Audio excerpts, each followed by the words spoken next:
know the Germans always make good stuff. You can cut it in half, use one as a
Folks,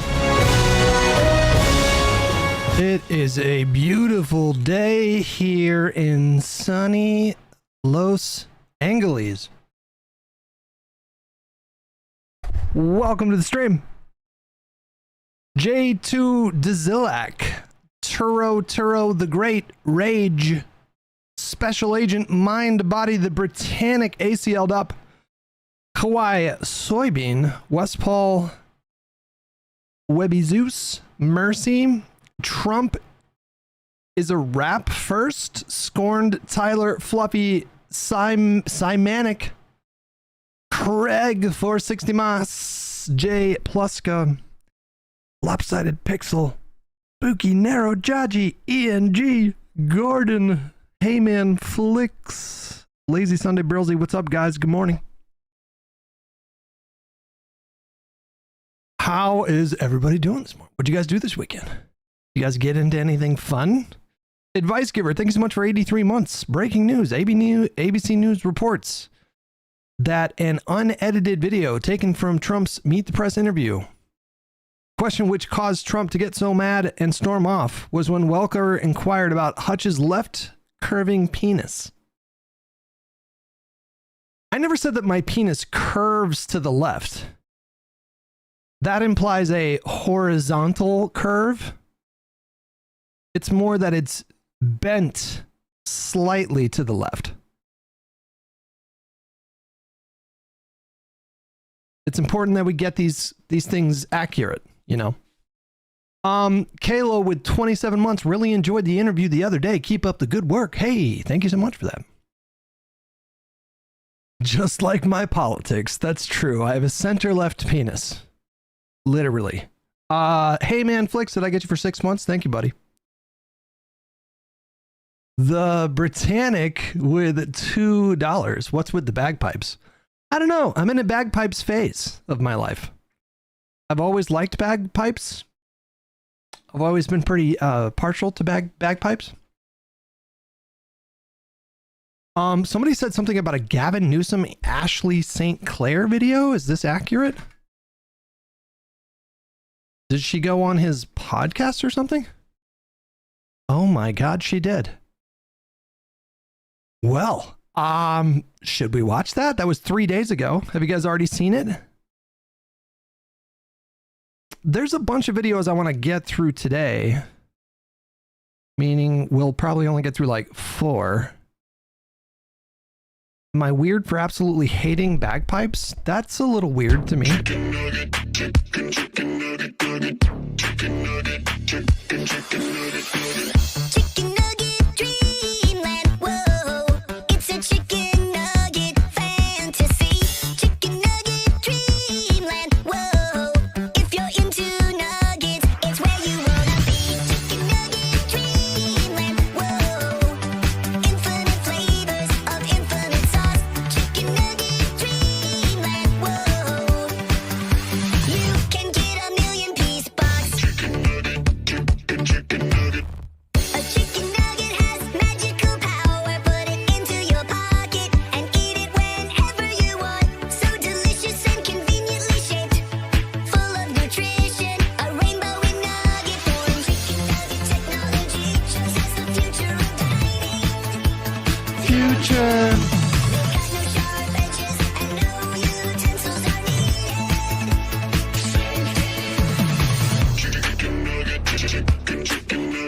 I genuinely love this song. I don't even know where it comes from. Is it a YouTuber that did this?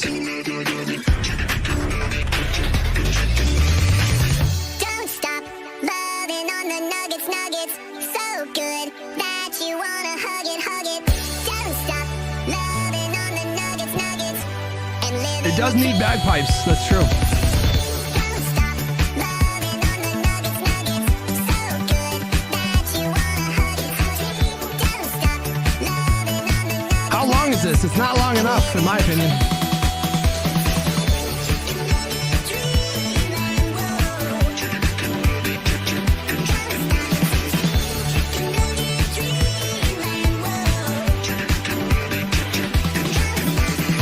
Can get a million piece box. Somebody asked if I saw that Hassan's preferred. Oh my god.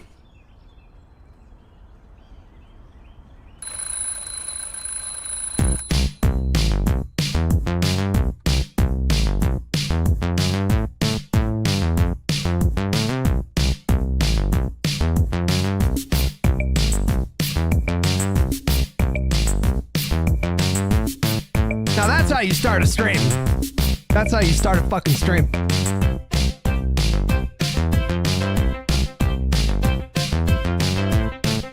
Back to back, you guys spoil me. You're making sure the energy's right, and I respect that about you.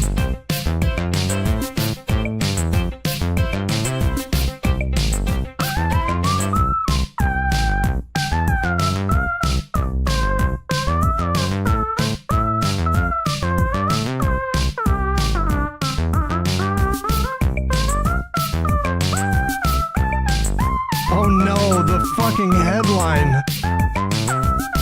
That is the worst headline to have when Brody Quest starts playing. Jesus. Very inappropriate.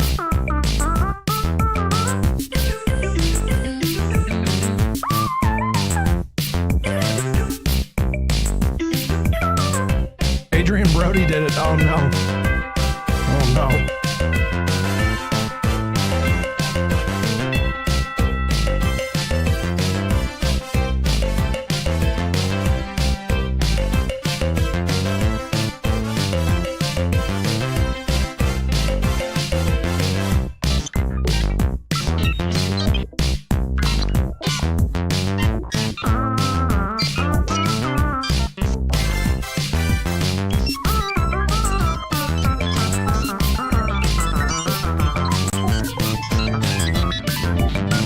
Walk into the sun.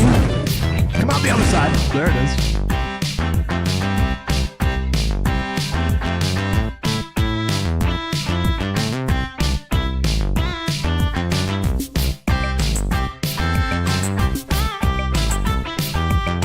The vibes are already just immaculate on the stream today.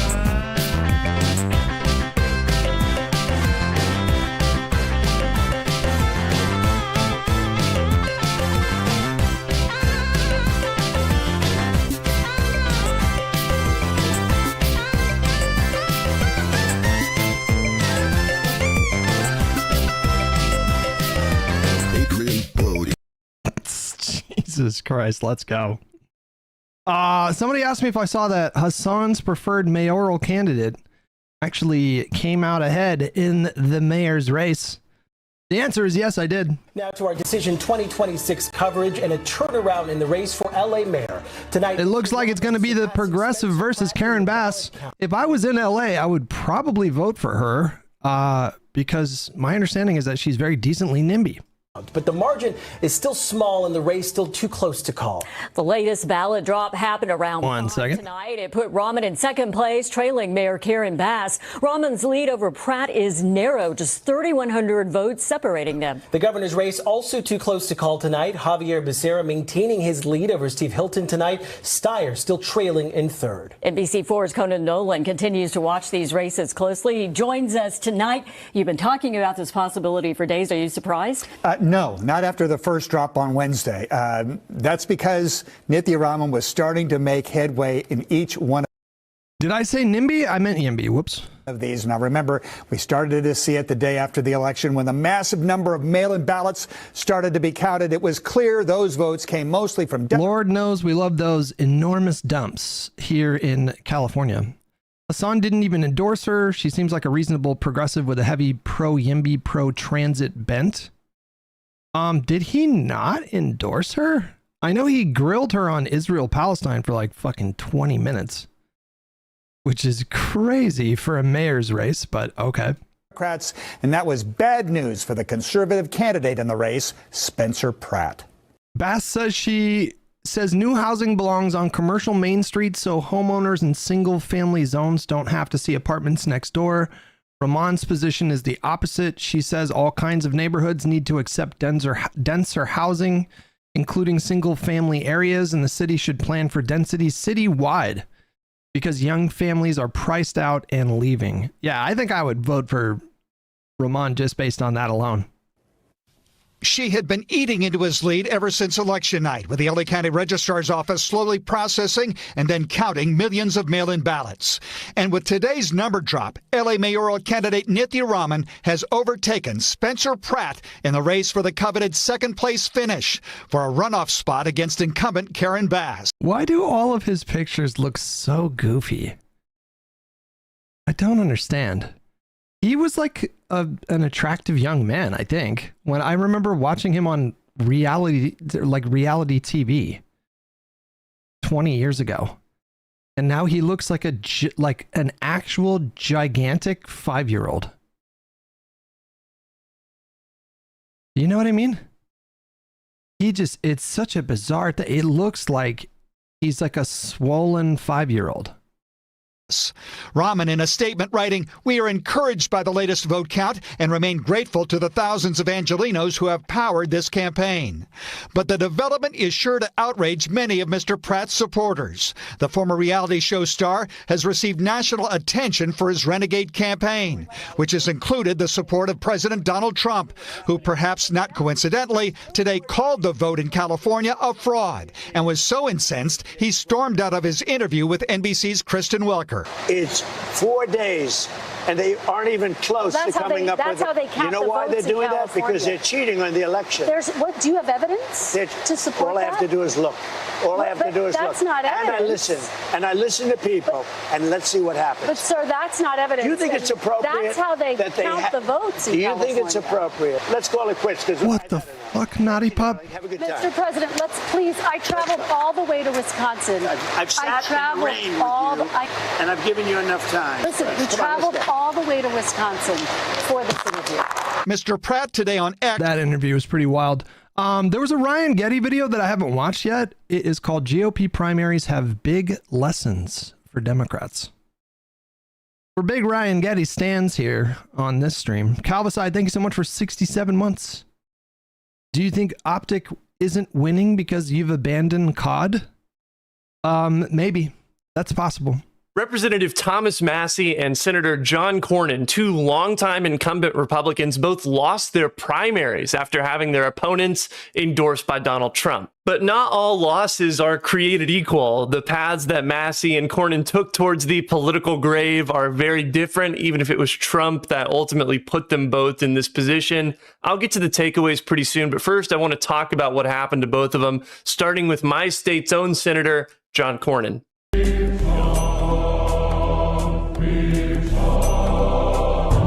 Big Bad John. John Cornyn. What the fuck? Is that a real campaign ad? Is fundamentally a pathetic. I'm going to be on the WIC panel tonight. We're going to be debating Graham Plattner. I'm going to be in the pro vote for Graham Plattner camp. That's going to happen at 7 p.m. Eastern, 4 p.m. West Coast. We're doing the Live and Learn podcast tomorrow evening instead. Ladder climbing idiot who debased himself, groveled for a man that everybody knows he never liked, and then got beat anyway, as Ken Paxton, the man who beat him, was all too eager to remind us John Cornyn was never the GOP's biggest Trump fan. I don't think President Trump understands that when you run in a general election, you've got to appeal to voters beyond your base. President Trump fed that fantasy by repeatedly claiming the election was stolen. Despite this, though, Cornyn was a more than reliable Republican vote, and he was well respected in the Senate. He had a lot of seniority in the Senate. He nearly ended up being Senate Majority Leader. But being a good soldier, something that's carried Cornyn through a Senate career that's almost as long as I've been alive, just isn't good enough anymore. The only principle of the modern Republican... My morning coffees are $7.50. I realize that is a waste of money, but it gets me out of the house. I get some fresh air, start my mornings with a walk. I get a venti quad shot oat milk latte. Okay. These things aren't cheap.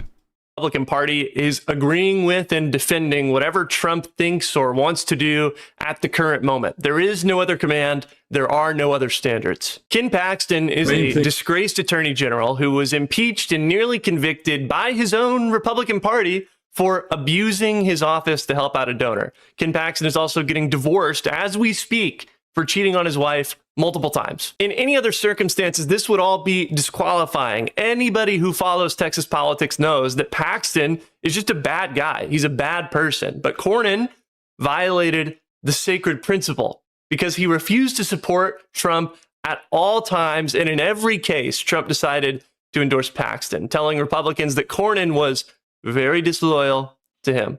Let's take a look at how disloyal Cornyn was. I'm surprised y'all streamers weren't covering the Colorado governor race. That shit is unhinged. I don't know anything about that race. To President Trump. Cornyn knew his past comments on Trump could probably get like 4,000 to 5,000 steps a day.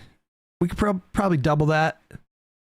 I'll probably get about 4,000 to 5,000. I do a bit of walking. I like to get outside and walk around. Could be a problem for his campaign, so he went to incredible lengths to bolster his MAGA cred. Here's him pretending to read Trump's Art of the Deal. He also introduced legislation to name a highway. In Ryan's video, yeah. Cornyn wants to call a stretch of Highway 287 to Interstate 47 the Trump Interstate. That's about 1,800 miles, starting in Montana, passing through the Texas Panhandle and Fort Worth and Indy in Port Arthur. He also groveled to Trump in his ads and bragged about how he owns the libs. Senator John Cornyn is standing with President Trump and Elon Musk. Oh my God. The liberals nuts. But really, oh my God, humiliation was when he dropped his long-held, deeply held support of the filibuster in the Senate, writing an op-ed where he supported changing the Senate's rules in order to pass Trump's SAVE Act. How do we know that this was about appealing to Trump, you might ask? Well, this op-ed appeared not in the Dallas Morning News or the Houston Chronicle, where Texas voters might see it, not even in a Washington, D.C. area publication, but in the New York Post, Trump's favorite. So yeah, this is a guy who's clearly super disloyal to Trump. Polling was fairly close up until the Trump endorsement of Paxton, within a handful of points anyway. After the endorsement, it became clear that it was not actually going to be close at all. On election day, Paxton got about 64%. Are those actual accurate weather reports, Sham, or is that just a pre-written Nightbot command? Cornyn got about 30. The Colorado governor debate clip that's been going around. Oh, okay. What do we got here? Colorado governor's race debate, Mr. Bottoms. That's not how math and logic work. Are you a liar and a fraud? What is happening in Colorado, you guys? Mr. Bottoms, you have claimed without offering evidence that there are 45,000 to 50,000 Tren de Aragua gang members in Colorado, mostly in rural areas, which is odd because that's 10 to 20 times the worldwide membership of the gang, according to the U.S. government. You also say that sheriffs in Colorado are preparing to deputize people who have special forces experience to go and fight this foreign army. I reached out to every single sheriff in Colorado, not one said you're telling the truth. A couple of them laughed you right out of the room. Do you stand by your claim, and will you finally present your evidence tonight? Yeah, this is the first half of your question, the 45,000. So I actually went back because I was told that by 2 ICE agents. So I went back and I talked to federal authorities, actually this week, federal officers, and they said I got that wrong. That what they said was actually happening is 45,000 Venezuelans came directly to Denver and then applied for asylum, and they said there's probably 60 or 70,000 Venezuelans, not cartel, but just Venezuelans. And I said, okay, so I'm going to have to go on Kyle Clark's show and say that differently. And they said, but we do know there's a few thousand cartel in the state of Colorado. I got that one wrong. I misunderstood what the ICE agent was saying, so I checked it on this week. Now, going to all the 65 sheriffs in all the counties, I've talked to a couple that said you never called them. You want me to give you some names? We emailed every Oh my God, what is happening in Colorado, you guys? single sheriff's office multiple times. We heard back. Who's this weirdo? Of the more than 60 sheriffs, and the sheriffs that we heard back from did not support your claims. The one sheriff that you name-checked in your lengthy response to us, Teller County Sheriff Jason Meixel, who was a previous candidate for governor, said you're confused about things you see on the news, which I believe you just confirmed when you said you couldn't tell the difference between the 45,000 Venezuelans who came to Colorado and 45,000 Tren de Aragua gang members. This is fucking brutal. Which do not exist in the whole wide world. So I'm right about the fact that not all 65 told you that. Absolutely. What I said was that That is what you chose to focus on from the previous sentence. Interesting. Didn't. What I said was that we couldn't find one who says you're telling the truth. That's a funny way to spin that. Would you like to name the ones who support your claim? I don't have to now. You just did 15. No, those are 15 that didn't respond, sir. That's not how math and logic work. You claim that you've been all around the world armed to the teeth rescuing women and children from captivity, that you've stopped human smugglers at the Mexico border and made them pay a... Wait, is this the guy that the fucking movie was about? What's that one movie? With like, the guy who played Jesus Christ in The Passion of the Christ, Jim Caviezel. He played it. What's that movie about? Like, God's children are not for sale. The movie about like child trafficking, like The Sound of Children or Sound of God or Sound of Freedom. That's what it was. Yeah. Is this the guy that book was based on? Price, that you as a civilian called in a U.S. military airstrike that killed 70 ISIS fighters, that you were the first American into Gaza during the war with Israel, that you've done 150 high-risk missions and every one has been a success. You told me last week that it's all true and that you don't need to prove it to anyone. But you're talking to voters now. How should voters decide whether you've lived one of the most extraordinary lives in human history or whether you're a liar and a fraud? Can we back up to her for 1 second? Please answer the question, sir. I will. What is happening in Colorado? Who the fuck are these people? But this, I'll make a little informal complaint. The folks at home don't want to hear about her past. He legitimately sounds buzzed. Yeah, I was about to say. Deceit. Thank you so much for 31 months, buddy. And what she did. That's not going to make a lick of difference to those who are having trouble putting food on the table, Kyle, paying their electricity bill, having to try to figure out how they send their kids to school. Sir, how much of your time do you plan to burn before you answer the question of whether you tell the truth? Do I tell the truth? How should voters discern whether you have had one of the most extraordinary lives in human history or whether you are a liar and a fraud? Well, simply go back. I have 20 years of videos and documentation and people. We just had our head of security in Iraq call in a video today. The proof is just in people and what we document. I can't help it if I've had an extraordinary life. I'm an ordinary fella. And starting from my childhood all the way to now, me standing up on a stage running for governor, Reagan, I said I was going to talk about you. Come, seats. This little dog, she's going to go bite you right now, Kyle. She was in Syria and Iraq. So is she lying too? Well, the dog's not running for governor. You're running for governor, and you spent little time answering the question other than to say that folks have to take the word of you and your staff for your accomplishments. No, I said thousands Mr. Bottoms, of a question people, for you Kyle. as we approach closings here. What a bizarre situation going on in Colorado. The fuck is going on over there? 36. Let's see how Cornyn chose to end his campaign. It's not the critic that counts, not the man who points out how the strong man stumbles, or where the doer of deeds could have done better. The credit belongs to the man who's actually in the arena, whose face is marred by dust and blood and sweat, but who knows the great enthusiasms, the great devotions, who spends himself in a worthy cause, who at the best knows in the end, the triumph of high achievement, and who at the worst, if he fails, at least he fails while daring greatly. Folks, let me tell you, if you ever find yourself at a place in life where you feel compelled to deliver a speech where you refer to yourself using the Teddy Roosevelt man in the arena speech, please just reconsider. But you know what's really pathetic about Cornyn doing the whole man in the arena bit? And just for the record, this isn't even the first time he's talked himself up as some tough guy. Who could forget this iconic ad from 2008? Well, that place out yonder needs more men like you who'll shoot straight and talk straight and enjoy a good brew. Big John. It seems that some... I can't believe that's real. That's a real ad?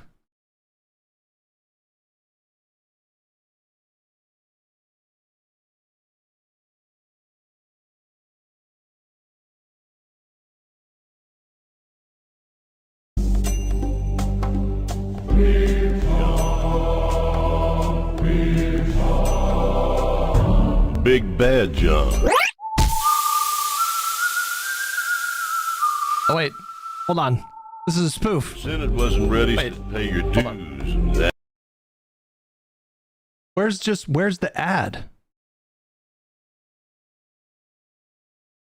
I can find a parody of the ad.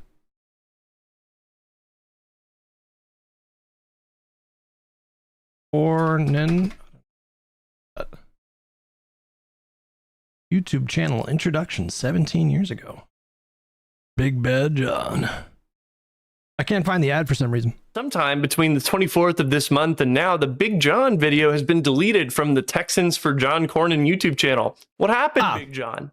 But anyway, the truth is John Cornyn is not some fiercely independent Texas cowboy, and he's certainly not Teddy Roosevelt's man in the arena. John Cornyn spent his entire career as a Republican ladder climber. I'm not sure he has once in his entire political life taken a position outside of the Republican mainstream. What great cause, as Roosevelt put it, did Cornyn spend himself in service of? Trying to die in a Texas Senate seat? Did Cornyn dare greatly when he swallowed his pride and sucked up to a man he knew was bad for 10 years? Was this an epic Big Bad John moment? Did he feel like he was daring greatly when he offered to rename a highway after Donald Trump? He will become irrelevant the moment he leaves office. There will be no Cornyn office building in Washington, D.C. He will be unpersoned in MAGA society. Now, on the other hand... Hey, if I'd known this speech was going to be this fun to give, I would have come out 15 minutes sooner. Don't get me wrong, he's still a conservative Republican, and he wanted to highlight similarities with Trump, but he also didn't apologize for things like working with Democrat Ro Khanna on the release of the Epstein files, or for opposing Trump's foreign policy agenda. Today is the 6-month anniversary of the Epstein Files Transparency Act. We've taken out 24 CEOs, an ambassador, a prince, a prime minister, a minister of culture. Sound of Freedom was based on Ballard, a now excommunicated Mormon full of lies from Utah, completely separate from the Colorado guy full of lies. Gotcha. And that was just 6 months. I got 7 months left in Congress. Thomas Massie is one of the last survivors of the libertarian-tinted Republican Tea Party movement. He's always been one of the most interesting of that kind of Republican, in my opinion anyway, for his thoughts about his own base. Here's what he had to say about that back in 2017. All this time, Massie explained, I thought they were voting for libertarian Republicans, but after some soul searching, I realized that when they voted for Rand and Ron and me in these primaries, they weren't voting for libertarian ideas. They were voting for the craziest son of a bitch in the race. And Donald Trump won best in class, as we had up until he came along. Massie's defeat was the most expensive House primary in history. Some of the big orgs that opposed Massie include MAGA Kentucky, which is a PAC run by a billionaire named Paul Singer, and the United Democracy Project, which is a group affiliated with AIPAC. Now, Massie lost, but he only lost by 10 in a district that Trump won by more than 30% in 2024. Compare this to Cornyn's results. He lost by 30% in a state that Trump won only. Wait, what? Cornyn lost by 30 points? How did I miss that?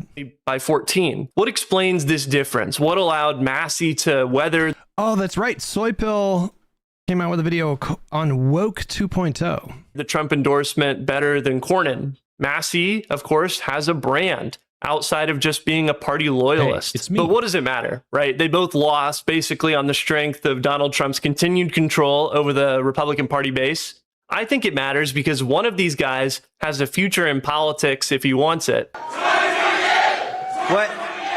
What happens in 2028?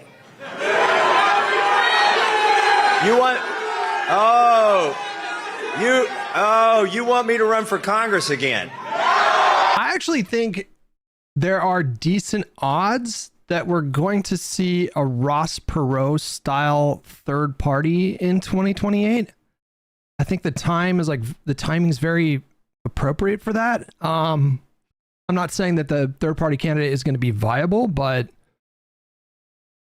it seems reasonable to expect that somebody is going to try to fill that lane. There's just a lot of Americans with frankly incoherent politics that are telling pollsters that they really want a third party alternative. I don't know how you bridge the divide between Republicans and Democrats, but to me, it's completely plausible that somebody could emerge and get 15% of the vote or something like that. Knife Mall with the Tier 1 membership. I look forward to living and learning tonight. So that's actually tomorrow night. Tonight, I'm going to be on Wick's panel arguing in favor of voting for Graham Plattner in Maine. And the other does not. In fact, Massie has already filed to run again in 2028. A lot depends on his ability to... Bad Company with $5. Kyle Clark, the debate moderator, is a straight beast, deserves national platform. I remember him grilling the fuck out of Boebert in 2024. Yeah, that guy was sharp. To stay relevant when out of office, but the fact that he's built such a strong personal brand means that he could be a credible challenger, seriously, maybe even as an independent, if he can get Democrats to clear the field for that House seat in 2 years. Not to get too philosophical on you all here, but I think these two elections also matter because of what they say about the quality of our representatives. John Cornyn and Thomas Massie really represent two different models of how to be a representative. Cornyn was playing the game to stay in the game. He was willing to... Is Destiny ever going to be on Live and Learn? I mean, never say never. Adapt himself to whatever circumstances came his way for decades, and he became very powerful this way. But when it became clear to everyone else that he was losing the support of the Trump administration, when it became clear that he was probably going to lose no matter what, he could have stayed the course and made the case for what he believed in. He could have defended his stance on the filibuster. He could have defended his decision to irritate Second Amendment hardliners by supporting the Bipartisan Safer Communities Act in the aftermath of a Texas shooting. He could have tried to stand for something that would have given people a reason to vote for him, even if the party turned on him. But that's not the kind of politician Z would be a fun guest. Cornyn ever was. So he went down humiliating himself. Massey, on the other hand, knew he was almost certainly going to lose, and he went down fighting. Dumb question, but is Hutch a capitalist? That is a confusing question. I think we're all capitalists, aren't we? Managed to advance some causes he cared about on the way out the door. In a representative democracy, we depend on more than just the votes of our representatives. We depend on their character. Cornyn had the character of an apparatchik, not of a United States senator. I guess what I'm trying to say here is if you're going to go down, don't go down like Big John. There's also some lessons here for Democrats who, as I've talked about on this channel, what if you go down on Big John? Think about that for a second. Before, have their own struggles with identity and character. I'll break it down into a couple points. I'm trying to heal the Destiny Pisco bridge. I do think that, and I told him directly, but I do think that like Destiny and DGG, or some parts of DGG, were a little too riled up about Pisco. First, Democrats shouldn't I'm not going to hold my breath, but themselves into believing that there's a secret majority of the GOP base out there with priorities above loyalty to Trump. Within the Republican coalition, people have all sorts of values. It's true, and we shouldn't flatten that. But the amount of people who put those values above loyalty to Trump is less than 50%. It's still absolutely Trump's party. DGG tends to fly off the handle a little bit after disagreements. I mean, some people in DGG, I don't want to generalize too much, but I mean, every streamer probably has a more kind of... Wait, what the fuck's wrong with the screen? Every streamer is going to have like a more unhinged part of their community. And he clearly cares about maximizing his control over the party more than he cares about maximizing his party. Level up, okay? What's up, buddy? Midterms. Don't expect any legislator who's not retiring anyway to break from Trump before the primaries are over, at the very least. The second lesson is that having a strong personal brand that people can believe in and feel included in is a big point here, is necessary whenever you're trying to convince people to go against their own party. This is obviously going to be harder for a Democrat to pull off than someone like Massey, who had a long track record of being a Republican. Massey's greatest sin was that he made a big deal out of stuff that Trump himself supported until like 15 minutes ago, like releasing the Epstein files. But the good news is that Democrats don't have to win in areas as red as Massey's district in Kentucky in order to win big nationally. To win big nationally, they just have to be able to win in areas that are like Trump plus 10, not Trump plus 30. Areas like Texas, where James Tallarico is clearly trying to build a particular brand of liberal Christian politics. 2,000 years ago, Tallaribros have never been so up. When the powerful few at the top hurt those at the bottom. Let's start flipping some tables. That barefoot rabbi didn't stay in his room and pray. He walked into the seat of power and flipped over the tables of injustice. You just know he fucks like the Energizer Bunny. You just know it. To those who love this state. Filled with Christ love. To those who love this country. To those who love our neighbors. It's time to start flipping tables. Yeah, he said the line. Lots of people misunderstand the target audience of this. I think he is not and never was going to appeal to massive amounts of conservative church every Sunday Southern Baptists with this. What he might do is convince some nominally Christian Republicans who feel icky about voting for someone as openly corrupt and immoral as Paxton to vote for him, or at the very least stay home. The last lesson for Democrats, I think, is to leverage the areas where Thomas Massey showed that there's some significant gap between the president and the base. Corruption and the Epstein files, as well as foreign wars and the cost of living generally. There's just not a secret majority of Republican voters that are waiting for the right message to vote for a socialist type candidate. But there are Republican-leaning independents who do seriously resent the president for getting into a war with Iran, seemingly at least in part to defend Israel after promising to be America first. The same story is true with the Epstein files saga and the... I bet he's a very generous lover. Tallarico? For sure. For sure. Where do you think he learned that? Jesus. Generosity. I'll bet you the median time that he spends going down on his partner is 10 to 15 minutes. I'll bet you anything. 7 to 12. That seems more reasonable. General air of corruption that surrounds the Trump family. That $1.8 billion payout from the government to Trump's political allies doesn't look good whenever tariffs and wars have made everything more expensive. Anyway, someone emailed James Tallarico and tell him to come on the channel. Please like the video while you're here and leave. We gotta get Tallarico, man. I've been his strongest champion since fucking day one. We gotta get him on the pod. All right, Soy Pill came out with a new video on Woke 2.0. Hey, it's me, the Soy Pill, and wokeness, wokeness, woke mind virus. What even is woke? How can there be a woke 2 if I don't even know what woke 1 is? Was this ketchup bottle woke? Is this mustard? I mean, literally, woke M&Ms have returned. Green M&M got her boots back, but apparently is now a lesbian, maybe? Can anyone even define woke? Woke is accepting everything that is evil. Woke has a very specific inception. It actually originated in the African American community as early as the 1930s to refer to being aware or woken up to racial prejudice and discrimination. It resurged in the 2010s. I didn't know that shit. Woke goes back to the fucking 30s. Did you guys know that? Under the Stay Woke hashtag. Excuse me, you realize you're talking about BIPOC history without centralizing marginalized Afro-Latino voices? I mean, yeah, but I didn't know I had to be black to talk Say BIPOC or Afro-Latino. Okay, I didn't think I had to do that. Yeah, that's right. You didn't think. Typical white, able-bodied, heteronormative, cisgendered, privileged, educated, microaggressing, upper-middle-class, anti-intersectional, anti-ally, uncritical, performative, ethnocentrist, gentrifying, imperial, colonial... Let's get into... This isn't even like... That parody is not even out of the realm of what we actually saw at the zenith of 2020 era woke. Like... We saw that kind of stuff pretty regularly. Like, that actually happened. Those people are real. They exist 100%. One.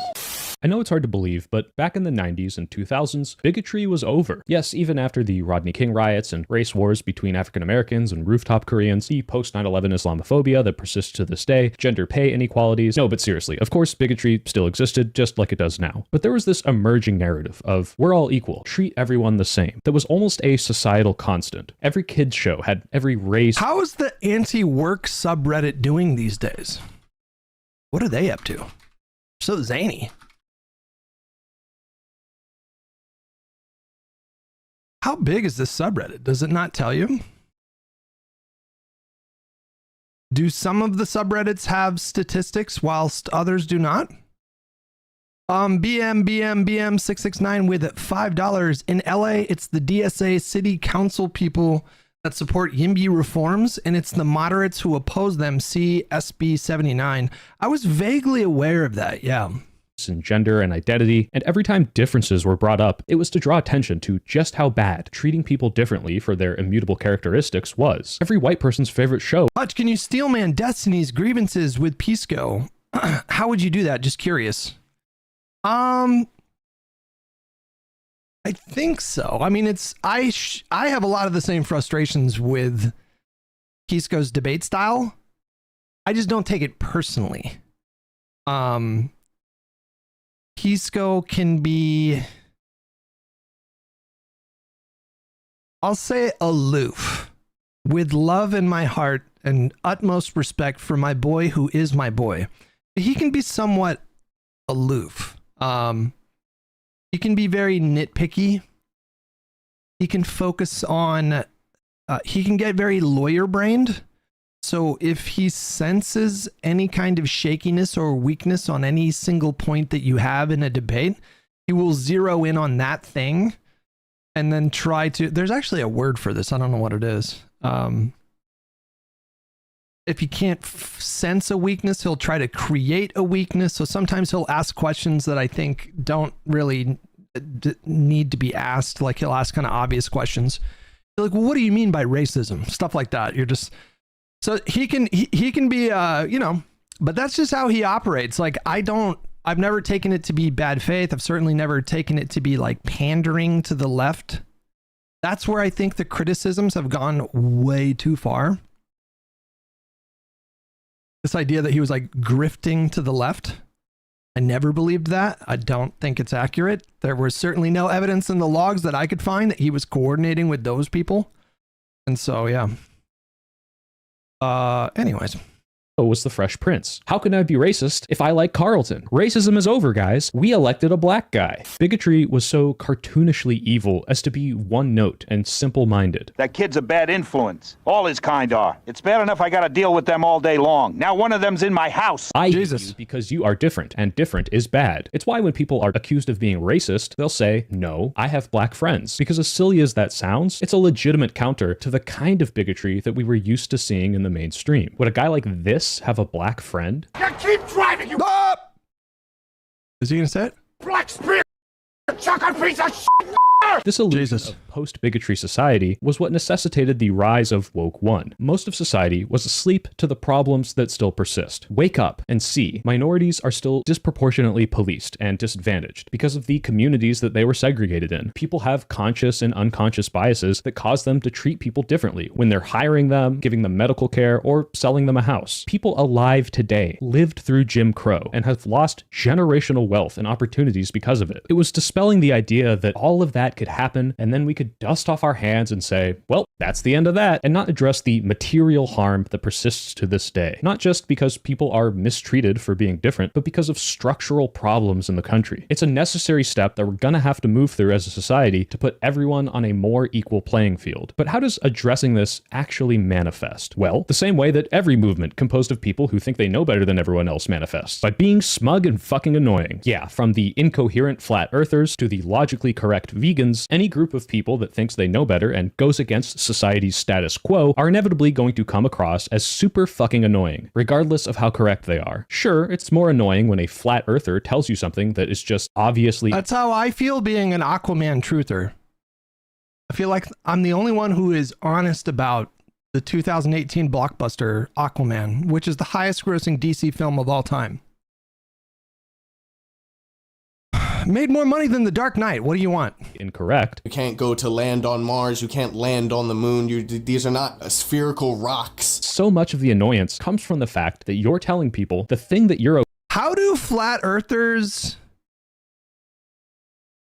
I didn't even think about that, but like, what do they say about the moon? Do they say that the moon is like... It is flat, but it's just like facing away from us.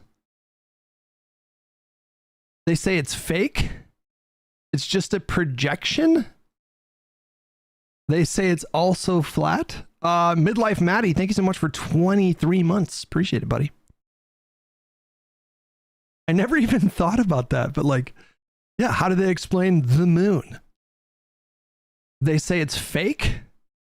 Interesting. Okay with that you think is normal and morally permissible? No, that's wrong. Put that burger down, you bloodthirsty murdering toddler. And humans naturally have the inclination of superiority when they're explaining something to the uninformed masses. And yes, I'm aware this is literally my job. It doesn't matter that woke people are correct to say not all historic injustice just disappears when you treat everyone the same. Because unless you hold people's hands and gently walk them through the journey of waking up to society's imbalances, you're gonna get resistance from the people who think they've been doing the right thing by treating everyone the same, especially if you're smug and condescending about it. There's plenty that falls under the definition of woke, so don't get mad in the comments because I didn't mention your favorite or least favorite. Vanna Loven, what's up? Good morning. Some examples of things that were annoying and grating, not because they weren't all true, but because they broke status quo and the messaging alienated normal people. Did you also wake up horny? No. Not this morning. Most mornings, no. Most mornings, it takes me about 20 minutes to wake up. Language policing. Hey, don't say minorities, say people of color. Don't say illegal immigrants, say undocumented people. Don't say homeless, say unhoused. Hey, make sure that we all acknowledge that we are on stolen land. Hey, why don't you shut the fuck up? Sorry, there was too much woke, I saw red. All the language changing. News, Rob Sand taps Dave Mulbauer, the lone Democrat in Trump plus 43 Crawford County as his running mate. Do we like him? I like his shirt. As we all know, I'm a big fan of polo shirts. Pretty manly looking guy. I like the vibes. Yeah, the more I see of Rob Sand, the more I like him. I would like to have a conversation with that guy for sure. Has good intentions. Minorities sounds dehumanizing. Illegal makes it seem like a person existing is a crime. But also, like, every Dave is based. Nice. well-meaning person just used those words for years, and they weren't a huge issue. It's probably a good idea to change them, but you can't treat the people who have yet to change. Waking up with a hard-on doesn't mean you're horny, Bryce Pat. It means your body is trying to make it so that you don't piss yourself. That's what's going on there. Like they're in the Klan. Now, what did she do? She tempted a Negro. She was white, and she tempted a Negro. Excuse me, Mr. Finch. That term is outdated and... Midlife Maddie, you spoil me. Thank you so much for 5 gifted subs, buddy. Marginalizing. Psst, lady, not right now. That term is inseparable from Jim Crow segregation. Hey, look, I get it. You're right, but now is not the time. He's trying to get this guy acquitted from a racist hate mob. Go talk to him after the trial. We also got the academic definition of racism, which, believe it or not, was not the one that anyone really used. Because despite what Republicans scaremonger about, they don't teach critical race theory in elementary school. By the way, if you're worried that your news is corrupted by the woke mind virus, then why are you watching this video? But also, Ground News is the perfect tool for you. It's a website and the racism was, I'm being mean to you because of your race. But suddenly we had the new definition that racism was equal to prejudice or bigotry plus the systemic power to enact it. It feels weird to rank racism. 1, because I'd be the best and that's unfair to all the other racists. But 2, even though it's trivially obvious that calling a white person a cracker and a black person the N-word have completely different weights behind them, it feels weird on an individual level to say your pain isn't the same as this person's pain. Plus, it led to people saying things like, the first time I ever got called a racial slur was, unsurprisingly, after I started fighting with the online left. Then somebody called me the C word, and I didn't like it. I didn't like the way that made me feel. I was like, oh, that wasn't nice. I didn't like it. I mean, I was like half confused, and then the other half felt very invalidated because I felt like I was being reasonable in my opinion, whatever that was. Yeah, the first time I was ever called a racial slur was Mallory McMurrow. That was surprising. Didn't see that one coming. No, I'm just playing. I didn't like it though. But the idea it just feels so intuitively wrong when someone says, it's impossible to be racist against white people. That feels very intuitively wrong. I think like the overwhelming majority of people reject this definition of prejudice plus power. You know, I feel like there's an easier way to convey the like what you're trying to convey with that. You just say structural racism or like systemic racism or something like that. Like that, you know, people understand what you mean when you say that for the most part. Really, people use that term? It's happened to me a few times. Not like, you know, dozens of times, but it's happened to me a few times where I'll have a bunch of angry lefties in my mentions, and you know, they'll throw out some slurs.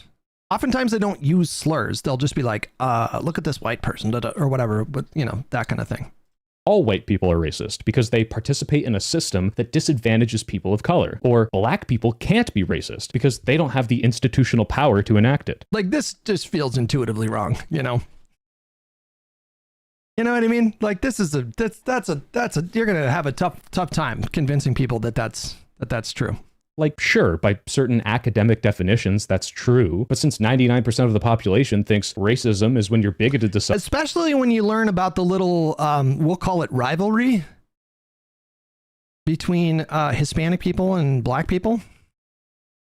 If you think black people can't be racist, or if you think minorities can't be racist, talk to like an old school Hispanic person and ask them just how they feel generally about black people, and you'll be like, oh my God. Someone because of their race, calling every white person a racist is not going to get them to listen to your long-winded explanation about institutional racism, because in their eyes, you just accused them of being a Klan member because they were treating everyone equally. Or when someone said black people can't be racist after they just did bigotry on a white person for being white, even if you accept the definition, that didn't make the bigotry okay. Why are we bringing it up here? Just to smugly say that that person's bad deed wasn't as bad as if a white guy did it to a black guy? Okay. Even the concept of white privilege, a thing that is just demonstrably true, came across like some scolding remark, even though most of society just accepted that, yeah, black people as a whole have it harder in society than white people. Don't worry, this doesn't affect combat, just every other aspect of your whole life. Wait, is this real? Is this actually from the South Park game? That's funny. Super Spud, thank you so much for 7 months. So you think I don't have problems in my life? That is real? Oh my God. Because I'm white? No, it just means that you're probably not going to face the problems that a black person would. What's that? It's too late? You're already not listening to me? Okay. And then you had celebrities taking responsibility for racism, like they were the ones who killed George Floyd. Getting rid of good voice actors because they're problematic. Pronouns in your email. Getting chastised for not having pronouns in your email. Getting mad at the lack of diversity in the Oscars to the point where we nominated Black Panther for Best Picture. Introducing X. That was a bit much.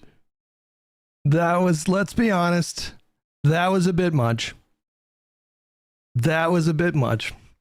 Especially because Infinity War, I believe, came out the same year. And listen, I love Black Panther. A lot of people don't like Black Panther. I love Black Panther. That's a great comic book film. But it wasn't better than fucking Infinity War. Let's be honest. I do support the Best Supporting Actress nomination for what's her name from Black Panther Wakanda Forever, because she fucking acted the shit out of that role. She left it all on the court. Angela Bassett, she got nominated for Black Panther Wakanda Forever. Into the Spanish language. However true any grievance was. Sinners is fucking phenomenal. I don't understand. Some people insist that Sinners is overrated. Did you see that movie in theaters? That was cinema. Did I say Black Panda? Did I really say Black Panda? Oh my God, it's so over. There's no way. Did I actually say Black Panda? My God. Was. So much of it was smugly shoved in people's faces and told them, no, you are not a good person yet. You have work to do. Now, only weak-willed cowards let this push them away from Democrats. People of integrity knew that there might be a salient message behind all the smugness, but it inevitably turned woke into a bad word. Oh, that annoying thing has progressive politics? Woke. This show sucks because it's woke. My mom told me I had to clean my room. She's woke. Woke, woke, woke. It failed to convince the unwoke normies who didn't want to sit around and hear why all of these words and movies and behaviors had to change if everything seemed fine before. But the real ultimate reason it failed and needed to change was that the illusion of a shared goal of equality was exactly that, an illusion. Backrooms, Mogs, all. That movie was not for me. That movie made me feel old. I watched that movie and I'm like, I could see, because the theater was filled with teenagers. And I took note of that. The theater that we went to was fucking packed with teenagers who wouldn't shut the fuck up, by the way. Jesus Christ. Something is going on with theaters, you guys, and it's bad. I don't know if this is endemic to like all of theaters in the United States, but here in Southern California, bro, every movie that I've been to, out of the last 30 movies, there's somebody in the theater talking at a volume where I can just very clearly hear them. Every single fucking movie. I'm a very patient person, I would say, in real life. That's one of my superpowers, is I can just put up with a whole lot. If you sit me next to a crying baby on a plane, I'm fine, usually. I can stretch myself beyond, but it's just the fact that it's happening in every fucking movie now, every single theater. And Backrooms is a quiet movie. For most of the movie, like 90% of the movie, it's really quiet. And all I hear is like every fucking movie. The whole culture of going to movies has changed. I don't know. I blame COVID maybe, and just the fact that I have no idea why the culture changed. Is it happening for you guys too? Or is it just specific to Southern California? Because it's a fucking problem. It's a problem. It's so rude. I find it so rude to speak out of volume where everyone in the fucking theater can hear you talk. It drives me insane. Did you see Iron Lung? I actually really enjoyed that one. No, that's a hard pass for me. When I saw Endgame, everyone was so loud. Did you watch The Great Silence? No, I'm not familiar with that. Did you watch the YouTube series? No. Some movies, like, if you're going to an event, like some films are like an event, you know, Endgame was an event. I don't mind if the theater gets rowdy and screams and cheers and applauds. I fucking like that shit. I'm into that. Audience participation, I think, is fine for some movies, but not every movie. And there's just like every movie I go to now, man. It's like, bro. Eric, thank you so much for the tier 1 membership. Emergencies video on theater etiquette is on point. Not familiar with that creator. Maybe I'll check him out. Actual Facts Racing with $5. Racism is context dependent. If you're a white in a group of black people and you get called a C word, it hits different and vice versa. Lost Cafe with $5. I saw Obsession with 5 teenagers and 5 teenagers would not shut the fuck up. Good movie though. I didn't even do that when I was a teenager. When I was a teenager, I understood that the theater is like a sacred place. You know? Excuse me. Super Spud with the 7 months of subscribing. Thank you, buddy. It's a problem though. It's a problem. It's getting so much worse. It's getting so much fucking worse. It's actually intolerable. Turns out there was in fact a good chunk of society that wasn't even okay with the post-racial society that we pretended to have. One thing the Trump victories have shown us, especially the second Trump admin, is that even if Woke 1 had been reserved and servile and handheld all these recalcitrant people who didn't want to change, it was never going to work in America because so many of us don't really believe in. Does Esme listen to your content or live streams? No, sometimes she'll tune in, but like not very often.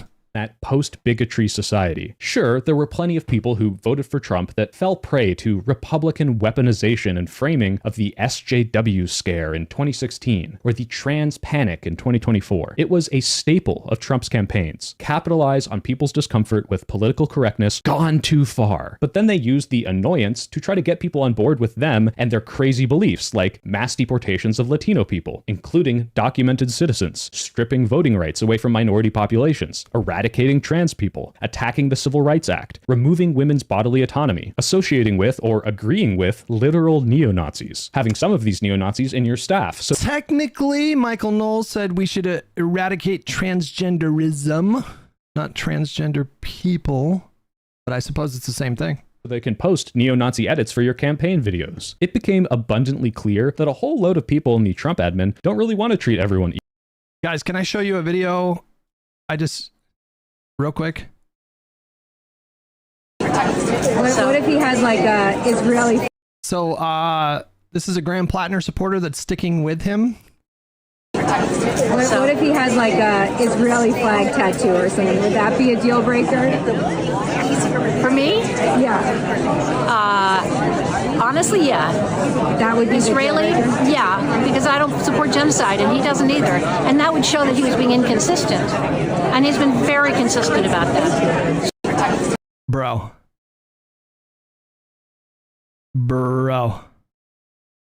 We have some problems. Guys, we have some problems. It's metastasizing. we have some problems. That is one of the more bananas clips I've seen recently.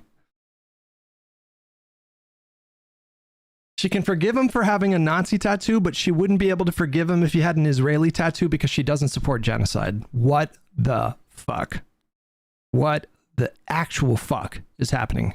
Equally, or to live and let live. And a good portion of their base either bought into the framing that made these awful policies seem more reasonable, or just agreed with these awful policies. Some of these people are literally just the cartoonishly evil racist stereotype. We have MAGA congresswomen making posts that say foreign-born people shouldn't be able to hold office, plastered with brown congresspeople that they don't like. This goes far beyond thinking DEI is bad because it doesn't treat everyone based on merit. They literally just want to discriminate against foreigners who are already in Congress, doing their jobs and trying to serve the country. Not only is this not disqualifying, it's popular among the base. And if the bigotry wasn't bad enough, the MAGA movement proved themselves to be horrifically cruel. So much of MAGA was about emulating Trump's style, bullying, degrading, name-calling. Once they know that they don't have to capitalize on a more reasonable person's sense of civility, they don't pretend to have...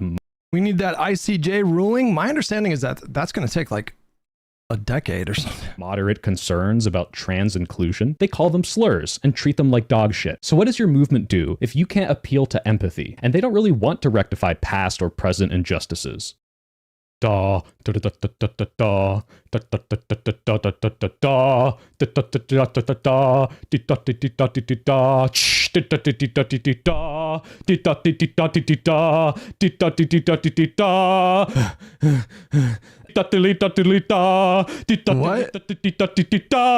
What is this song that he's singing?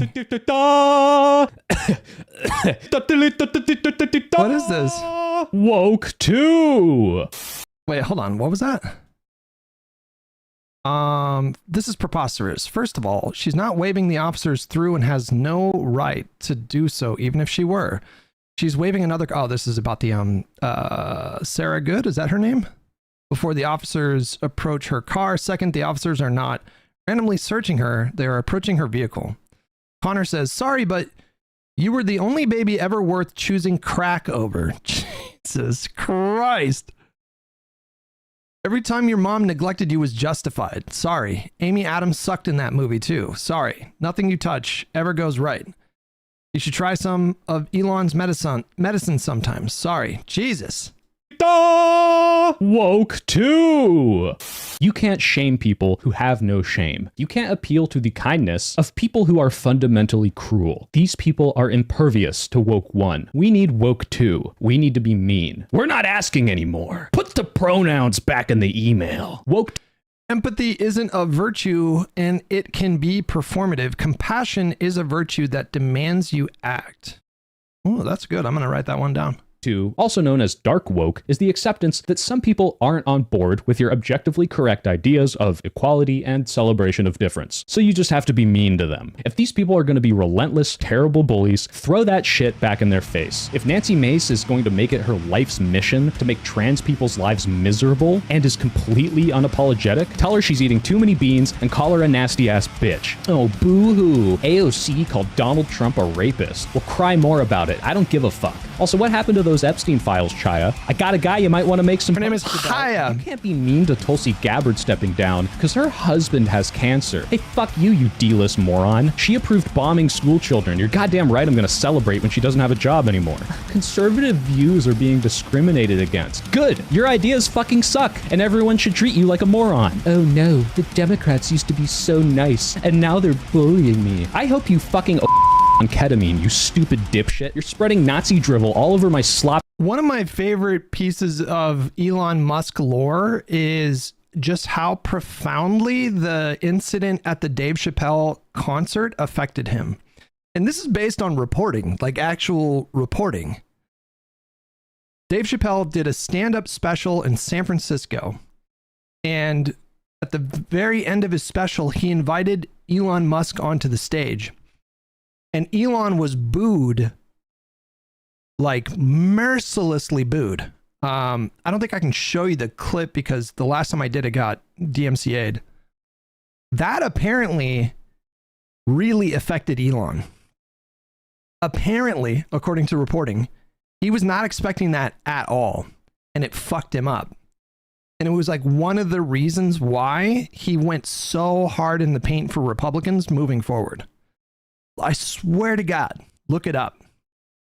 I swear to God, it fucking really hurt his feelings. Timeline, and you're gutting people's livelihoods because you're too much of a dumb fuck to understand how government works. Next time you get a wellness check and lock yourself in a room because you got booed at the Chappelle show, why don't you stay in there forever? There. Worthless. See what I'm saying? That's the one. I think this is especially appealing to so many people because if you look at the actual policies that Trump is passing, it's hard to think anything but they hate you. They want you to lose your health care, your job. They want you and your family to suffer. They want to deport your friends. They want your lifestyle eradicated. Imagine seeing all of that and going, do you realize that by arguing for mass deportations, you're not taking into account that some marginalized and disadvantaged people have legitimate reasons to be... No, fuck that. Fuck you ghoulish racist morons and your dogshit murderous immigration policy. If you're not going to change these people's minds, there is no reason you shouldn't be shoving this right back at them. With Woke One, you saw people put up these passive-aggressive lawn signs or window posters. And you know what? Those were a good thing. It signaled to people in the community that despite what you may see on the news or social media, your neighbors, your shop owners, the people around you have your back. Now, in Woke 2, signs and posters are not going to cut it. We need to fight tooth and nail against dogshit legislation and bully these people right back. They deserve public humiliation because those sorts of terrible ideas have no place in a functioning fair society. You should be nervous to say racist shit like this because you should know that you're going to face public backlash. Those days are gone. A pariah. Hey, look at that. Society bullied and backlashed this House rep for his anti-gay tweet, so he had to delete it like a little bitch and pretend like it wasn't him that sent it. Good. I want you to feel like a piece of human garbage for hurting my friends and family. Now, people might complain about you using gendered slurs like bitch,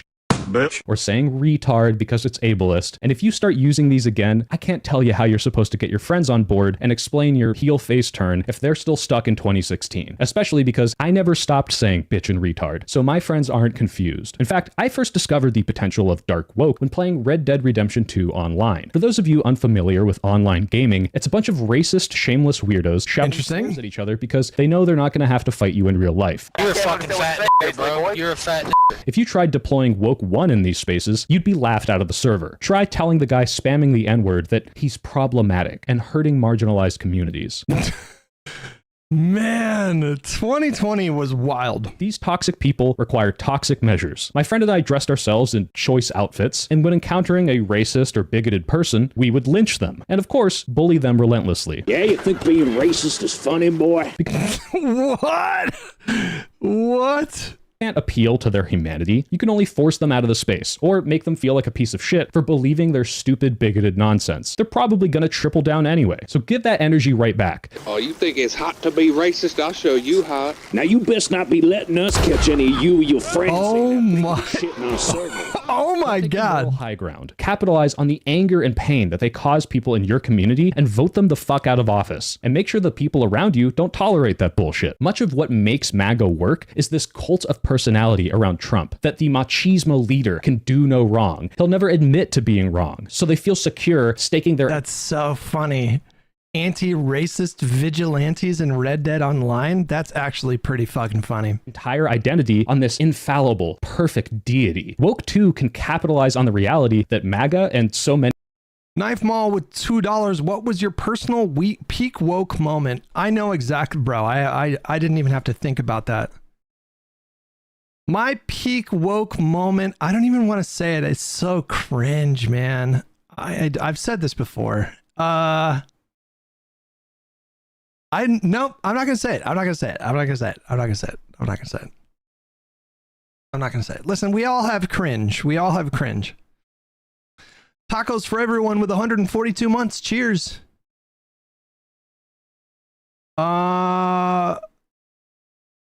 I'll tell you what I whatever. I did the thing that I've literally like since it happened, I've seen it spoofed in like TV shows and movies. But when like the George Floyd stuff popped off, I DM'd a mutual acquaintance who, like, the only exchanges we ever had was public Twitter posts. We hadn't even had private correspondence. I never even met this person. Black individual. And when the George stuff popped off and people were talking about like, how can I be better and how can I be like less racist and more aware of microaggressions or whatever. And I DM'd this guy and I was like, how can I be better?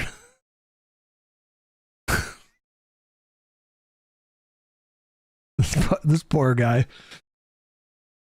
This poor guy's reading my messages like, oh, fucking hell. I didn't apologize for being white, but I was just like, how can I be better? I don't remember exactly what I said.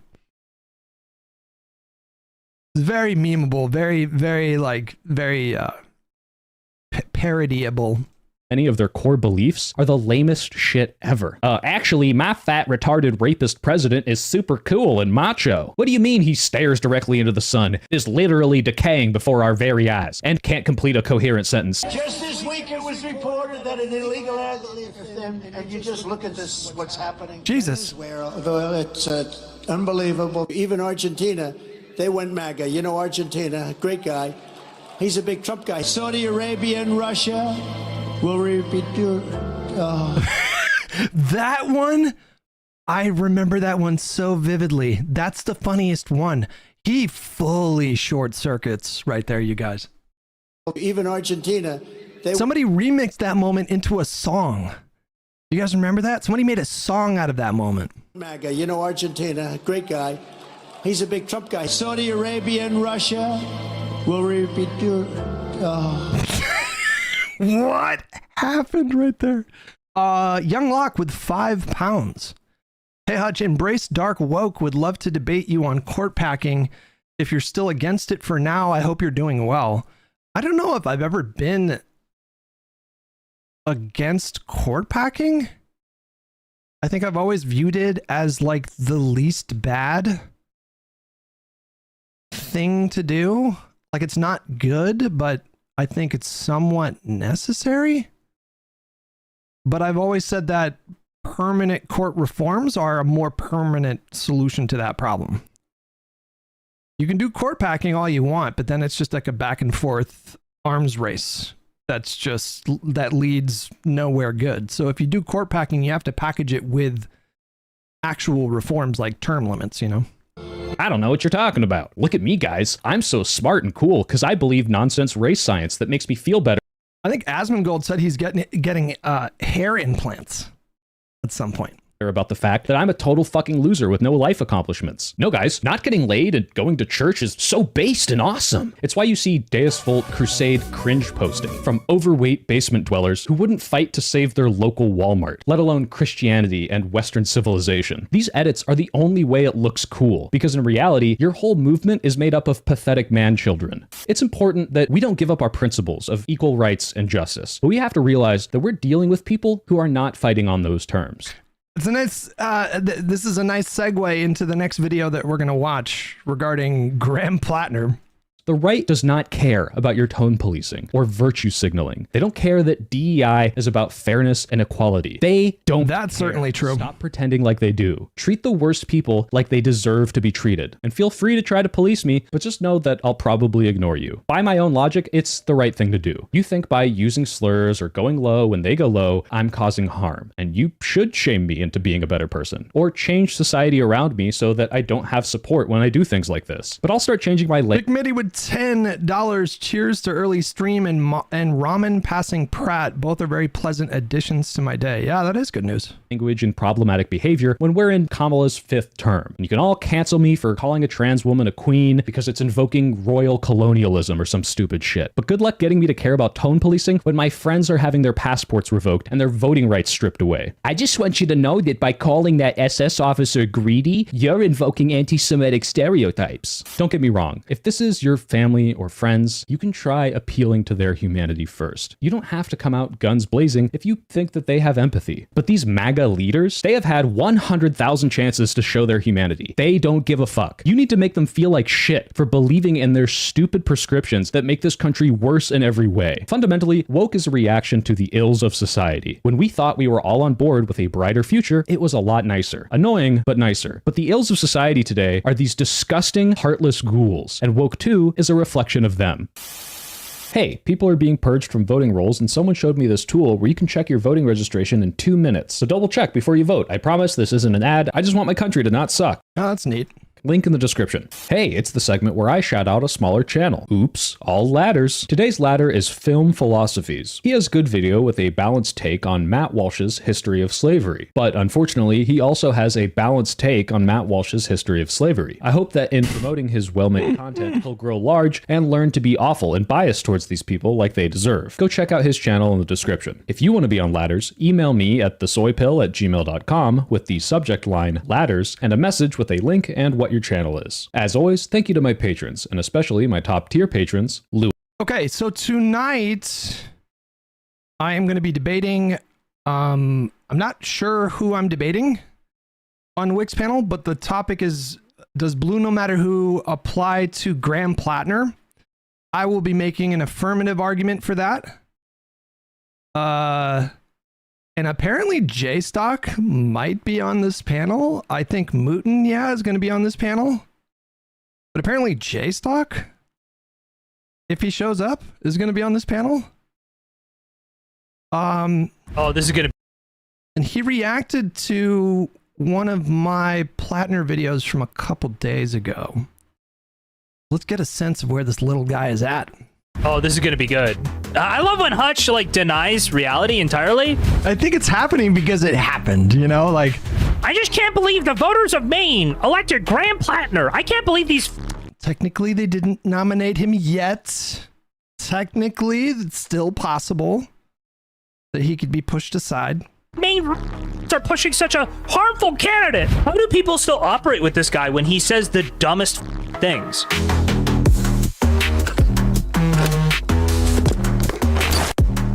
Apparently Hutch. I ask myself the same question every day, to be honest with you. Young Lock, did I get you for 5? I think I did, yeah. Working on Plattner. Give me a second. What is this? Here we go again, y'all. Here we go again. So we have another scandal involving Graham Plattner. A bunch of people are working overtime, desperately trying to take this man down. So take a look at this. Maine Democratic Senate frontrunner Graham Plattner engulfed in sex scandal after wife alerts campaign to explicit messages with up to 6 women. Wick's tweet of your debate didn't include J-Stock's name? Really? I was looking forward to that. Graham Plattner, does he count for Blue No Matter Who? Testing the limits with Hutchinson, Mr. Mooten, Tallybots, Joel of Politics, Principles BP, and She's Right Show. Who's She's Right Show? Who's that? Oh, okay. Right. Okay. So the claim here is that Graham was caught. I don't see J-Stock on this panel. About 6 different women. Okay. I'm going to give you some specifics in a second. We have his wife came out and addressed this. He has also come out and addressed this. Oh, this was for the sexting scandal, not even for the other one. Let me show you this. So the person who got this information, okay, they were told this in confidence by the wife.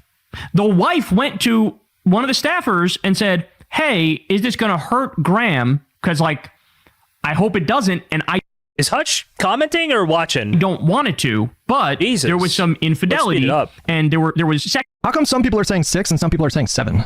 What is with that discrepancy? It's dead. It's dead. It's dead. Stop. The 12 or up to a dozen figure comes from Genevieve. Bro, it's a meme. He's baiting me. This is bait. He does it every time now. He'll let the video play for 10 seconds and he'll say something like, is Hutch going to say anything? And then 2 seconds later, I say something. It's a fucking meme, you guys. He's baiting me with this. He has to be, right? The former campaign aide. who was the source for the story. McDonald said Gertner told her that her husband had been exchanging messages with as many as a dozen women. This is McDonald relaying what she says Plattner's wife, Amy Gertner, told her during the campaign's internal vetting last summer. The six figure comes from the Plattner campaign itself. A campaign official told The Times that Plattner had been communicating with up to 6 women, and aides concluded when they learned of it that it was a private matter the couple had addressed in counseling. So it's important to note here that, so she was the source for the New York Times. She went on the record with the New York Times, but she only went on the record with the New York Times after this guy, Morris Katz, who's like this 26-year-old. You're saying this, and yet she was the person who this was shared with. So Hutch is going to go with the story of, well, it was only shared with one person, only one person knew, but somehow... How could it be possible that only one person knew that Plattner was sexting a dozen different women if there were a dozen different women that he was sexting? Really? Nobody else on the earth knew that Plattner had been sexting a bunch of women? When that story went to the Times, they had a different third-party source, like a different source entirely, even though there's only one person who was told. How? How? The best kept secret in the world. Only Plattner and the campaign manager and Plattner's wife knew. Like, what are we just not using, we're not engaging our brains at all? He's like a 6-year-old running Plattner's campaign, I think. I think he's like a DSA guy. He threatened Genevieve McDonald and told her to, call the Wall Street Journal and deny the claims. He basically told her to lie to the Wall Street.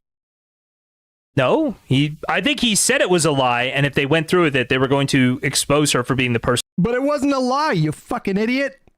It wasn't a fucking lie. This is another meme with J-Stock is like...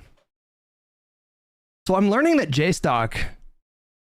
I think what's happening is he feels sheepish about going hard in the paint against Destiny at this point. And so he's transferred all of his anti-fan hatred onto me. Like, he has a searing hatred of me, which I find quite charming. But it compromises him because now he reflexively takes like the opposite position that I take. So he just assumes anytime that I'm speaking that there's something to disagree on. Like, what did he just say? Deny the claims. He basically told her to lie to the Wall Street. No, I think he said it was a lie, and if they went through with it, they were going to expose her for being the person who propagated the lie. This is not true. Like, what the story was not a lie. He was, in fact, found to have been sexting like a dozen different women. And the campaign manager, Morris Katz or whatever, according to Genevieve McDonald, who was the staffer who quit, he called her and told her to tell the Wall Street Journal that it wasn't true or something like that. Lie. No? Street Journal, according to her. Otherwise, he would throw her under the bus, even though she claimed she was not the source for the Wall Street Journal story. And it was after Morris Katz threatened Genevieve McDonald that she went to the New York Times, like a queen, by the way, and went on the record. So there's that. Why is she like a queen? Why would that be like a queen to... Is Hutch... Because he's a toxic candidate who's probably going to lose to Collins, and the correct smart play would be to mount a pressure campaign similar to what we saw with Biden to force him out of the race, but that just doesn't appear to be manifesting, so he's the guy. Hutch even paint... Hutch. She's just trying to skull a Democratic candidate. What do you mean like a queen, you Why does J-Stock think she's doing that? Does J-Stock think that this woman who has worked on many different Democratic Party campaigns in the past, does he think that she is just trying to tank the Democrat? Is J-Stock even capable of processing the possibility that she wants the best candidate for that race and doesn't think that Plattner can beat Collins? Is he even capable of entertaining that possibility? He was a campaign manager. She was somebody who was on this campaign and only received this information as a part of opposition research. She is a Democrat. It was internal vetting, you fucking moron! Man, and you have my pity. I shouldn't be screaming. Esme's still sleeping, I think. It was internal vetting. It wasn't opposition research. Operative using Democrat Oppo research for her own candidate. Democrat Oppo research? Internal Oppo research? That's a paradox. That doesn't make any sense. To help her own candidate. She is using that to undermine his campaign after he's become the presumed nominee in Maine. Are you out of your mind? This absolute queen. Are you all I know is after the Biden stuff, in the aftermath of Kamala's loss, I just heard endless commentary as a candidate, and a lot of people were saying that they betrayed the country because they didn't speak up when they had an opportunity to speak up. And you know, I don't understand why the same logic doesn't apply to Plattner. Like, if Plattner's staffers are aware of like other stories that are coming down the pike, then, you know, you would think that there would be a similar kind of expectation or, you know, moral obligation to speak up. But you were just past that point at this point. You know what I mean? Like, I think I am in my acceptance phase of Plattner. He is going to be the nominee. There just doesn't appear to be nearly enough pressure to get him out of the race. The primary, I believe, is tomorrow. And, you know, he seems to have the backing, tepid backing of Senate Democrats. And so he's going to be the nominee, and it is what it is. Are you an actual... I just can't understand why you'd be psyched about this. What? Why would you be psyched about this? This is insane. It's not even some, like it's not some underlying hidden... It's not some underlying, like, hidden thing that shows he lied about his campaign or lied about some policy positions or that he's lying to anyone. It's, hey, this guy was on, like, Kick or something. And, by the way, we still don't know what the nature of the messages are. What? What? What do you think the messages were? He didn't even deny. I don't understand what J-Stock is talking about here. Plattner did not deny that he was sexting like a bunch of women. He never denied that. So, you know, what do you think the messages were? Have these messages even been surfaced yet? I don't know what they are. It says, it's no one's business what happened in Graham and Amy's marriage before he was ever a candidate for office. There should be no place in our politics for incompetent, opportunistic operatives who violate privacy, betray trust, and prioritize vengeance over decency. Rebecca Katz says, also, a really special place in hell for the kind of staffer who says to the candidate's wife, you can trust me, and then turns around and tells the world. In fact, look at this. Is Hutch is gonna do the thing where he pretends he can't hear, right? Hutch is gonna do the performative thing where he doesn't respond, he doesn't say anything. He is just going to ignore the actual facts because he is a loser. Bro, he is so... Like, it's a lot. It's a lot. You know what I mean? Like, he's kind of a handful. He puts so much pepper on it. Like, holy fucking shit, just slow down. Is that what we're going to have here? Is that what we're watching? He's going to ignore what happened so that he doesn't have to deal with the fact that this person is not someone you should ever support. What's the benefit of tearing down Graham? I don't even like that framing, man. I think that campaign and him are tearing himself down. You know, I think he's probably going to lose to Collins. That's what I think. I think that campaign is tearing itself down. What? What is difficult about that to understand? Honestly, what is so difficult about understanding that? I think he is just a bad candidate who has a lot of obvious problems and about 1,000 red flags. What is difficult to understand about that? Dude, how do people still operate with this guy when he says the dumbest things? Like, how do people honestly network with this person when he is so clearly stupid? Like, what? Guys, holy fucking shit. Guys. It's a lot, you know? Like, it's a lot. It's a lot to take in. It's a lot to absorb. Like, embarrassingly stupid? Jug Runner with $5. You should watch his reaction to you on the more recent New York Times article. I feel like it's more relevant. Is there a VOD for that?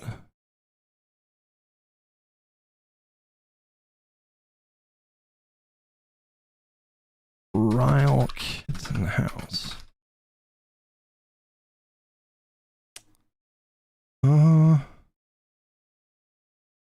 Oh, is it this one? Dark.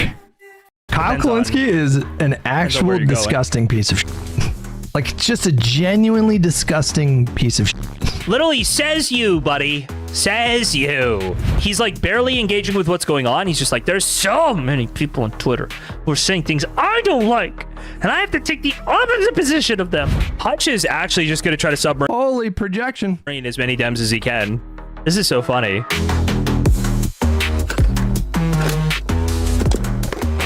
I'm so glad that you guys told me that he was like the #1 DGG power chatter for like 2 years. It just helps me understand things like so much better. It is a fascinating phenomenon that the most aggressive anti-fans were like huge Destiny fans, like 1,000 times more like in that camp than I ever was. Where's my Hutch timestamps? Where's my Hutch timestamps at? Where are they at? So this is the Lindsay whatever post, okay? So what we found out yesterday was that this Lindsay Fifield, the Lindsay Fifield woman, is the source of the original K-File investigation. So what happened here is back in October, Lindsay reached out to Jewish Insider with these logs of her telling somebody in August, which is around the time that the campaign found out about the tattoo and that it might have Nazi origins. She reached out to a friend and said, "Oh, well, Graham's might running for have office, Nazi origins, and he has a Nazi tattoo." Okay, so the very explicit Nazi tattoo might have Nazi origins, guys. That timing is very sus. The way they present it in the K-File stuff, and the way a lot of people present it, is it's as if the messages are from years ago. They're not from years ago. They're from like a month or two before the campaign acknowledged it. Okay. Then, if you're gonna cover the K-File article, JStock, you should read it. You should, at minimum, read it. In the K-File article, the text messages talking about Graham Plattner's Totenkopf tattoo were like 10 years old. So there's like two different things going on here.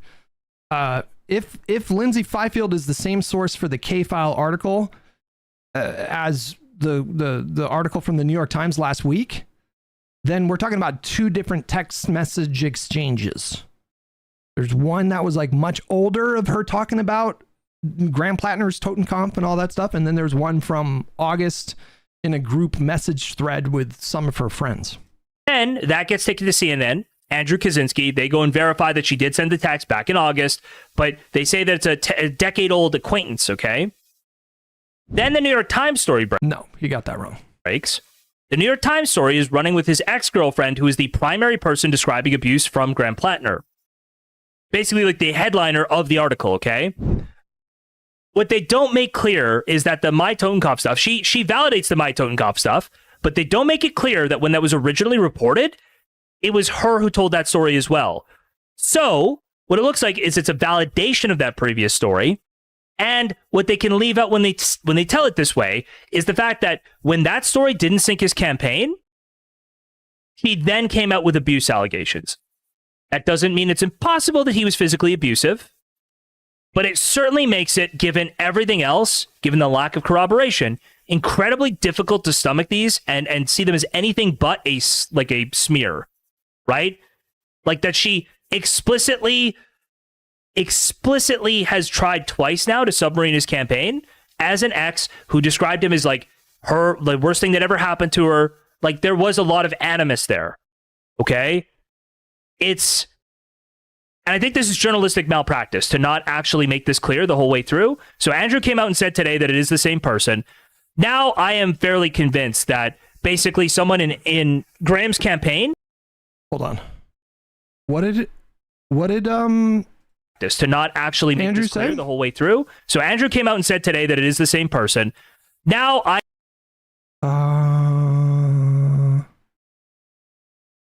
what's his name again? K-File? Is this from the K-File? Okay, it's this guy. Plattner says he knew. Plattner says he knew. Okay, we've asked Plattner's campaign since last year, I think he meant, to explain text messages showing his ex-girlfriend was describing his tattoo as a Nazi symbol months before Plattner says he knew its meaning. Plattner was pressed on it last night and said, I can't say why. Okay, hold on. If we pull up the... Okay, hold on. Hang on.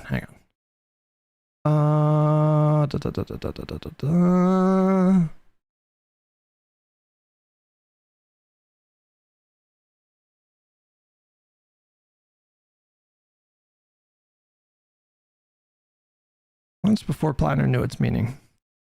In the original K-File article, they referenced a text message exchange from like a decade ago. So maybe there is a separate person.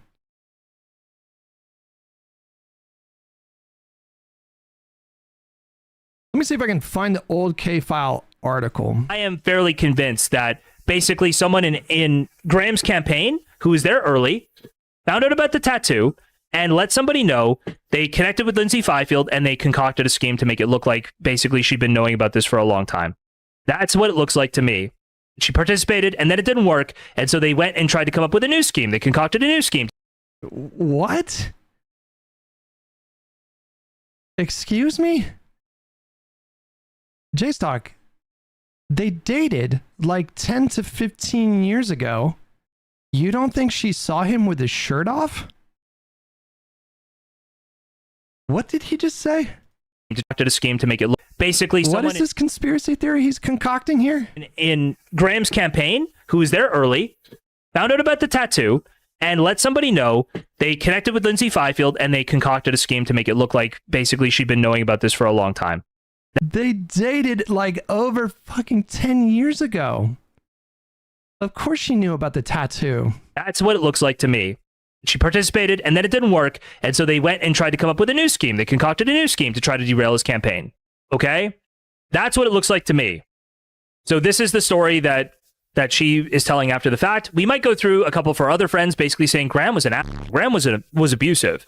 But it's like, well, is that abusive? Is in like he's lying about cheating and continue to cheat and saying he'll change, but then not changing. Like that is abusive. That's probably a narcissist. It's probably a bad person.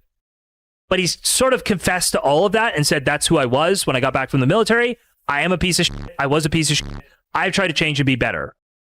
And I'm not even sure that that's true. But at minimum, this is sort of baked into the candidate already. Okay? So, without further ado, still fawning after all these years? That's what we're picking up. Here we go. There's a lot. There's a lot to unpack here, guys. There's a lot to unpack here. Let me just say, my initial reaction to the article was that there were two things that really stuck out to me. That there is no corroboration on the harshest allegations has to be one.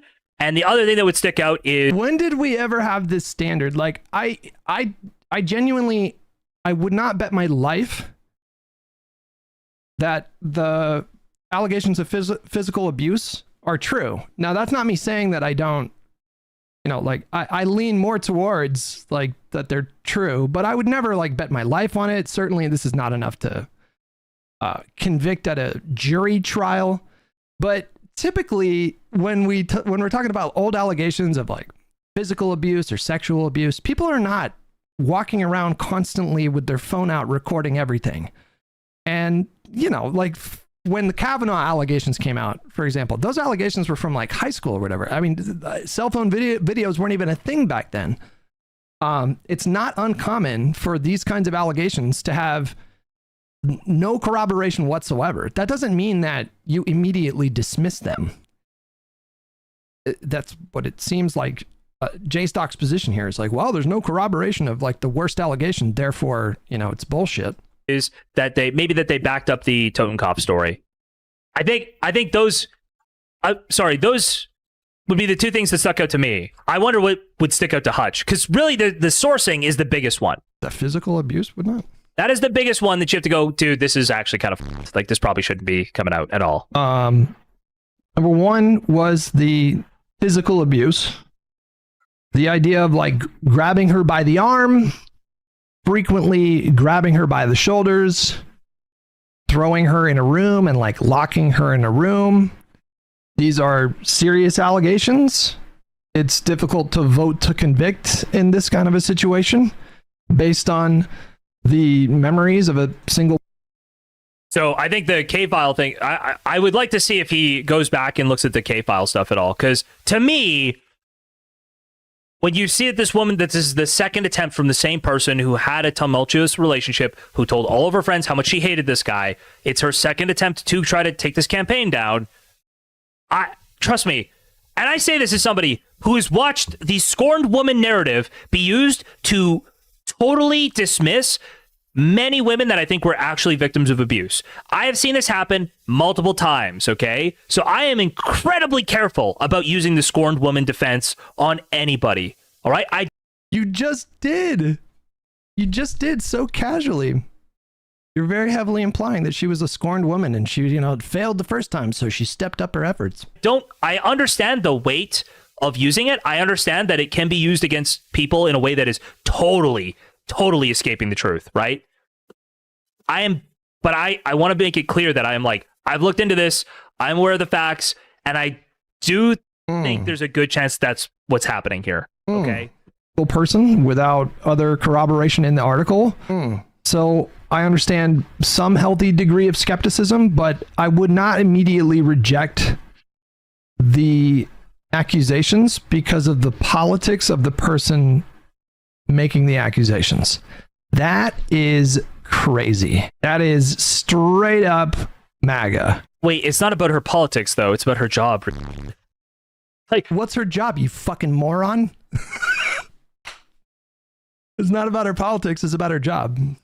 Her job is a Republican strategist. I don't even know if that's her full-time job. I know she's done some consulting work, but I don't know what she does to collect a paycheck. Like, I'm sorry. It's not MAGA to go, well, this person's a longtime political operative who has actually taken the precise opposite position on allegations like this at the last moment with no substantiation in the past. Like, I'm sorry, it's not rejecting her because she's a conservative or a MAGA Republican or anything like that. Sure it is. It's rejecting her because she has done this as a job, right? And when you put a lot of these pieces together, it looks bad. She's done what as a job? I don't even know what. I think he's alleging. Anyone who says I just wouldn't trust a Republican woman with this, yeah, I would obviously denounce that. If you want to make points about how, I'm wary to believe this because of her job, I also True Striker with 5 gifted memberships. Thank you so much, buddy. I think that's okay. If you say I'm never going to believe this from a Republican woman or a Republican operative, I also think that's bad. I would say that I don't know if I call that MAGA, but I would say that's bad. It's just like, dude. So I guess the standard is, if you're a woman who has worked on Republican campaigns in the past and tried to help Republicans win elections, there's, it's completely appropriate to dismiss allegations from those people. Like, just based on that is what he's saying.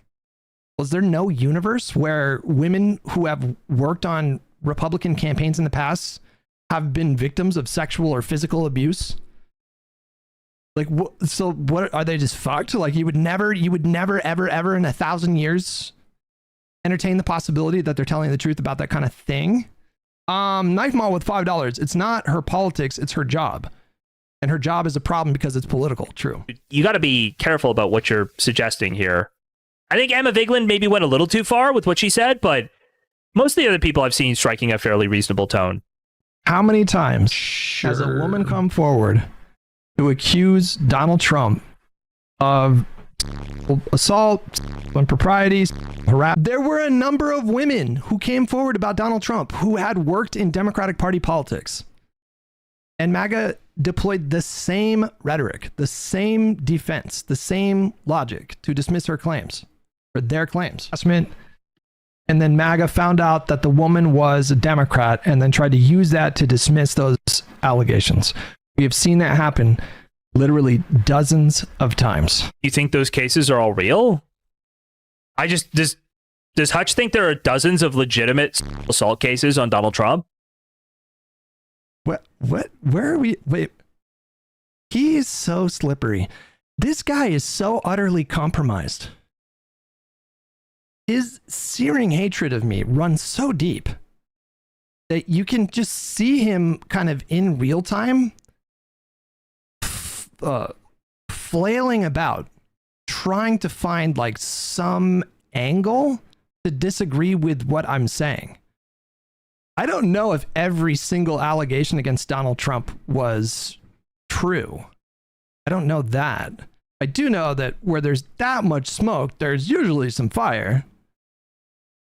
Is it possible that some of those women made up those claims? Sure, but he's not even pushing back against the point that I was making, which is like, we saw this exact situation in the inverse when it was MAGA defending Donald Trump against allegations of sexual impropriety, sexual harassment, sexual assault.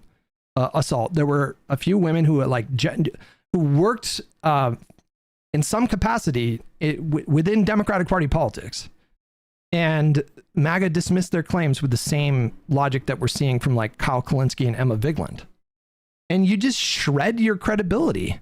If that's the defense you're going with, we can't trust this woman because she worked on Republican campaigns in the past, or she's been involved in Republican Party politics.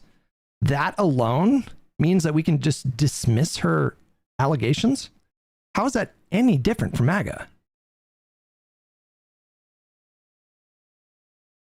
Just assume that there are Republican women who have been sexually assaulted or physically assaulted. Why would you not assume that? I mean, why do you think it's only liberal women or Democratic Party aligned women that are victims of these kinds of abuses? So if you assume that there are Republican women who have been similarly abused, how is it? What kind of space do those women have? I don't like their politics. I don't agree with the people that they try to elect to office, but I would not just dismiss their claims. Jug Runner with $5. Didn't this woman also play a role in writing the document that convinced Collins to vote to confirm Kavanaugh? I believe so. Yeah. But even that is not a reason to dismiss allegations, you guys. That is not something that, I mean, you can say that it would, maybe give you a little bit of pause, but even that's not a good reason to dismiss allegations like that. Knife Mall, did I get you for $5? Yep. I'm trying to find that K-File article here. Realistically, I have a hard time believing that, even though I think Trump's a total monster, by the way. I just have a hard time believing that there's like 100 women he's assaulted or whatever because there's been so many. He said dozens. I just have a hard time believing that those are all legitimate cases. When did I say this? He's not even addressing the point that I made at all. Majority of them would be legitimate, that you wouldn't be getting caught and like hung up in court over that. And it was quite jarring yesterday to see so many people. Yeah, Hutch is totally out to lunch on this. Listen, I've done my due diligence, making sure that he's not making sure that I'm giving him a chance. He's already on this. He's already an embarrassing loser on this. There's so many people bro. Stop just engaging with Twitter. Engage with the facts. Figure out what's going on. You can see he's like barely engaging with what's going on. He's just like, there's so many people on Twitter who are saying things I don't like, and I have to take the opposite position of them. Just go look at the facts, bro. Holy projection. Obo with 15 shekels. It's baffling to see so many Democrats give up on their values to defend a candidate. It's even more baffling when it's a candidate as bad as Plattner. It's not baffling when you remember that this guy, they don't get a lot of high profile wins. Like, what are the big wins that the populist left have gotten in the last 10 years? It's like AOC, Mamdani. Who else? You've had a number of DSA aligned candidates that win in local races and these kinds of things. Like the big high profile races, they don't get a lot of wins. And their wins are usually hyper specific to, like deep blue areas. And so then you have this guy like Plattner who surged in a state like Maine, which is blue, but not like crazy blue. And he's targeting a seat that's been red for the last 30 years. And he speaks their language.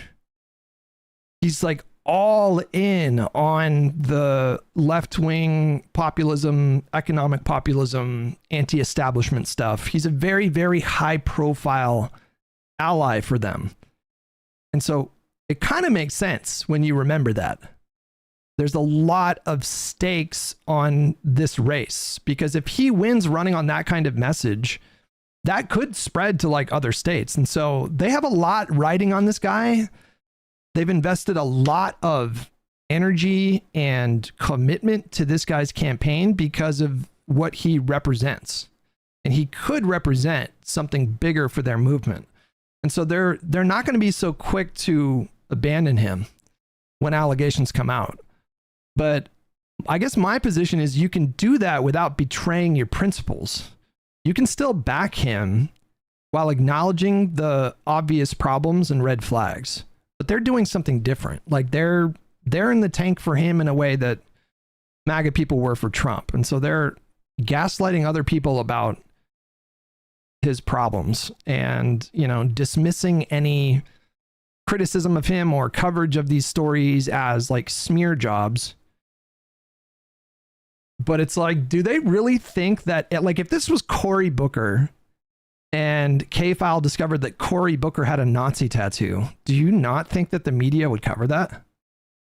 Or if this was K-File and they discovered that Cory Booker was sexting a dozen women, do his supporters really think that the media would not aggressively cover that? They're treating it as though it's like some big conspiracy because he's anti-Israel. Mehdi Hassan is like amplifying this theory. The reason they're covering these stories is because he's anti-Israel. And it's like, okay, you know, it's possible that this is a coordinated, targeted attack because he's anti-Israel, or this guy is so fucking messy that he is like a journalist wet dream. This guy's life is so fucking messy that it's like easy mode for these journalists. Of course they're going to look into his past. Are you kidding me? Why would they not? If this was just a regular establishment Democrat, do you really think that the media would not be looking into his past and scrutinizing him in this way? Do you really think it's because he's being surgically targeted because he's anti-Israel? It's all just so fucking crazy, you know? It's very MAGA adjacent. Discarded Sunday with $10. Why are you giving a drama slop Canadian penguin so much airtime? What does his opinion about American politics even matter? Well, I thought it was possible that he was coming on the debate tonight. So I wanted to hear what he had to say about the Plattner stuff. He still might, as I understand. So we'll call this debate prep. But I think we'll be on the same side. I think like he is also, you should support Plattner if he's on the ticket. Go look at the facts, dog. Are ostensibly on the progressive left. Okay. CNN, Plattner's campaign just announced raising $200,000 in a single day following the New York Times article, their best single fundraising day since Janet Mills dropped out of the main Senate race. Yeah, I don't think that's a pretty low amount of money to be meaningful. I get it that it's like their best day or whatever, but that's more of a headline to try to steady things, to be honest with you. Point. Like, by the way, I'm like obviously for Plattner, but to me, it's just like that's obviously them attempting to steady things. To this woman's politics as a reason to immediately dismiss the allegations. So I've heard a lot of people pointing out that Hutch did something very similar with terror. CNN also spoke with an acquaintance. So this is from the initial K-File article. I've been looking for it for the last like 5 minutes here. And this was an article from back in November or October. It says CNN also spoke with an acquaintance of Plattner from more than a decade ago, who said Plattner spoke about his tattoo resembling a Nazi tattoo. A second person told CNN that they learned of the tattoo years ago from the acquaintance, who told them Plattner had described it as a Nazi-style design. So I got part of that story wrong. It wasn't that there was a text exchange from 10 years ago, but the second person corroborated that they heard about it 10 years ago. A Barnabas with $10. Hey Hutch, new viewer from the D Drama. I really like your poll takes. Do you think if this tattoo was symbolic of what he did in the army, there's going to be a really bad October surprise? You mean like an October surprise of war crimes? I don't know about that. I don't know. Maybe, I guess. We'll see. Reid. Tara Reid, who, by the way, I believe there's more substantiation for Tara Reid's story with Joe Biden than there is for this lady's story with Graham Plattner. Don't even get me started. It's been a while since we've covered the Tara Reid allegations, but boy, that story was insane. The corroboration, as I understand, for the Tara Reid stuff, one was from her brother, who initially told reporters that I can't remember what he initially told reporters, but it was something like, oh, there was no physical stuff. But she talked about harassment. And then after, this is true, you can look this up. Then after he tells reporters that there was like, that Tara Reid had talked about harassment at some point, he speaks with Nathan J. Robinson, who's that guy from Current Affairs, that one like super communist guy. I'm not making this up. And then after he spoke with Nathan J. Robinson, he told reporters a different story. He said that Tara Reid had alleged some kind of like sexual assault. That's kind of wild. That's kind of wild.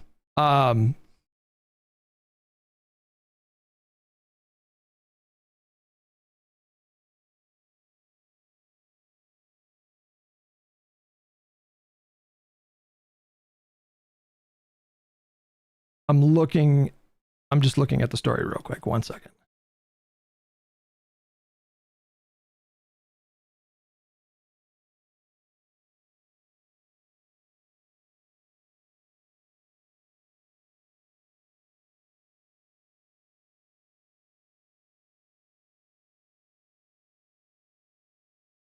Okay, let me find the article. It is paywalled if you guys want to know more about the Tara Reid stuff. I linked it the last time we talked about her. The other problem with Tara Reid was Tara Reid herself. There were big problems. There were big problems with Tara Reid herself. There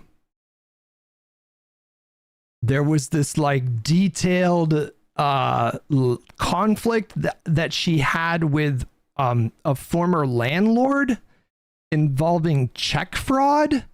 She had also lied about her academic credentials, which was really bad because she had been invited to give expert witness testimony in criminal trials over the years because she had lied about some kind of degree or expertise that she had. Then it was discovered that she had lied about that, which I think a bunch of convictions were overturned because that came out. She was like lying about, like, I remember a story about horses, something to do with horses. It's a crazy story. And then also, she fucking defected to Russia and is now a like literal Russian propaganda asset who does regular appearances on RT. That's kind of crazy. She at the time, she had written this blog post that was like a almost sexual love letter to Vladimir Putin. So there were so many problems about the Tara Reid situation. And the whole thing just like, it was just very bizarre. Like everything about it, very bizarre. And there's like none of those elements. None of those same elements are present with the current allegations. But when the Tara Reid stuff first popped off, I did not immediately dismiss it. I did not immediately dismiss it. I was like, okay, I mean, like, you know, take allegations seriously, that kind of thing. It was after I read that article, the Vox article that I linked in YouTube, The Agonizing Story of Tara Reid,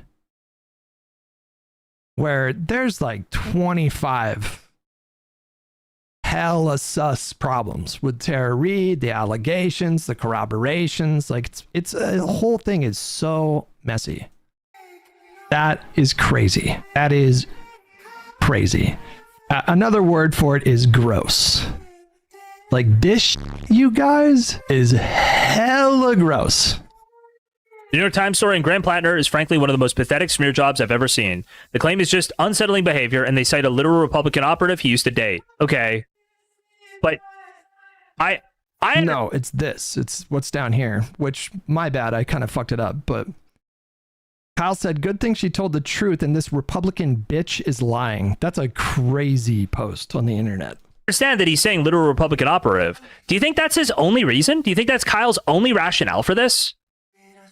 That was literally all he was saying initially when he was talking about this. It's not.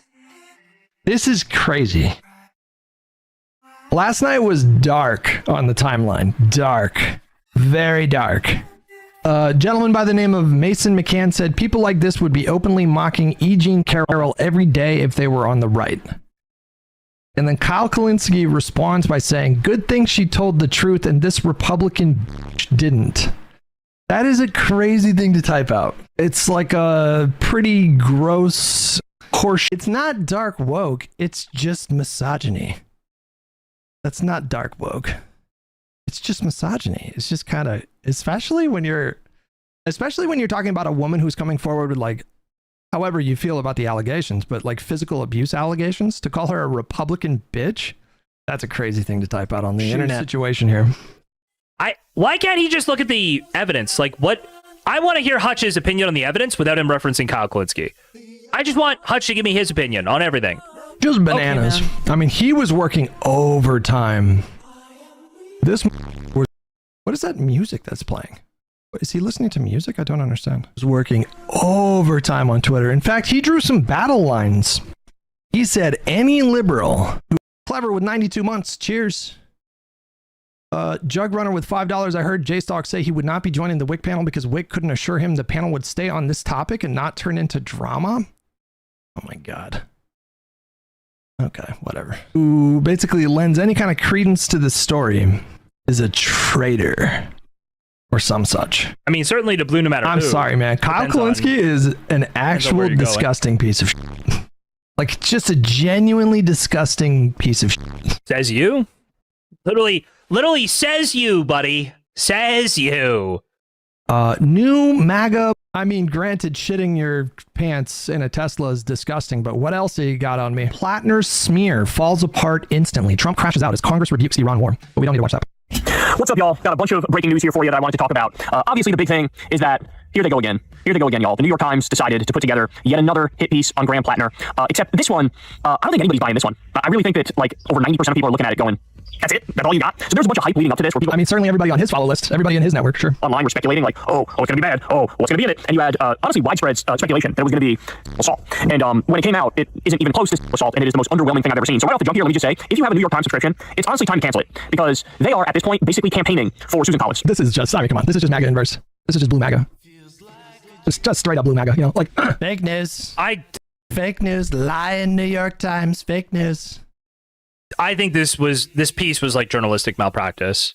I do think that this piece was like, it was weird that this piece got published. I'm not even joking. Like, this piece was actually pretty rough. I'm not going to cancel my New York Times subscription because I do think they do the best profiles. Like their Bibi Netanyahu profile on him convincing Trump to go to war, like second to none. So I'm sorry. They do a lot of good journalism. That is not necessarily their journalism to do with, I guess, Graham Plattner and his campaign. So I'm not canceling, but I do get quite... So apparently these are the two people that recruited Plattner? And at this point, you hadn't vetted Graham Plattner. You hadn't done a full scrub of who he is. How did you go about vetting him? And why did you? We paid a nice firm a whole chunk of money and got some stuff back. Some of what you've seen on the news we got back. Other stuff we didn't. That's insane that they paid a firm a bunch of money to do to vet this guy, and they couldn't find his Nazi tattoo or the Reddit post. That's kind of crazy. The Reddit post, you guys, it was just like, it was so unremarkable. He had this public Reddit account that was linked to his public email account. That's how K-File found it. It wasn't like a whistleblower that came to them and gave them a tip. They just looked up his email address and found his Reddit account, which he had mystifyingly forgotten to delete. And the firm that they paid to do vetting couldn't find these things. That's pretty wild. Did the vetting process turn up the tattoo that became so controversial? No. How is that possible? How is that actually possible? The Reddit posts, did that turn up in the vetting process?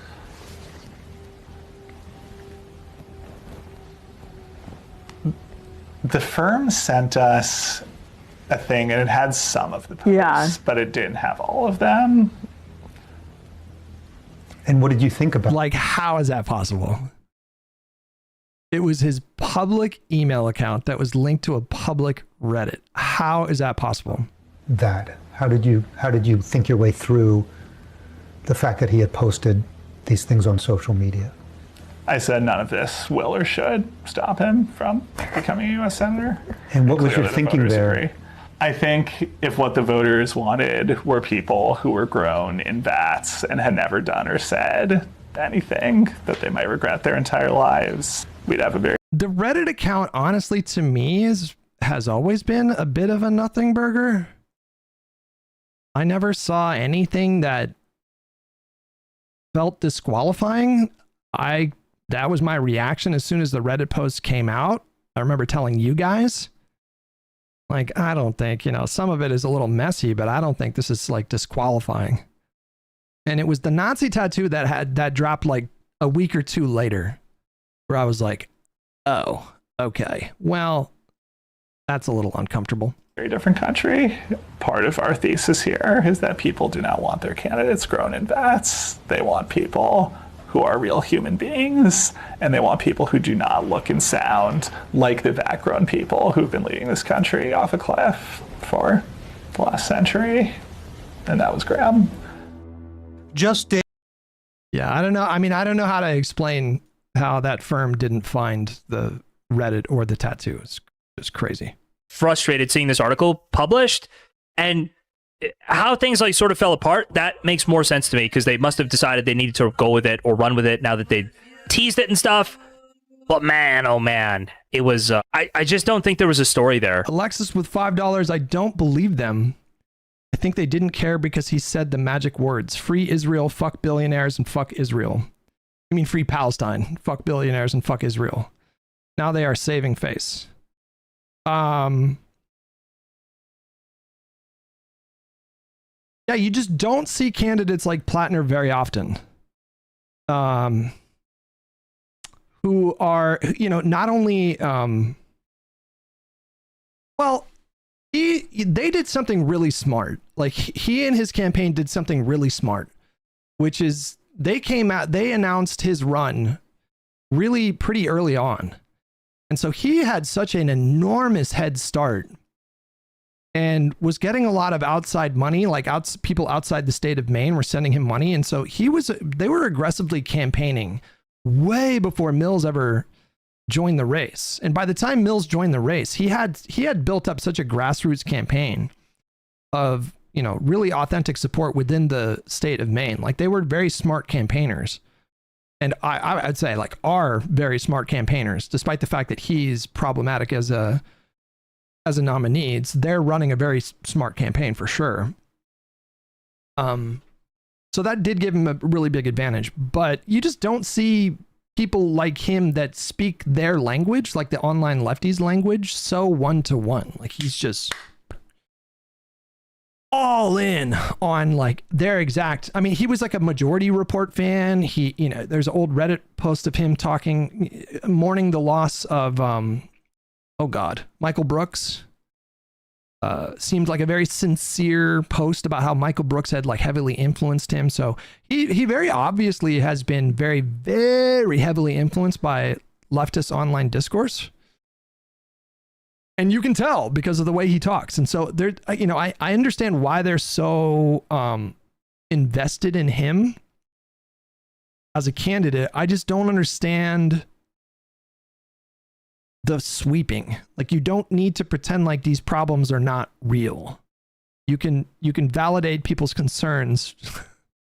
I mean, it's my opinion that this thing should have been over as soon as the Nazi tattoo came out, and as soon as it was abundantly clear that he was obviously lying about it, like, this conversation should have been over. But it's out of my hands. I'm not a main voter.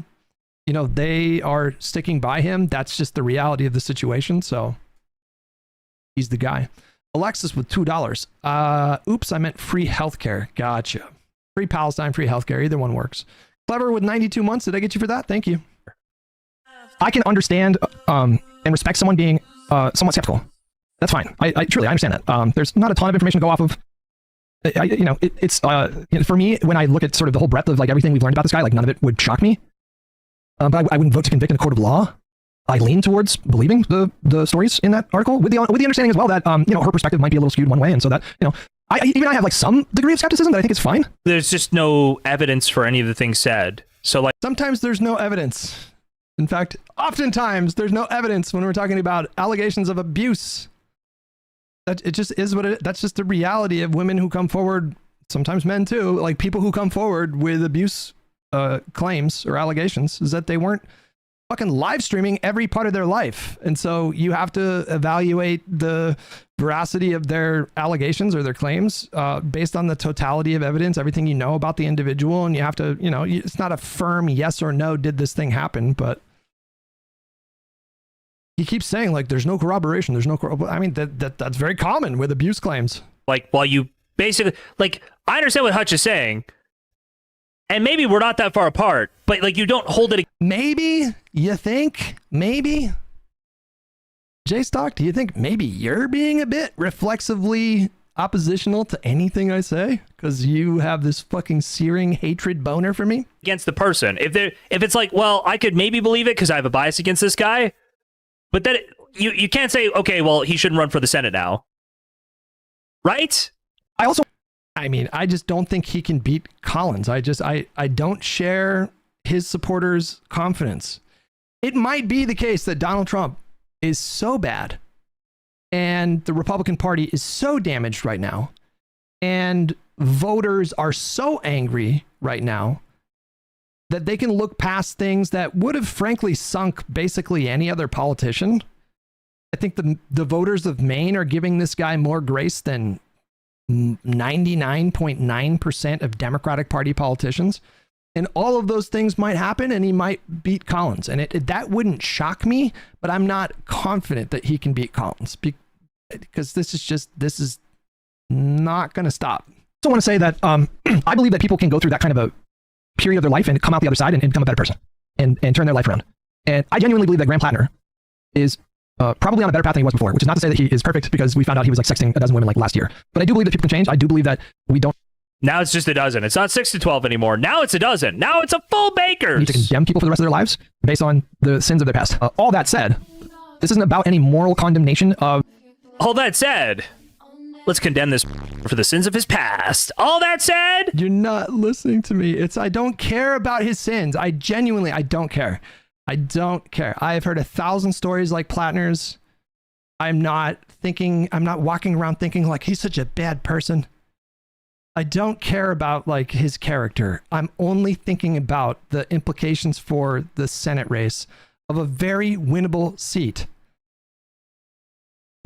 I'm not saying I don't care about like abuse allegations. That's, serious and, deserves attention, but I've heard stories like this 1,000 times, and I'm not thinking about Graham Plattner's morality. I don't care about who he is as a person.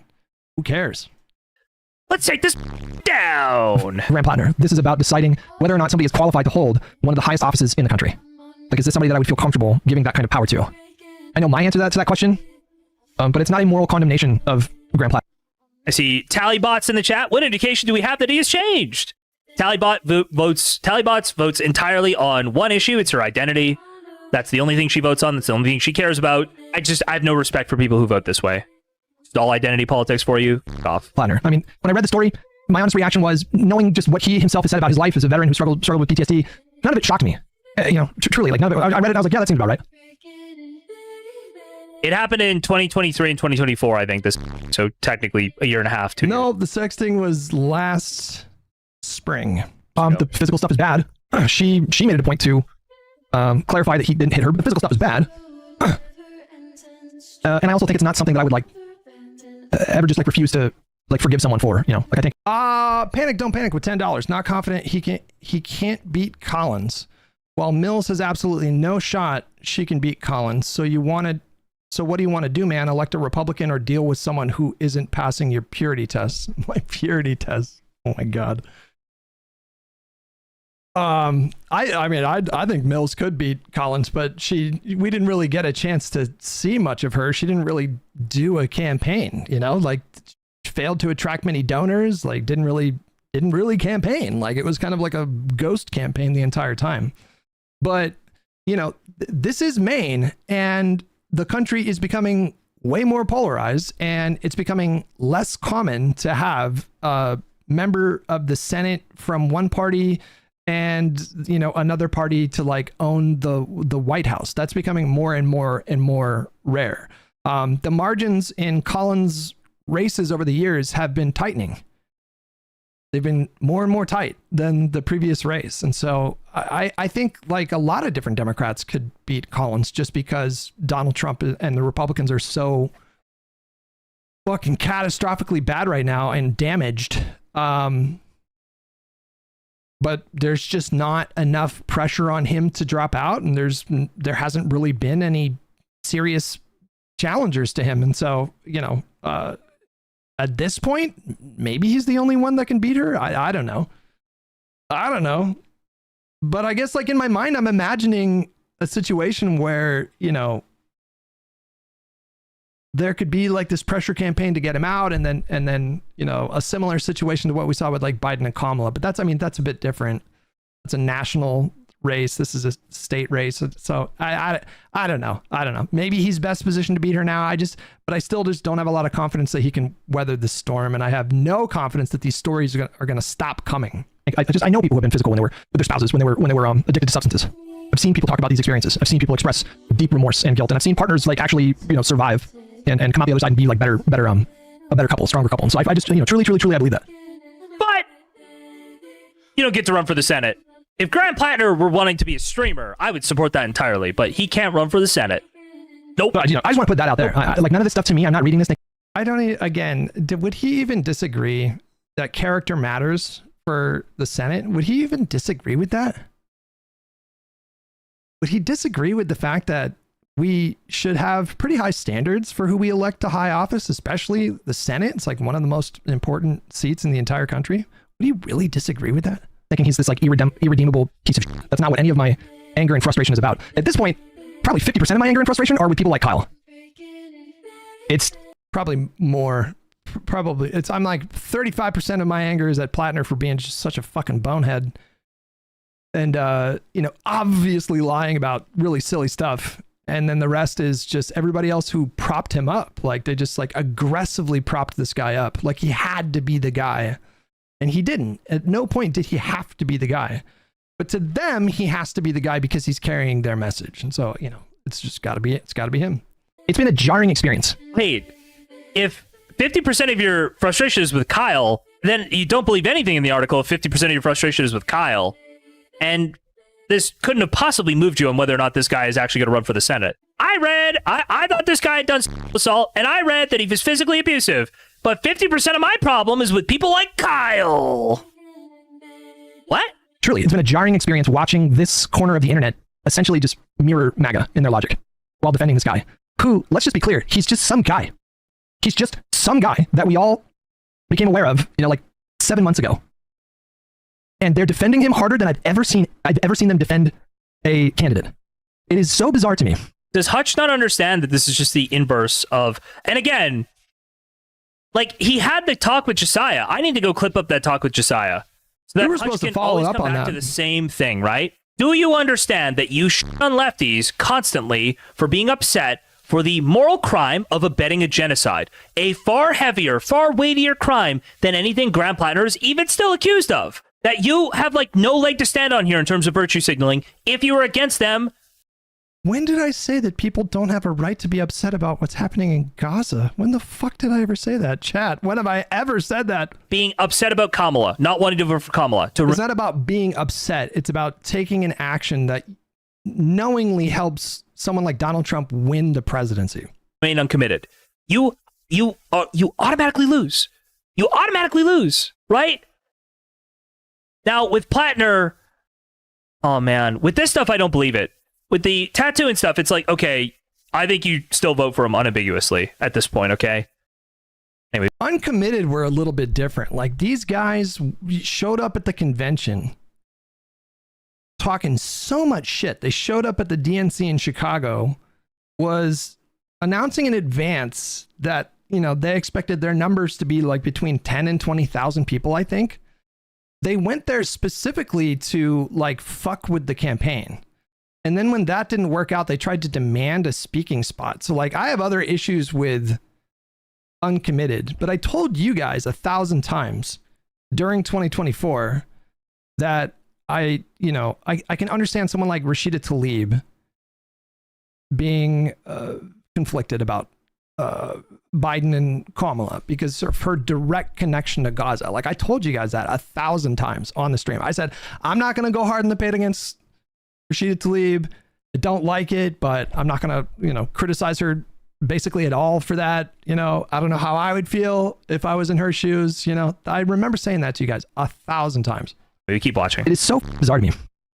Like, I feel like if you could have a time machine and, go back to the time that like we all saw his first campaign ad, and if you could just add everything that we've learned about this guy, after, let's just say, like, we rewind the clock 8-9 months ago, whenever his first campaign ad came out, and if we could go back and like use a time machine, and after the first time that everybody saw his ad, somebody would come in and just tell you, okay, like, here's what we found out about this guy in the next like 8 months, and you just list every bad story. People in that moment would be like, okay, well, probably shouldn't go with this guy. But because it's happened gradually over time, it's like building a tolerance for a drug addict. It's like the Kyle Kalinskis in the media space and all that, all of the strongest. I really think like a lot of it was just built into the candidate, right? He ran as a candidate who had a flawed past. So when this stuff came out, what? Now you're just rewriting history. What are you talking? He started talking about that after the bad stories came out. He didn't launch his campaign ad. He didn't launch his campaign by saying, listen, I'm a little fucked up. I've done a lot of fucked up shit. He started saying that after the stories came out. Right? When all of this stuff came out, it was like, okay, he said he was flawed. Like, really, is this that far off from what a lot of people would say if they... He said he was flawed, but then he obviously lied about a number of things. Like, obviously lied. Never thought somebody would see the messages? No. Like, what, he thinks black people don't tip? I'm sorry, if he could at least acknowledge that, hey, that's based on, it's kind of like a racist trope. It's really not that big a deal. Plattner defenders, they've just, little by little, they've built up more of a tolerance to his bad stories. And so at this point, I think like literally anything could come out. It could, it could come out that he like killed a kid or, essayed someone or whatever, but they're so pot committed. No. 100%. 100%. I still think there's probably like an 80-90% chance that SA allegations get reported on in the next like month or two, and if and when that happens, they're gonna do the same like fake news, this is a smear because he's anti-Israel thing. They're just gonna deny like anything that comes out. Dude, it's like he's watched my streams on him and how he acts, and he's like just trying to reapply that same criticism at this point. Wait, what? I think like literally anything could come out. It could, it could come out that he like killed a kid or, essayed someone or whatever, but they're so pot committed. No. Dude, they're not pot committed? You seriously doubt that his supporters would just call it fake news if like SAR allegations came out? Do you seriously think they wouldn't say that it was like a smear because he's anti-Israel? It's like he's watched my streams on him and how he acts, and he's like just trying to reapply that same criticism. At this point, I don't even understand what he's saying there. They've already just committed so much to this guy. And so I just think they're just I truly think it would be difficult to find a disqualifying thing for Graham Plattner with respect to the Senate. Like that he's continued to pull ahead, that he's continued to win the primary, right? That he's basically a shoo-in to win the primary. There's no other possibility, right? There is no other candidate. If there was another candidate, we could have this conversation. There literally isn't a candidate. Janet Mills ain't it, bruh. Deep in it at this point. They're just way too deep. No matter who? Epstein, segregationist? Yeah, it's Hutch used to understand this, that the Trump problem is the real problem. Hutch used to get it. And now because a candidate that was once supported by Hassan Piker is going to win the main primary, Hutch will... There's no way. There's no way. Is Hutch wary of Graham Plattner because of the, 1,000 red flags that have popped up over the last several months? No, it's because Hassan Piker said he liked him, which I don't even think that's true. Isn't Hassan Piker apprehensive about Plattner? Am I crazy? I'm pretty sure Hassan was not super in the tank for Plattner. Will abandon all things he previously thought, all things he previously believed. Ooh, Hutch is getting trolled as well. United Auto Workers Union endorsed Abdul Sayed. That's big for Michigan. Yes, it is. In fact, how is this trolling me?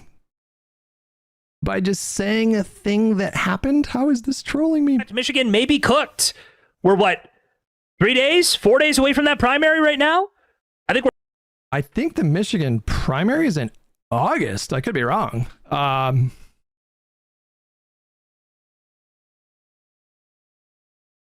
Copilot is telling me to sign in before I can use it. What is this bullshit? The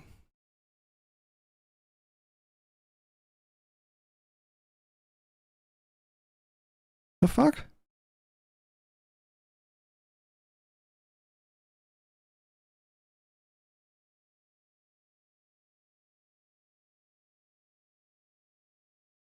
Why is this happening? Oh, fuck it. We're 4 days away, right? It's Tuesday. The main primary, I think, is tomorrow. I think the Michigan primary is in fucking August or something. Yeah, I think it's Tuesday the 9th is that primary in Michigan, yeah? I think that primary is cooked. So. I think El Sayed is starting to run away with that one. I think she's cooked. I think it's over in Michigan. I think El Sayed's going to be the candidate in Michigan, no? Like, I was looking at my feed last night. All these people who ostensibly present themselves as like these progressives are all just like basically telling everyone that you should immediately ignore the allegations from this woman because she's a conservative. Now, I saw a lot of people attacking her reputation. Ryan Grimm, Emma Vigland. Michigan Democratic Party U.S. Senate primary scheduled for August 4th, 2026. McMorrow still has time. She's dropping a little bit. I'm a little concerned about that. Kyle Klinsky, Crystal Ball, they all attacked her reputation, right? But, like, I have a hard time. I don't know what I should do, because to me, I like to have all the information. I like to be able to make the point that we're going after her reputation because it is a valid concern with regards to the story, not because I'm saying, oh, look at her reputation. I'm not just jangling keys and saying, look at her reputation, look at her advocacy. She's a bad person, right? I'm not trying to do that. I'm saying that, like, there's a genuine concern that involves her previous occupation, her political advocacy. Like, there's a genuine concern here. I'm not just jangling keys. Plattner, so that is the cutoff point, is July 13th. At that point, I think it's safe to assume Plattner's going to win the primary tomorrow. But he won't be legally locked in the state of Maine until July 13th at 5 p.m. So he could step aside anytime between now and then the party would select a candidate, which I don't feel especially confident about that outcome because people are just pissed at the party and that would just feed into that would be like a whole thing. I mean, nothing about this race I think is ideal. But realistically, is that going to happen? I just see no universe where this guy's going to step aside. And so I'm not going to spend a lot more time talking about how we should replace this guy because I I got to my Zen place this weekend. I got to a place of acceptance around it where I'm just like, you know what? I don't like it, but this is what the main primary voters want, and I have no control over that, and fucking it is what it is. And there's no indication that he's going to step aside.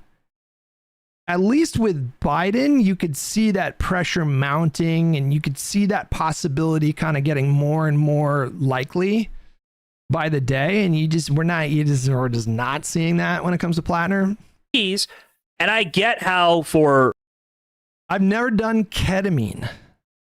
No, I almost got close to doing it when I had a little depressive episode like 3 years ago, but then I got on the medication that I'm on now, and everything got better immediately, basically, and so I never did that. No.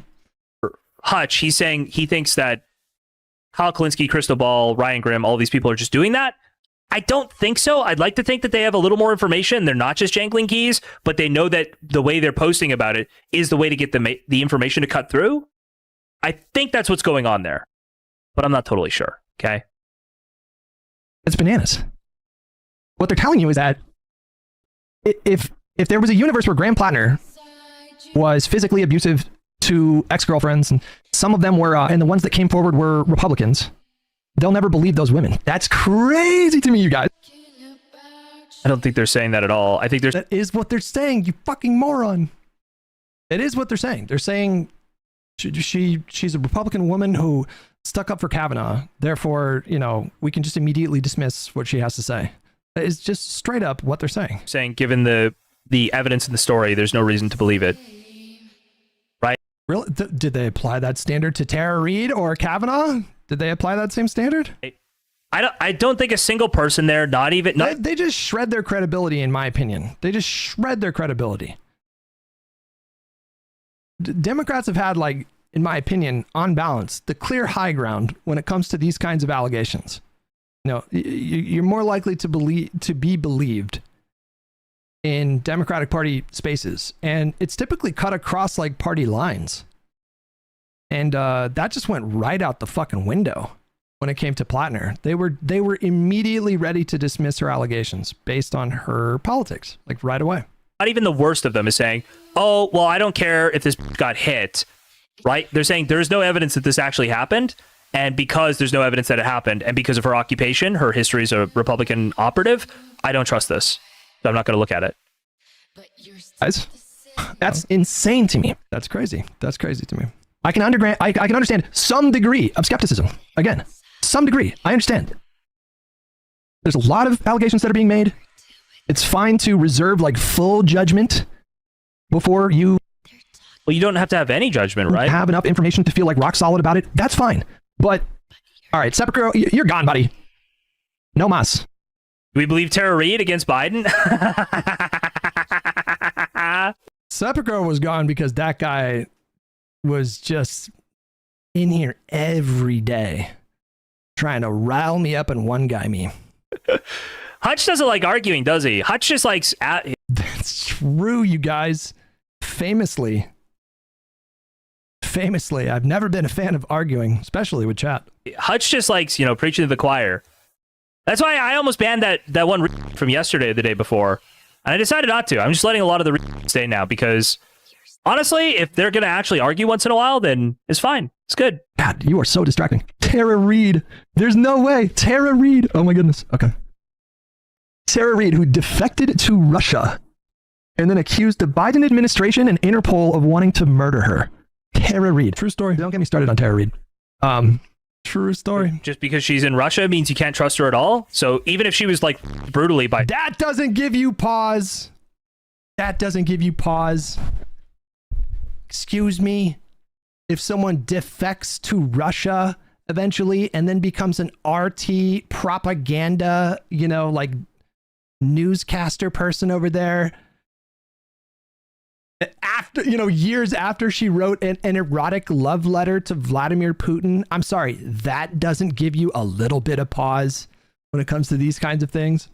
Joe Biden, because she's in Russia, you would just let that... No, not that she's in Russia. She defected to Russia, renounced her U.S. citizenship, and now does regular appearances on RT, and accused Biden and Interpol of trying to murder her. That's what happened. That go. You wouldn't care if there was a lot of evidence for it. Do you see how this line of thinking, this line of like argumentation is, Hutch? Do you see how stupid? There was not a lot of evidence for Tara Reade's claims. I sound when I speak like that? Do you see how stupid you sound when you speak like that? Right? I don't think he means that. I think he means, given that the lack of substantiation, given the lack of information, I'm not sure that we can trust it, given, she's defected. Just exactly what Kyle's saying, which is exactly what Crystal's saying. There's no way. All right, I think we're done with this.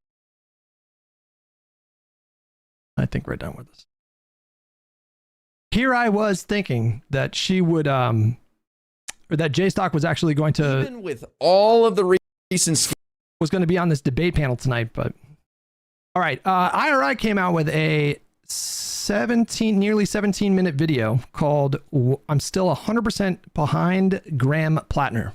Even with all of the recent scandals, I am 100% behind Graham Plattner to be the next U.S. Senator for Maine. It's no secret that I was a Janet Mills supporter. On paper, she's 1,000 times better than Graham Plattner, especially in a state like Maine, where they consistently rank as having the oldest population in the union. And that's by median age and percentage of the population that's 65 plus. So that's a lot of older women that'll be voting that Janet Mills resonates with. Janet Mills is a legend. She was the first woman elected as Attorney General in Maine, and she was the first woman elected as governor in Maine. And since she's been governor, she's had a stellar... She was just, in so many ways, kind of like even though like on paper her bona fides are very strong, and just conventional political wisdom would tell you that she should be strong against someone like Collins on paper, but she was just the worst candidate for the specific time that she entered the race.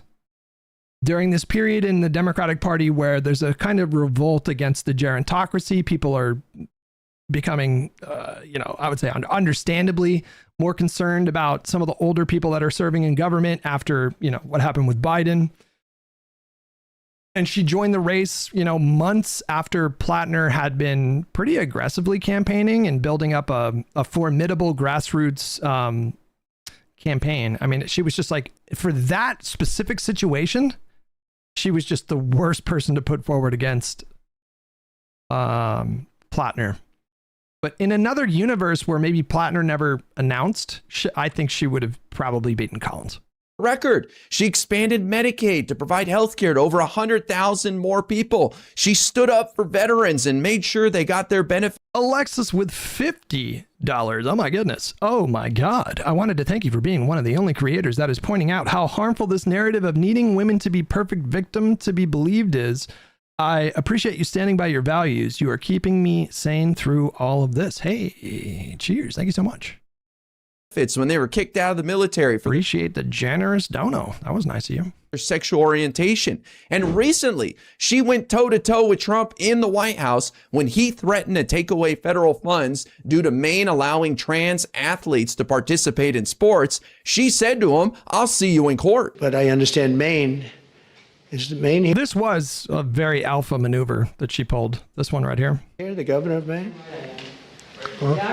Are you? He tried to big dick her, and she plopped her big old vagina on the table and said, "You know what? Fuck your big dick." Not going to comply with it? I'm complying with state and federal laws. We are the federal law.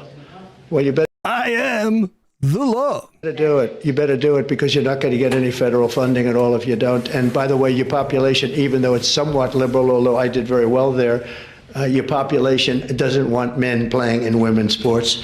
So you better comply because otherwise you're not getting any federal funding. See you in court. Every state. Good. I'll see you in court. I look forward. She said, "I'll see you in court," and then she did see him in court, and they beat him in court.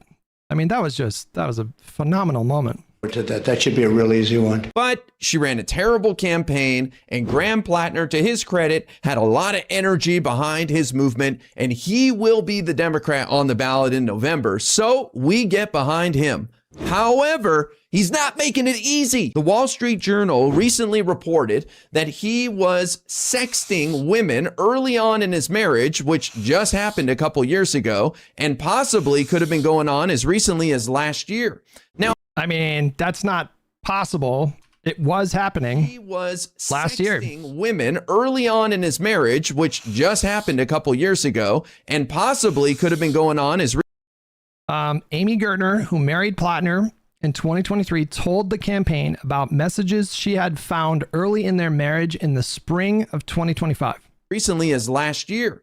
Now, that's not a big deal. That's between him and his wife, and they seem to have worked it out. But I don't like the way he's responding to this. Look at his answers when asked about this scandal recently. What would your statement be at this point?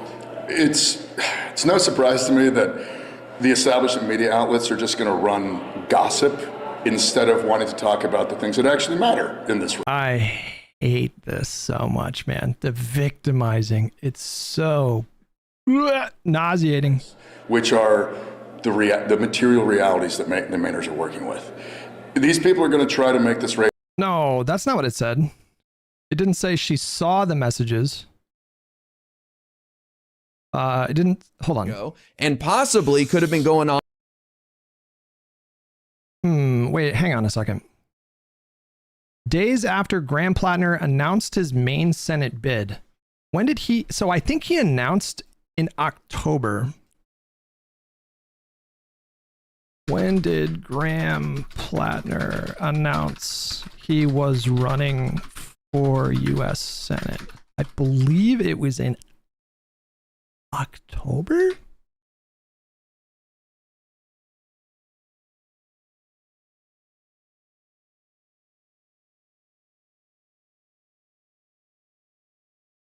Original heirloom with $2. Can you do the Plattner impression? You know, it's hardly surprising that here in the state of Maine, the mainstream media chooses to focus on gossip instead of the issues that matter to the material realities of the people of Maine. I'm not in this race to try to convince people that I've been a perfect person throughout my life. I have not. I'm here to fight for you because you are fighting for me. He does like a slow kind of inflection a lot. He'll close out a lot of his sentences with like a slow kind of like 3-word thing to close out the sentence. Fucking Copilot is busted right now. I'm pretty sure he announced in August. So I get this sentence is a little confusing. Told the campaign about messages she had found early in their marriage in the spring of 2025. I think this is the messages she found were in spring, not she told the campaign in spring. But I could be wrong about that, I suppose. On his realities that the Mainers are working with. These people are going to try to make this race about anything but what it's supposed to be about, which is policy. They never want to talk about policy. Amy and I have a very loving and very happy marriage. They would very much like to try to rip that apart. They're going to come after us in every awful way that they possibly can. And we're just going to keep talking about the fact that the hospitals are closing, the fact that child care facilities are closing, the fact that teachers and nurses aren't paid enough, and the fact that everybody down here continues to work harder and longer and get less. But of course, the powers that be do not want us to talk about that. And so, like, I'm not going to run cover for this. I'm not going to like co-sign this, you know? I'm going to say this is silly and stupid and bad. They're going to just do gossip instead. But the stories are true, right? About the texts. No, this is the amazing part. The Wall Street Journal and the New York Times. She's like, well, that's fucking news to me. Ran stories without any evidence besides the gossip from a former staffer. I'm sorry, that's frankly journalistic malpractice. We pushed back on it. They won it. They did it anyways. So, what did you push back on with the story with the sexting? What specifically did you push back on? So are you confirming that the messages did not exist? What's that? The messages, they did not. I'm confirming that what Genevieve McDonald said in the New York Times is not true. So he does these games, man, these rhetorical games. You know, like what is that supposed to mean? Are you saying that the text messages were false? I'm saying that Genevieve McDonald, what she said to the New York Times is false. What does that mean? Why are you being so evasive? Same thing with the Chris Hayes interview. He was so evasive during that interview. Ever met with her about uncomfortable, for lack of a better word, sexting messages as the campaign was going? We talked about things in Amy and I's marriage that we've gone through over the years. We talked about that because... Over the years. You got married in 2023. You got married 3 years ago. That's our... Graham Plattner announced his candidacy for the U.S. Senate on August 19th, 2025.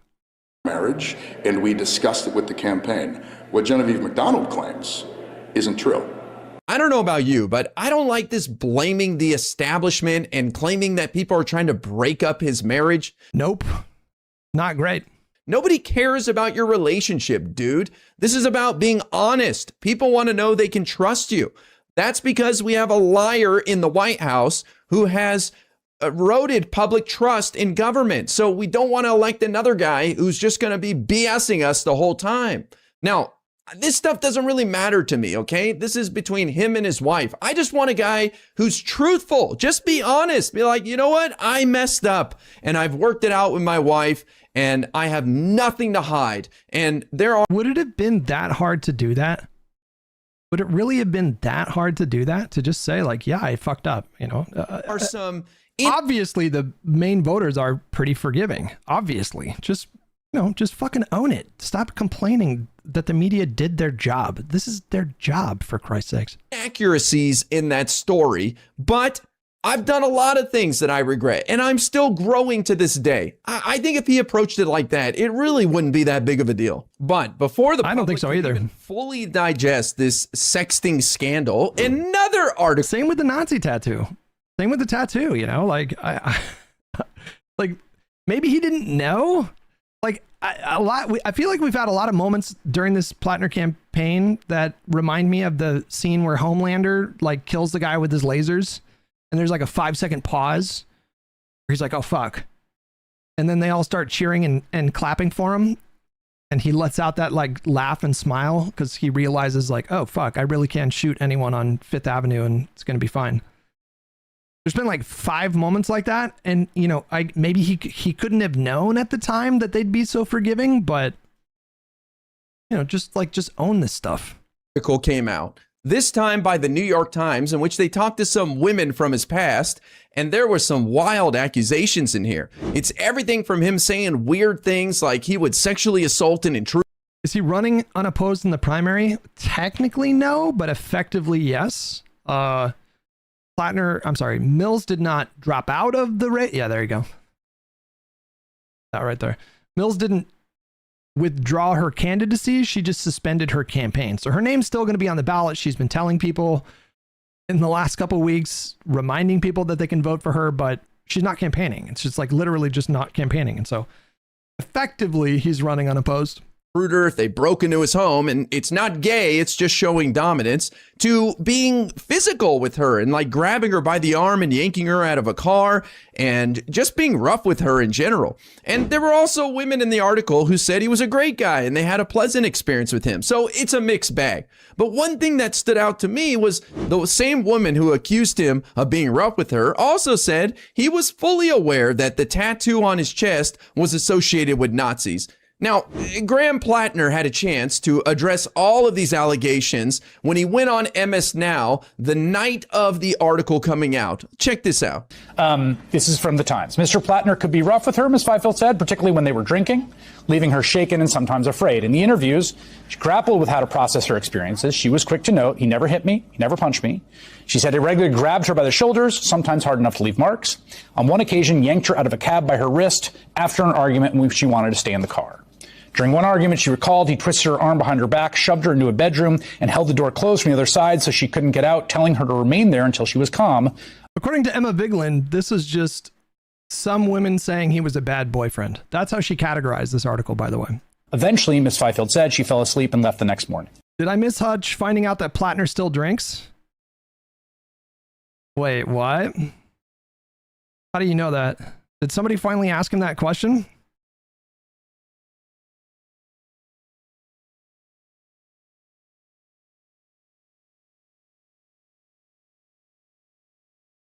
That's probably not great. That's probably not great.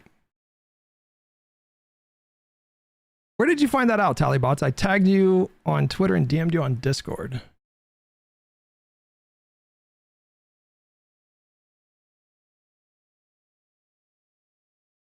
Oh, fucking hell. God damn it. Oh, God damn it. It's like Johnny Depp all over again, bro. Yeah, that's not great.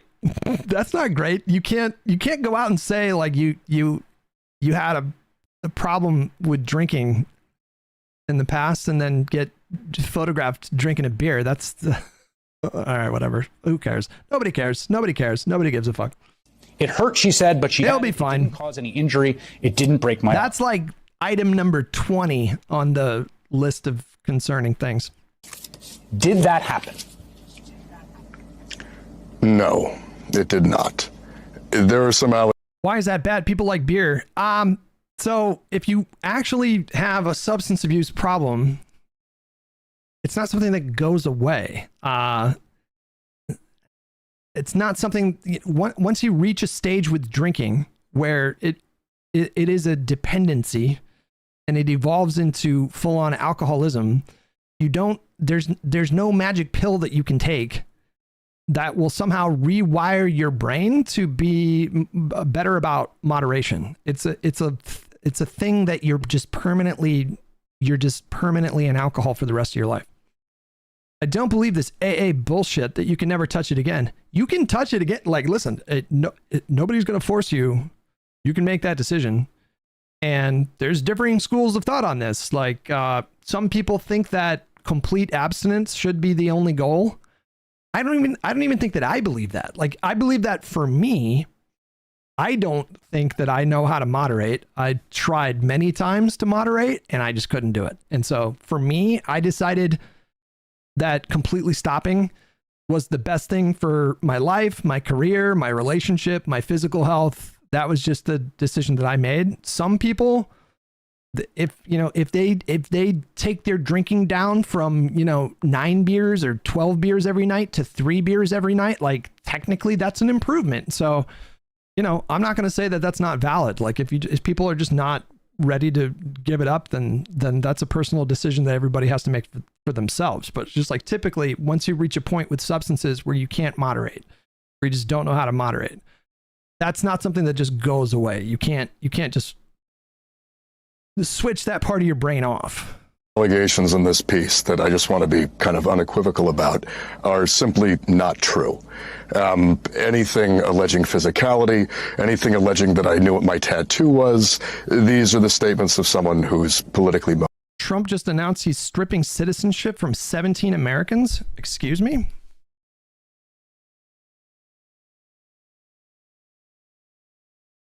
Where are you seeing this?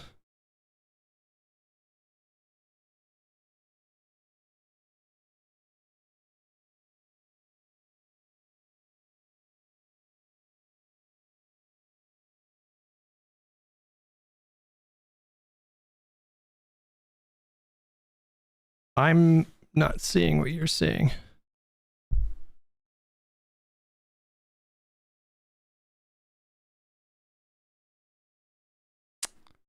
Trump administration plans to announce it's seeking to revoke the citizenship of 17 U.S. citizens accused of immigration fraud, expanding its unprecedented denaturalization campaign, CBS News has exclusively learned. Officials said the move represents the largest ever effort by the U.S. government to use its denaturalization powers, which were rarely invoked before President Trump returned to the White House last year. Between 1990 and 2017, the Justice Department filed an average of just 11 legal complaints per year seeking to denaturalize American citizens. Some of the 17 citizens targeted in the latest denaturalization campaign were convicted of violent or serious crimes, including sex offenses against children. Others were convicted of fraud crimes or accused of committing immigration fraud.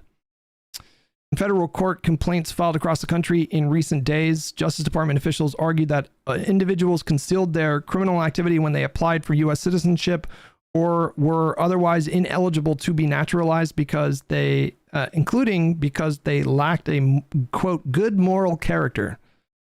One of the requirements for or in the naturalization process. Those targeted in the latest round of denaturalization cases include a Haitian immigrant who allegedly sexually abused his daughter, a man from the former Yugoslavia convicted of sexually abusing a child under the age of 15, an immigrant from Mexico convicted of receiving sexually explicit images of minors, a former Catholic priest born in Colombia accused of child sex abuse, and a Filipino-born man who pleaded guilty to a child sex crime. Motivated. In this piece, there's a lot about my struggling, not being a good boyfriend, certainly self-medicating with alcohol, and I've been very upfront since the beginning of this campaign that was a pretty dark period of my life after I came back from my combat service, and that's what that kind of life looks like. And so there are things in this that I absolutely will take responsibility for and have been speaking about openly for months now.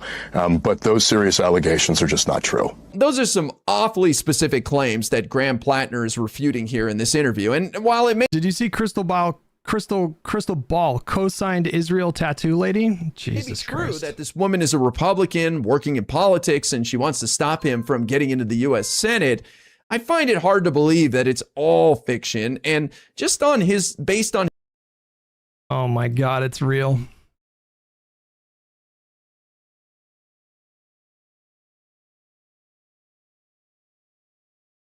Oh my God, whatever. I don't know what level of absurdity we're at, but boy, have we crossed the Rubicon.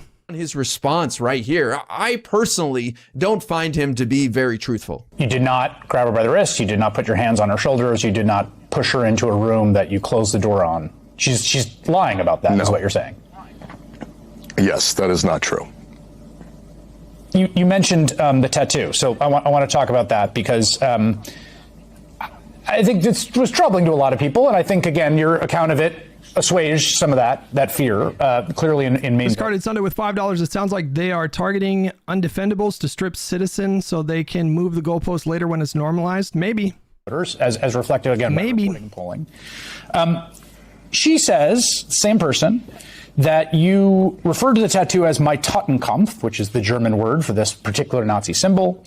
There's other reporting in Jewish Insider in October in which an anonymous acquaintance says you used that same phrase. Did you know what this tattoo was about before last October when you said you first became aware of it? No, I did not. And I also... I just, also think it's important to note that it's very likely, and I think that she is that same source. She's the person who's been telling people this from the beginning. And so I feel like, we're kind of... Das Vidania, day number 15 of saying I simply would not have done the things that he had done. Of rehashing the thing we've been through. I had that tattoo for 17 years. It's a skull and crossbones. I got it with other Marines who I served with in Iraq, in Croatia. And in the time that I had it, I got a security clearance with the State Department. I re-enlisted in the United States Army, where I was screened for gang and hate tattoos. And I took my shirt off in front of my family, many of whom are Jewish. We even released as a campaign a video, which you're putting up on the screen right now, of me dancing at my brother's wedding to his wife, who is Jewish, and her fully extended Jewish family. And I would not have taken my shirt off in that context if I had known. And so any statement saying that I did know is again, totally false. That's kind of a weak argument to me that he passed security clearance checks and he danced in front of Jewish people with the tattoo and nobody said anything. While I think it's possible that somebody could go 17 years with a tattoo like that on their chest and never connect it to the Nazis.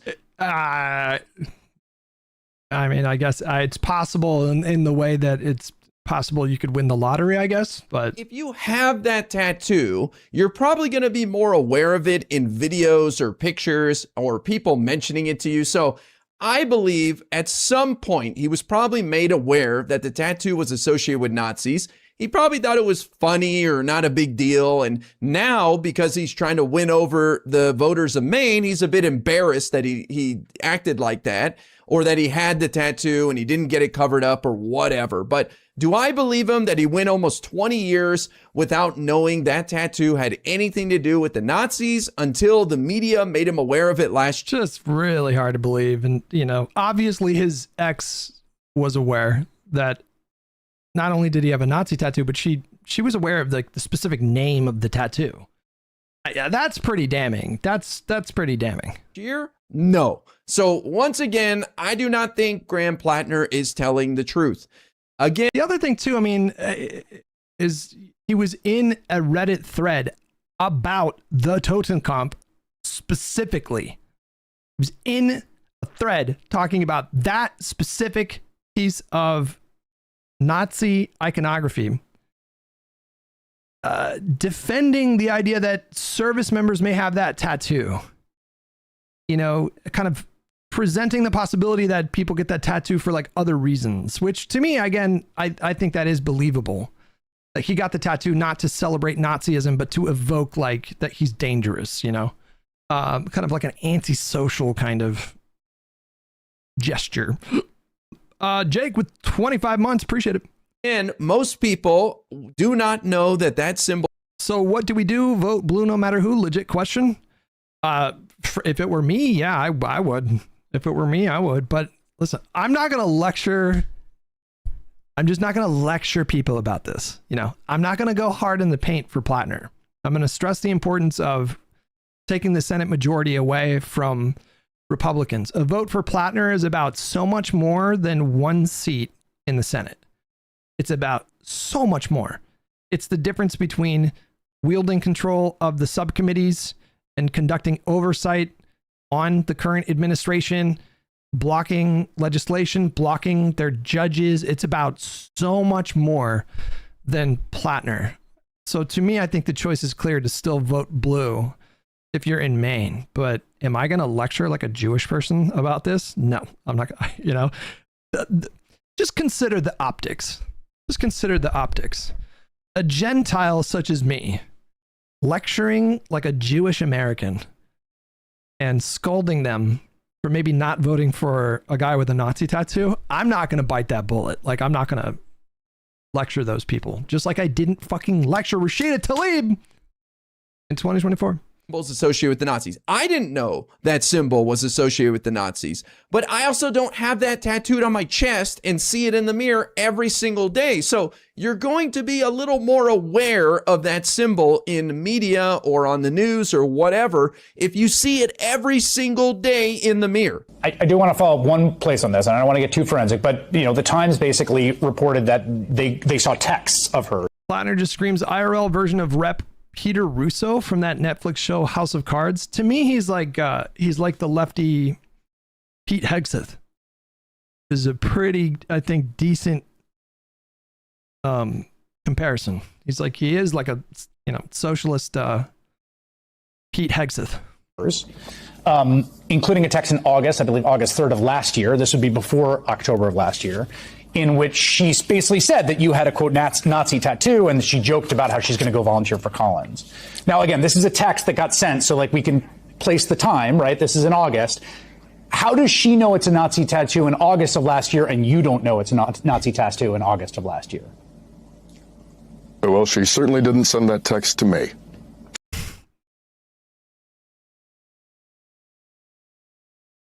Just don't ask me to run cover for this. I'm not going to do it. I'm not going to run cover for this. That is bananas. So whoever she sent it to and was talking to, that's, I can't say why, but I will say that I certainly didn't know. And the text messages she's sending to friends who may have recognized it, they didn't tell me that, So if I'm understanding Graham correctly here, he is not refuting that she sent a text message to some. How could he refute unless he could refute timestamps on a text message? It's pretty hard to refute that. Buddy, that he has a Nazi tattoo on his chest. He's saying she never sent that to me. Therefore, she never made me aware that I had a Nazi tattoo on my chest. Really? I find this just impossible to believe, man. What is this guy doing? The rest of the interview between Graham Plattner and Chris Hayes of MS Now involves him being confronted about the timeline of the sexting scandal and asked, you claim this happened a long time ago in the past, but that was pretty recent. He got married in 2023, and according to the Wall Street Journal, the sexting happened early on in his marriage. And he said, look, that was something I dealt with my wife at the beginning of our marriage and before I got into politics. Well, he announced his candidacy in August. IRI is Jewish too, so he is going through the same thought process I am. I forgot about that. Yeah. Of last year. So true. It hasn't even been a year since he's been in politics. So it's possible he was still heavily drinking and lying. Meta with $10. Any politician caught in misconduct gets the boot, yet Plattner lies about a tattoo, talks to other women behind his back. Nobody's perfect, man. He's trying to be better. It's a stressful job. What the fuck are we doing? I think the reason why he gets more slack than normal politicians is because he's an outsider.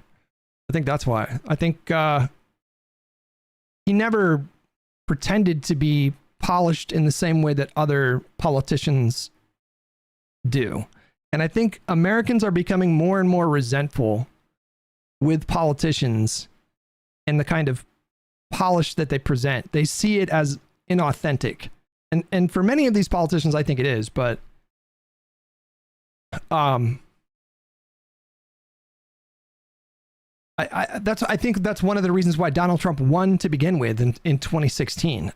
He defied the sort of like laws of political gravity, who told you that you had to behave a certain way. You had to demonstrate a certain level of decorum and like respect for the office. And, he upended that entirely because he was tapping into a very latent anger that was pretty pervasive in the electorate. And I think Plattner has a very similar kind of appeal. It's not difficult for me to imagine, 3-time Trump voters voting for Plattner, not because of policy, but just because he presents as an outsider who is not corrupted in the way that these polished politicians are. I don't see polish as a sign necessarily as a sign of inauthenticity. I think someone can be authentically polished. I think some people prefer to present themselves a certain way. And I'm not immediately turned off by that in the same way that I think a lot of Americans are right now.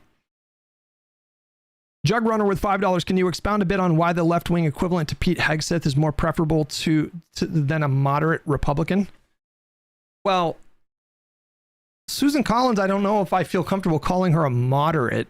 I think she votes with Republicans 94% of the time. And it's not about Susan Collins herself. Is she the worst Republican to sit in a Senate seat if it has to be a Republican? No, she's definitely one of about 4 or 5 Republicans left in the Senate that have been known to buck Donald Trump from time to time. But it's not about her. It's about which party controls the Senate. I want the Democrats to have the power of, controlling these subcommittees, subpoenaing, witnesses, conducting investigations, blocking legislation, blocking judges. That is so much bigger than Susan Collins. And so to me, it's just a no-brainer. It's just a non-starter to support Collins or not support Plattner. Daz Vidani with $5. If you think of campaigns as a job interview, people prefer to present their best selves. We typically don't call someone too polished then. Yeah, this was one of the things that hurt Hillary Clinton. Hillary Clinton obviously did a lot of prep for debates. Hillary Clinton was very good in a debate setting because she did so much prep. But people saw that preparation and they viewed it as her being inauthentic. But that was just her being a professional. Meanwhile, Donald Trump gets in there and he can riff and he can improv and, it was just a totally different vibe. It was a very jarring juxtaposition with Hillary on the debate stage. And some people saw appeal in that. I don't understand that perspective, but that's just plainly true. People saw him paradoxically as authentic. And we're talking about maybe the most dishonest politician ever. Like, Donald Trump is pretty uniquely dishonest in that every time he opens his mouth, he lies. Literally. Every time he opens his mouth, he lies about something. And yet people saw him as more honest than Hillary Clinton because she was super polished. Kind of crazy. And doing all this weird stuff within the last year. So that's what people are trying to get at. Like, hey man, are you good? Are you back with us? Or do we have anything else to be concerned about? Which, by the way, Chris asked him, is there anything else that's going to come out? And he said no. And we all know these are famous last words. And then the strangest part, at the end of the interview, Chris Hayes asked him if he knew all Senate Democrats, you guys, had a behind closed doors meeting with Plattner last week. If I recall correctly, it was on Thursday or maybe Friday. I don't remember what day it was. And they asked him the same question. Is there anything else that's coming out? He said no. And then he had to leave the meeting early to get on a plane to head back to the campaign because reportedly,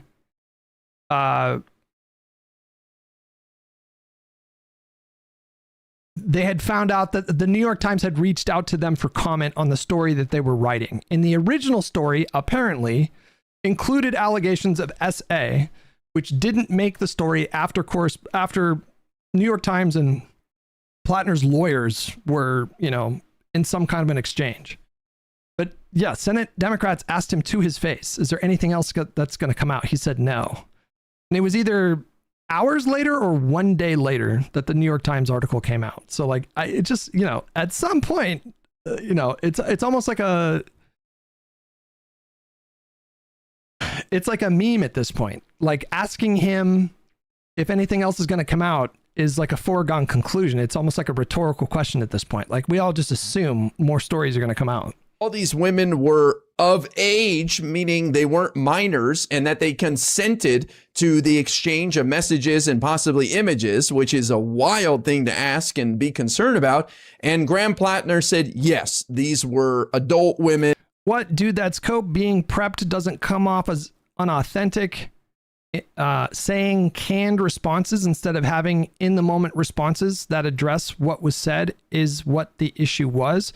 I don't think you understand what debate prep is. Like debate prep in the way that Hillary Clinton did debate prep and what, capable politicians do debate prep. Like the goal is to not be taken off guard by any question. So, you're going to have canned responses to any question. The only time you should be ripping is if it was a question that you didn't prepare for. But hopefully your team is there to help you navigate literally every conceivable question. And it was all consensual. So in the end, I do not. Susan Collins breaks from her party on roughly 12 to 13%. That's not what I saw. Let me ask Claude. Being truthful about his tattoo or his past relationships. And why is he lying? I have no idea. And your guess is as good as mine. It's probably because he's a 41-year-old man and some of this stuff happened within the last couple of years and he's horrifically embarrassed, so he doesn't want to own up to it. But I wish he would. This kind of story resonates with the American people. The stuff he's being accused of is pretty common, sadly, and a lot of people have got some of the things, others not so much. Original Heirloom with $5. Politician is the only job in the world where a lack of experience is perceived as a plus. Quite a mystery. Imagine perceiving doctors this way. I don't think that's necessarily like a rule of thumb that applies universally. I think for the most part, I think voters do want experience. It's just sometimes some elections against particular candidates during a particular time with a particular president, the stars kind of align a certain way. I think that's certainly the case when it comes to Democratic Party voters. Definitely when it comes to older voters. I value experience, definitely. I'm hesitant to support a Democrat who maybe is even closer to me on policy if there's another Democrat in the primary with a lot more experience. But that was not always the case. But I think a lot of Americans do actually value experience. I think that's why Becerra is so strongly positioned for the California governor's race. Gone through stuff like this. And if he would just say, look, I'm a flawed guy, I've got my struggles, but I'm working on them and I've improved a lot. And thank God I had access to mental health care so I could get the counseling I needed, both for my. What did Paid Claude have to say? CQ Roll Call's annual vote study found that Collins deviated from Trump's position 5.3% of the time, the second most of any Senate Republican after Rand Paul, and just behind Murkowski, who broke from Trump 9.5% of the time. So, you know, yes, she's technically moderate by Republican Party standards, but still overwhelmingly votes like with what Trump wants, close to 95% of the time. So it's like hard for me to call that moderate, you know.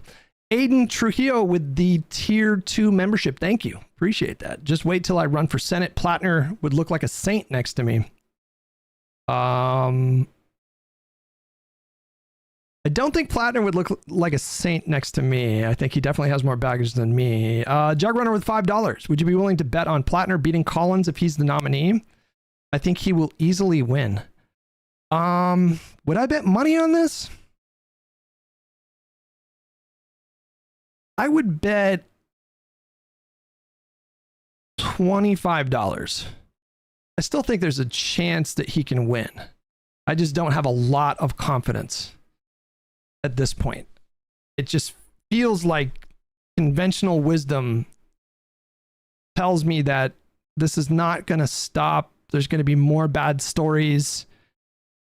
And once there is like the heightened scrutiny of him consolidating and actually winning the nomination tomorrow, then that scrutiny is just going to go up. I think there's journalists all over the country right now that are probably running down stories because they smell blood in the water and because this guy is like so easy to like investigate for shenanigans. I'm just assuming there's going to be like 10 more stories in the next like 6 months. And Collins has a history of, number one, overperforming polls, and number two, coming back from being behind. And I would not underestimate her ability to win elections. I mean, the internal poll that Plattner released last week was not encouraging. In an internal poll, Plattner was only up 4 points. Like, that's not what I want to see to feel like comfortable, you know? Natural Phenomenon with the tier 1 membership. Thank you. Appreciate it. Myself and my marriage. And I just want to get into the U.S. Senate so I can fight for more people to have access to those resources because I know how much it's helped me. And I know that it would improve our country dramatically. That kind of messaging would go over really well with the American people. So I just say, own it, man. It's not a big deal. And I can compartmentalize these couple of scandals about Plattner and not let them define him as a person or a politician or even an elected official. Heck, he might get into the U.S. Senate and become a rock star, and this was just a stumble out the gate. I hope that's the case. It's so important that we take the... Mark my words, though. If he beats Collins by like 10 points or more, mark my words, this guy's going to run for president. And I don't think he would have I think he would be competitive in the primaries. I don't know if he would win the nomination, but mark my words. If he can demonstrate that kind of imperviousness in this race, you just watch, okay? I know it seems crazy, but you just watch. The U.S. Senate from the Republicans and prevent Trump from having that rubber stamp for the last 2 years of his administration. I mean, this guy can do some serious damage to this country if he gets some nasty characters on the Supreme Court or he's... No shot? Listen, I just want to tout my track record when it comes to Graham Plattner. I don't like saying this in retrospect. I don't like saying this, but when Plattner first announced, I told you guys, when I saw that campaign ad and when I watched him having conversations with Mainers, I told you guys at the time, I was like, this guy's a strong candidate. Watch this guy. Keep your eye on this guy. I told you that right away. So I'm just saying, I feel like I have a decent track record when it comes to predicting the Plattner stuff. He's able to get some legislation pushed through. And if the Democrats control the Senate, then they can force him to nominate more moderate people, both to the bench, the federal bench, and to even his cabinet.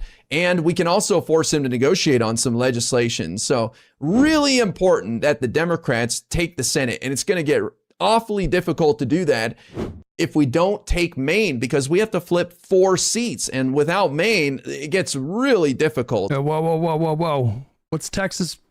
Make that a toss-up. Why is Texas light red here? This is a toss-up state. So I want to make sure people are focused on the positive here. Yes, we can acknowledge the negative about Graham Plattner, but we should also talk about the positive. This guy's quite progressive. He's got a great policy on his website, and I think that he could turn out to be a great politician. He could be an awesome U.S. senator. So only time will tell. Wow. But also, the people of Maine are going to vote based off their financial situation for the most part. They may see a headline here and there about his scandals, but I think most people end up voting based off the economy and their financial situation. So I'm not too worried about it, and I just want to make sure that we do talk about the positive as well. So thank you guys for watching this video. I appreciate it. Once again, he recorded a 15-minute video with Senator Bernie Sanders. It was posted a day ago. Is this an old video? I don't think so. Main thing to remember is when you go on stage with water, make sure somebody opens it for you. I've been on stage and for 15 minutes trying to open the goddamn water. Senator Sanders, we just left the Memorial Day celebration at... When was Memorial Day? Was that a couple weeks ago? The Town Green Sullivan Bay, and you were gracious enough to honor us with your presence. It's not every day that we get a United States Senator coming down for the small town memorial. Well, with a little bit of luck. Well, next time. Next year they'll have another United States Senator here. This place, this town that I'm from, it really is the reason why I'm doing this in the first place. It reminds me, as you said, about the best in America. I'm sure not everybody who came out today has the same political views. It brings up for me this kind of the dichotomy of the American political system at the moment. The fact that on the ground, down here in the real world, we have lots and lots of people who struggle every day, who work incredibly hard, who are always willing to show up for their neighbors. But they're working within this larger system that leaves them with less every single year. He does have a lot of things going for him, you know, like he does. I think the way he presents himself lends itself to this kind of campaign. I think he is running a very smart campaign despite his many shortcomings as a candidate. The messaging, his ability to like orate, he is charismatic, and so like he still does have a lot of things going for him if he can just weather the storm. Jug Runner with $5. Deal. I'm looking forward to winning all my super chats from today back in November. Oh, are we betting? Okay, fine. Yes, I will bet $20 against him. Year, and tries to convince them in many ways that their neighbors are, if not their friends, possibly their enemies. They are people that we love. We need that memory to drive us all forward. We need not vague memories of concepts of service, but we need to remember that Memorial Day is for remembering people, our neighbors and our friends, those in our country who, when the nation asked them to, stood up. Have you talked about Raham overtaking Pratt? Isn't it Rahan in the elections? Did she succeed because Hassan didn't endorse her? Yeah, we talked about that a little bit. I think if I lived in Los Angeles, I would vote for Rahan over Bass. We'll see. Or was it Rahman? I would vote for her. I don't think Hassan endorsed her. I don't think he did. And made the ultimate sacrifice for all of us to continue to live in freedom and safety. I don't know if I dislike Bass. I just think Rahman, is it Rahman? Rahman has way better housing policy. We are living in the richest country in the history of the world. with the opportunity to do extraordinary things for our children, for our seniors. We can lead the world in so many ways, right? Wouldn't it be wonderful if the United States led the world in terms of how long our people live, the kind of education system our kids had, best in the world, the kind of healthcare system leading the world in fighting climate change. Paris was a turning point in the fight against climate change. I was elected to represent the citizens of Pittsburgh, not number one, integrity. Number two, policy. Number one for me is having a majority. That's the highest order priority for me.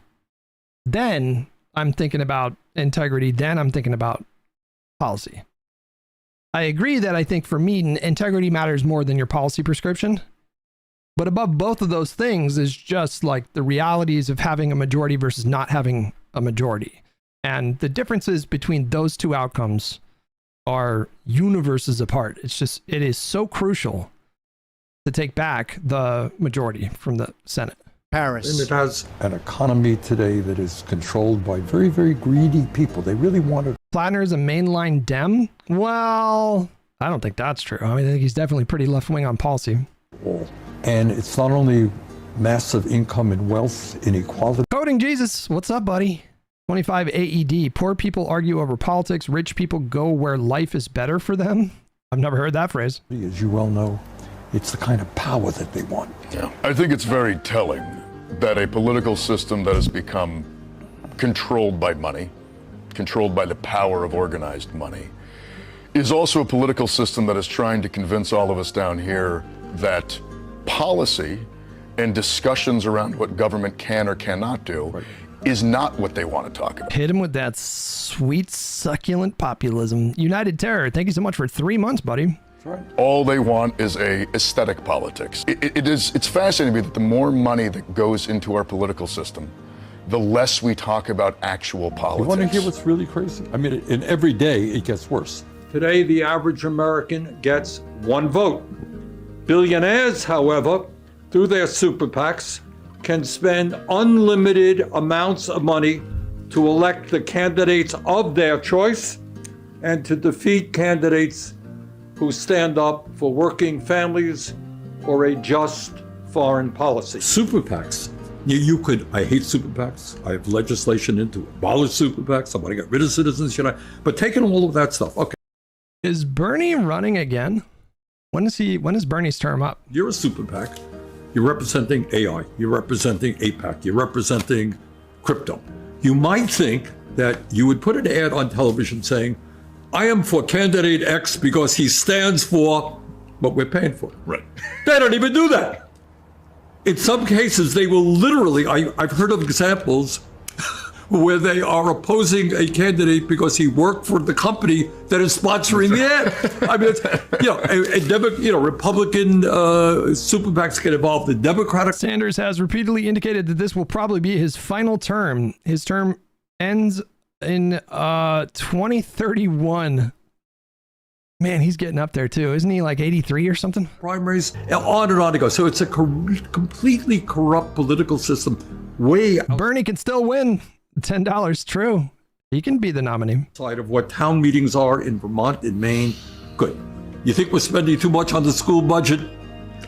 Good. Then let's argue it out. I disagree with you. And by a vote of 60. Coding Jesus with 5 gifted memberships. Hey, man, thank you so much for that. Appreciate that. You're so handsome, too. To be gifted memberships from somebody so striking and handsome. What an honor. The Bernie rhetoric isn't the problem. It's that the people using it are liars. I think Bernie's rhetoric is kind of a problem. I didn't always think that. I wonder if Bernie has been a net negative in the last 10 years. I do wonder that from time to time. 3 to 49, we passed the budget or we defeated the budget. It's called democracy. And my mom used to take me to town meeting when I was a kid. And until I left New England, I didn't realize the town meeting was kind of a New England thing. Yeah. Coming from our congregational Puritan roots.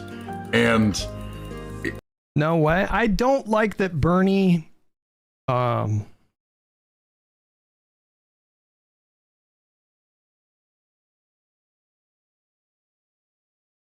I think he oversells, and I think it's confused a lot of people. So that's probably that's my second problem with Bernie, is I think he oversells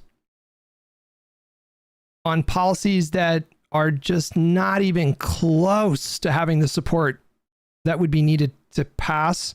Policies that are much easier to do on the state level, really difficult to get done in the Congress and applied federally.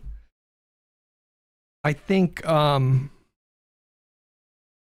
people get fixated on policy like Medicare for all, and they think that that's the only way, the only morally and they frame it as a moral question too. So like for Bernie Sanders supporters, Medicare for all is the only moral policy to address healthcare needs. And anything short of Medicare for all, it just feeds the capitalist, bureaucratic machine and is therefore evil. I don't like that. I think if you're like a strong Bernie supporter, Bernie Sanders supporter, you're more likely than not the type of person to make perfect the enemy of good. So I don't like that. That bothers me. But my biggest problem with Bernie is the populism. Well, actually, no, that's my second biggest problem with Bernie. So my third biggest problem is the purity testing on policy.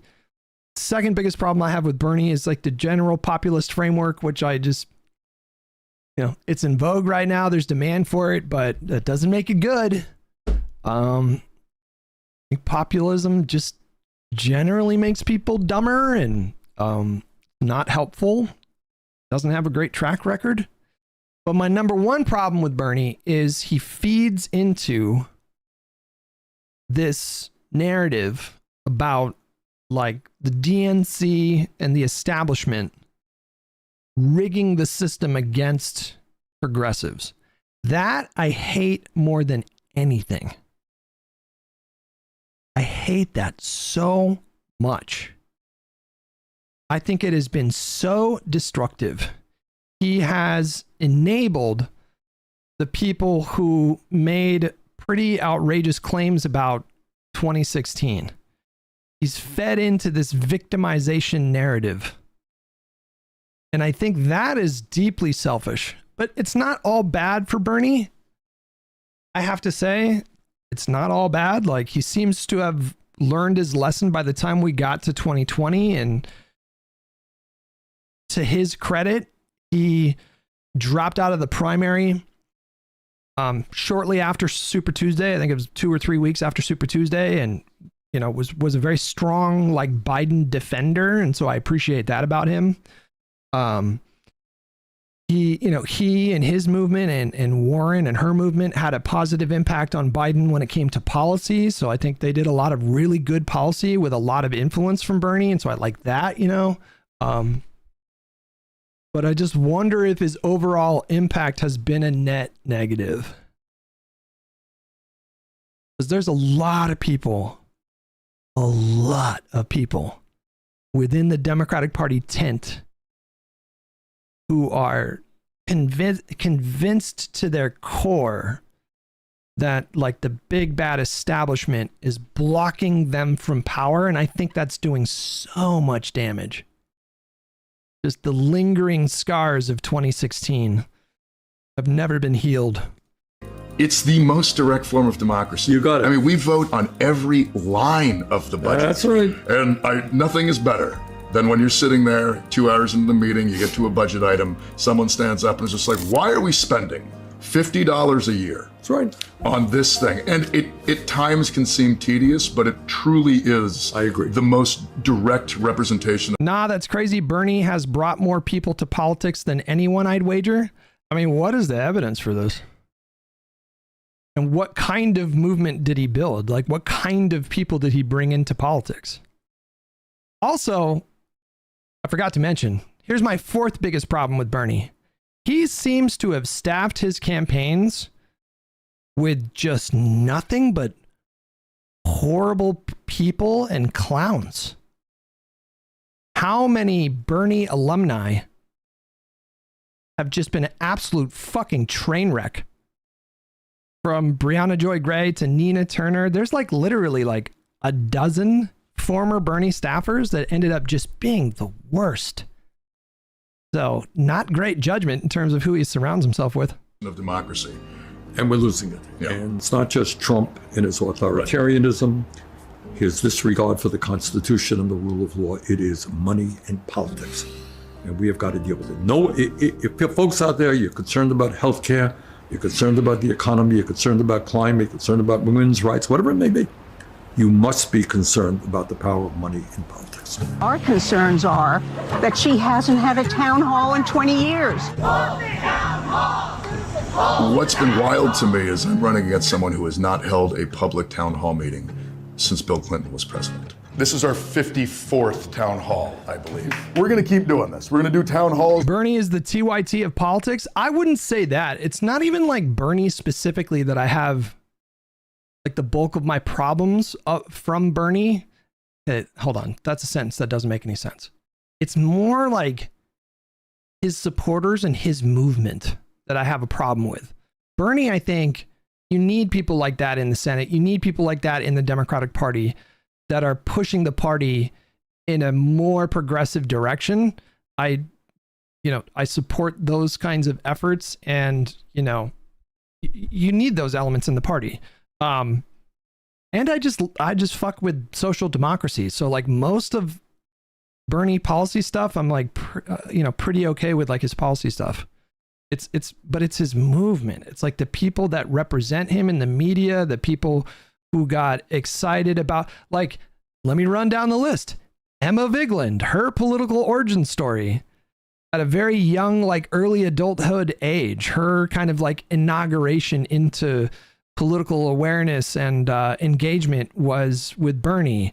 The Vanguard guys, Kyle Kalinske got kind of supercharged after the Bernie Sanders stuff.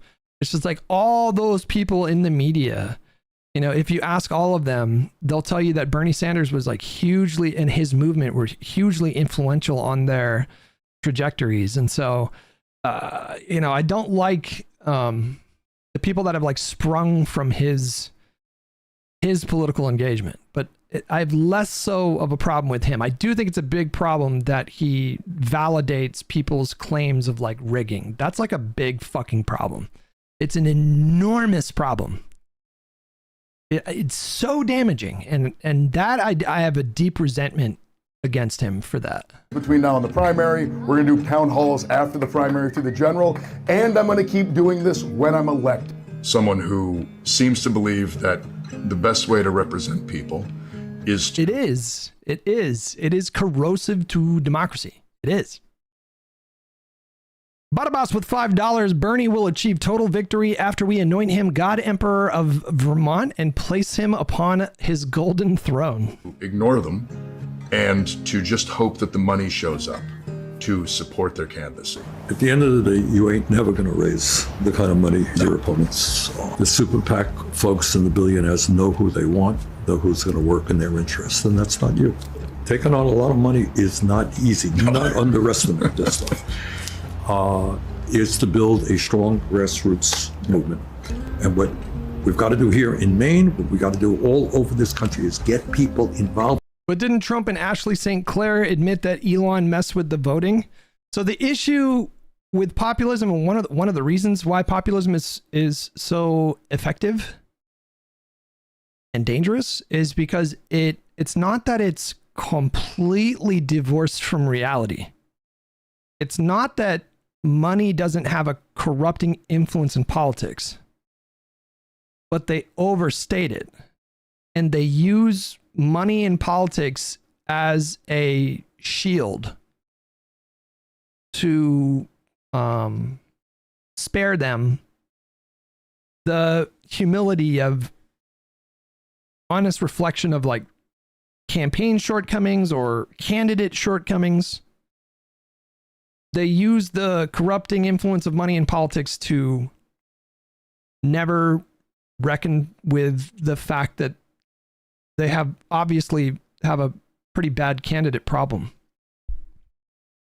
You know, it's not just money in politics that is the reason for the many failures of their movement to expand outside of deep blue enclaves in this country. You can't just spend all your time blaming the money and not take a look at, like, maybe we could have messaged better on this front. Maybe we're a little out of step with the electorate on this thing over here. Maybe the tone was like not appropriate for this kind of, like, they just avoid all of that by blaming it all on money. And it's just, you know, I don't have a lot of respect for that. I don't have a lot of respect for humans that avoid accountability like that, just in their own personal lives. And so when I see it done by, you know, the progressive left to avoid any kind of accountability for their shortcomings, it just drives me insane. All elite me, and it feeds into this like victim narrative. That drives me insane. Like they're the victims. Like they're the victims of like the corrupt elite. I also don't like the moral binaries, you know, like if you're even slightly out of step with that movement, then you're basically a Republican. There's no in between. They can't conceive of someone like Mallory McMorrow who strikes me as just like very authentically like pragmatic. I think Mallory McMorrow is interested in actually getting things done. And I think that people like El Sayed are interested in like signaling virtue more than actually getting things done. And so like, I just, you know, for someone who values pragmatism in their preferred politicians, that's like the opposite of Bernie's movement. They're so far, you know, away from anything even resembling pragmatism. Around an agenda. Now, you can't do it. The reason why a lot of the big money folks don't have town meetings, they don't have nothing. They think it's like moral purity. I think it's naivete. I think it's just like ignorance and naivete. Nothing to say. What are they going to say? I'm delighted that everybody is here. I want to tell you about the $1 trillion in tax breaks that we gave to the richest people in America. And by the way, we threw you off of health care. Misinformation out there about the bill. People are not, well, we all are going to die. That was a crazy moment. Jesus, that was only like 7 months ago. Remain insecure. And so,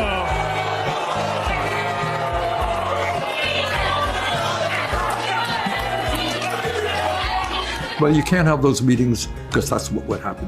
Yeah. Okay? But when you have an agenda, you know, it's not just abstractly, we want to build a grassroots movement. It doesn't happen unless you are talking to the reality of people's lives and you're giving them hope. My entire life, I have been told by establishment politicians that dreaming big was absurd. Apparently he got roasted. What happened here? Does the smell of porta potty still make you want to masturbate? What's up, dude? Graham Plattner, can Mainers trust you when you say you've never masturbated in public? Graham, do you want this hand sanitizer for later, or do you prefer lotion? Graham. To be fair to Plattner, he's handling it, I think, really well. Like, he's very composed. Do you want this hand sanitizer, or do you like lotion a little bit more? Everybody's making sport. Jesus.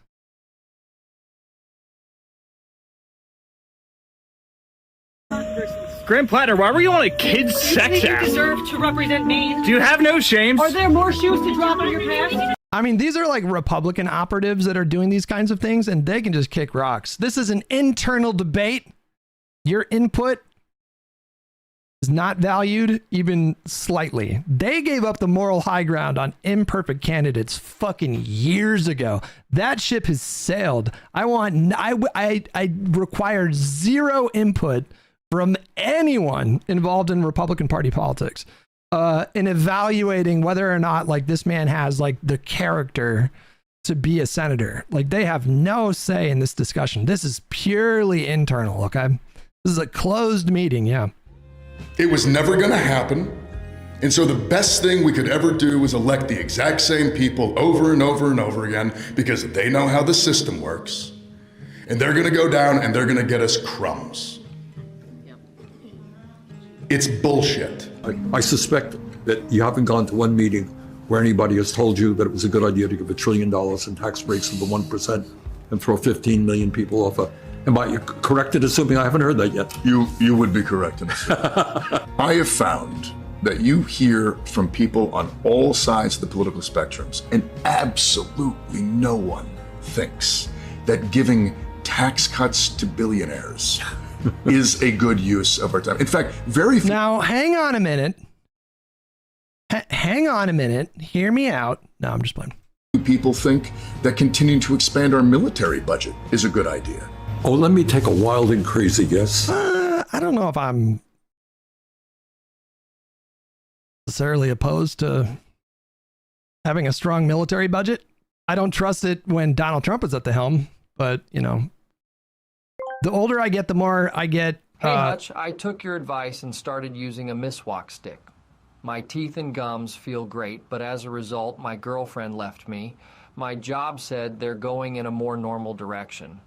And my dog got terminal syphilis. I wish you never told me about these things. Yeah, gotta be careful. Gotta read the fine print on the miswalk stick wrappers. They warn you about those things.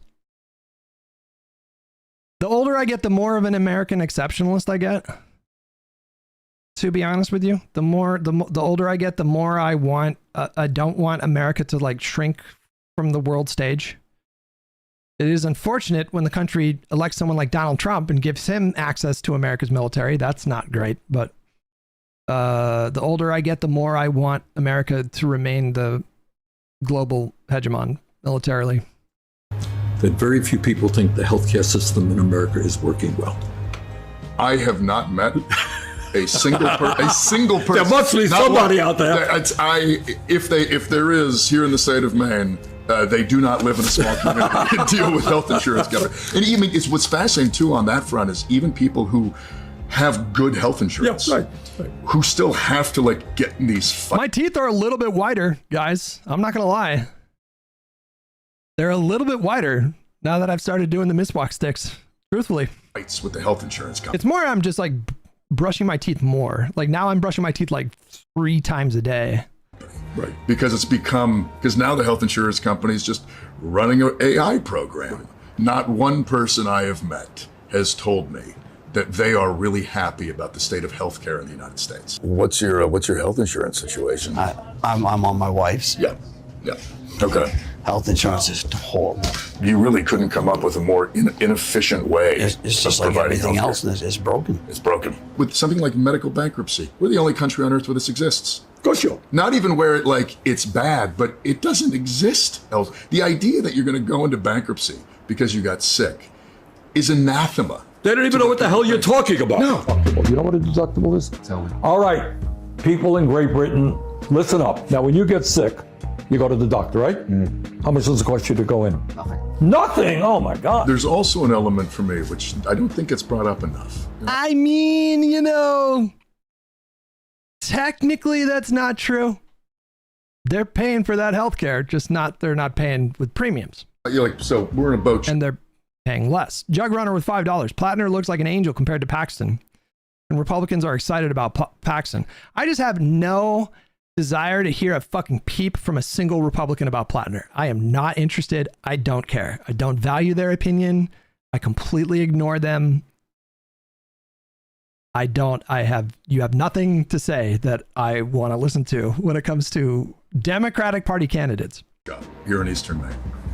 Working multiple jobs. There was a CNN segment about that particular thing that I had queued up today, actually. Maybe we can watch that right after this. Rebel life. You could have 6, 8, 10, 12 lobster traps, and the guy had a living. There are a lot of guys and men and women who have jobs who are like, you're a carpenter for half the year, you do something else. In Vermont, we plow snow. Exactly. And the thing that has always fascinated me is when you think about, so like I get universal health care. I'm a disabled combat veteran. Because of my combat service, I'm lucky enough that the VA thinks that I deserve health care. But I only got to build the farm and I only got to build my business because I didn't have to think about where my healthcare came from. Here's another thing that I am a little weirded out by. Apparently, and you can look this up, apparently, I don't know when he was approached to run for Senate, but I think the timeline is that he registered an LLC.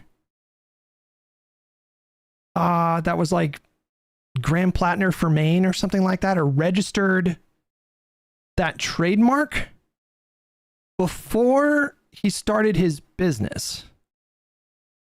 And then the only client for his business is his mom's restaurant. So like, did this guy start a oyster farm after he registered to give off the aesthetic that he's blue collar? Is that what happened? That's a little, timing of that is a little suspicious. It's true. You can look it up. You can look it up. The Graham Plattner business has social media posts since like 2015. The official business website later. But didn't he purchase the business after he registered like Graham Plattner for Maine or something like that? I'm going to get Claude on the job here. We're going to look into this claim here. And I often think around here about all my hardworking neighbors, my creative neighbors, people who are doing all kinds of wild, interesting things. What does our local economy look like if those people get the same foundational freedom that I got? Because it isn't just about the money.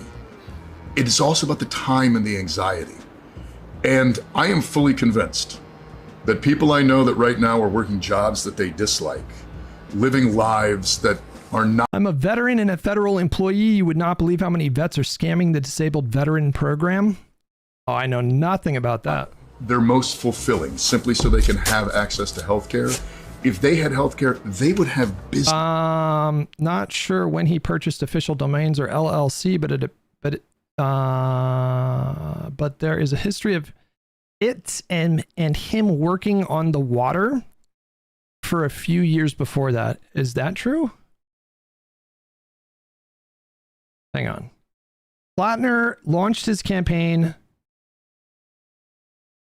on August 19, 2025, and his FEC committee, Graham for Maine, has coverage dates beginning around July 1st, 2025. So the campaign infrastructure dates to summer 2025. The specific claim being pushed by conservative outlets isn't quite he registered the campaign before buying the farm. It's more specific than that. Hot Air's version is that Plattner created... See, I didn't see this from a conservative, by the way. I saw this from a black liberal that I follow. A lot of black liberals do not like Plattner. It's more specific than that. Okay, hold on. Hot Air's version is that Plattner created the website for his business after he registered his Senate campaign address. That's a claim about when the farm's website went up, not about when he acquired or started operating the business. And the available evidence actually cuts against the stronger bought the farm after registering framing. The Free Beacon itself notes that in late April, early May of last year, i.e. spring 2025, before the August campaign launch, the company was posting videos to Instagram showing Plattner preparing his boat and going out to farm oysters. So he was demonstrably operating the farm months before the campaign existed. Okay. So there's also a wrinkle in the word bought. The farm was founded by Jock Crothers. This guy's name is Jock. What the fuck? Whom Plattner has described as a family friend. Crothers became too old to manage it and asked Plattner to take it over. So it's a takeover of an existing business rather than a clean purchase, which makes a precise purchase date fuzzy to begin with. Okay, so that claim seems like complete bullshit. All right, there we go. Businesses. Graham, you're raising an enormously important issue that does not get talked about. You know, I got Facebooked again, bro. It was one of my own. It was a lib that Facebooked me. The fucking betrayal. About 85 million uninsured and underinsured, all of which is obviously enormously important. The point you're making is there are millions of people who go to work today. I don't use Facebook. It's just a phrase that I use. Not because they enjoy the job, but because they need a decent insurance program to take care of their families. Yeah.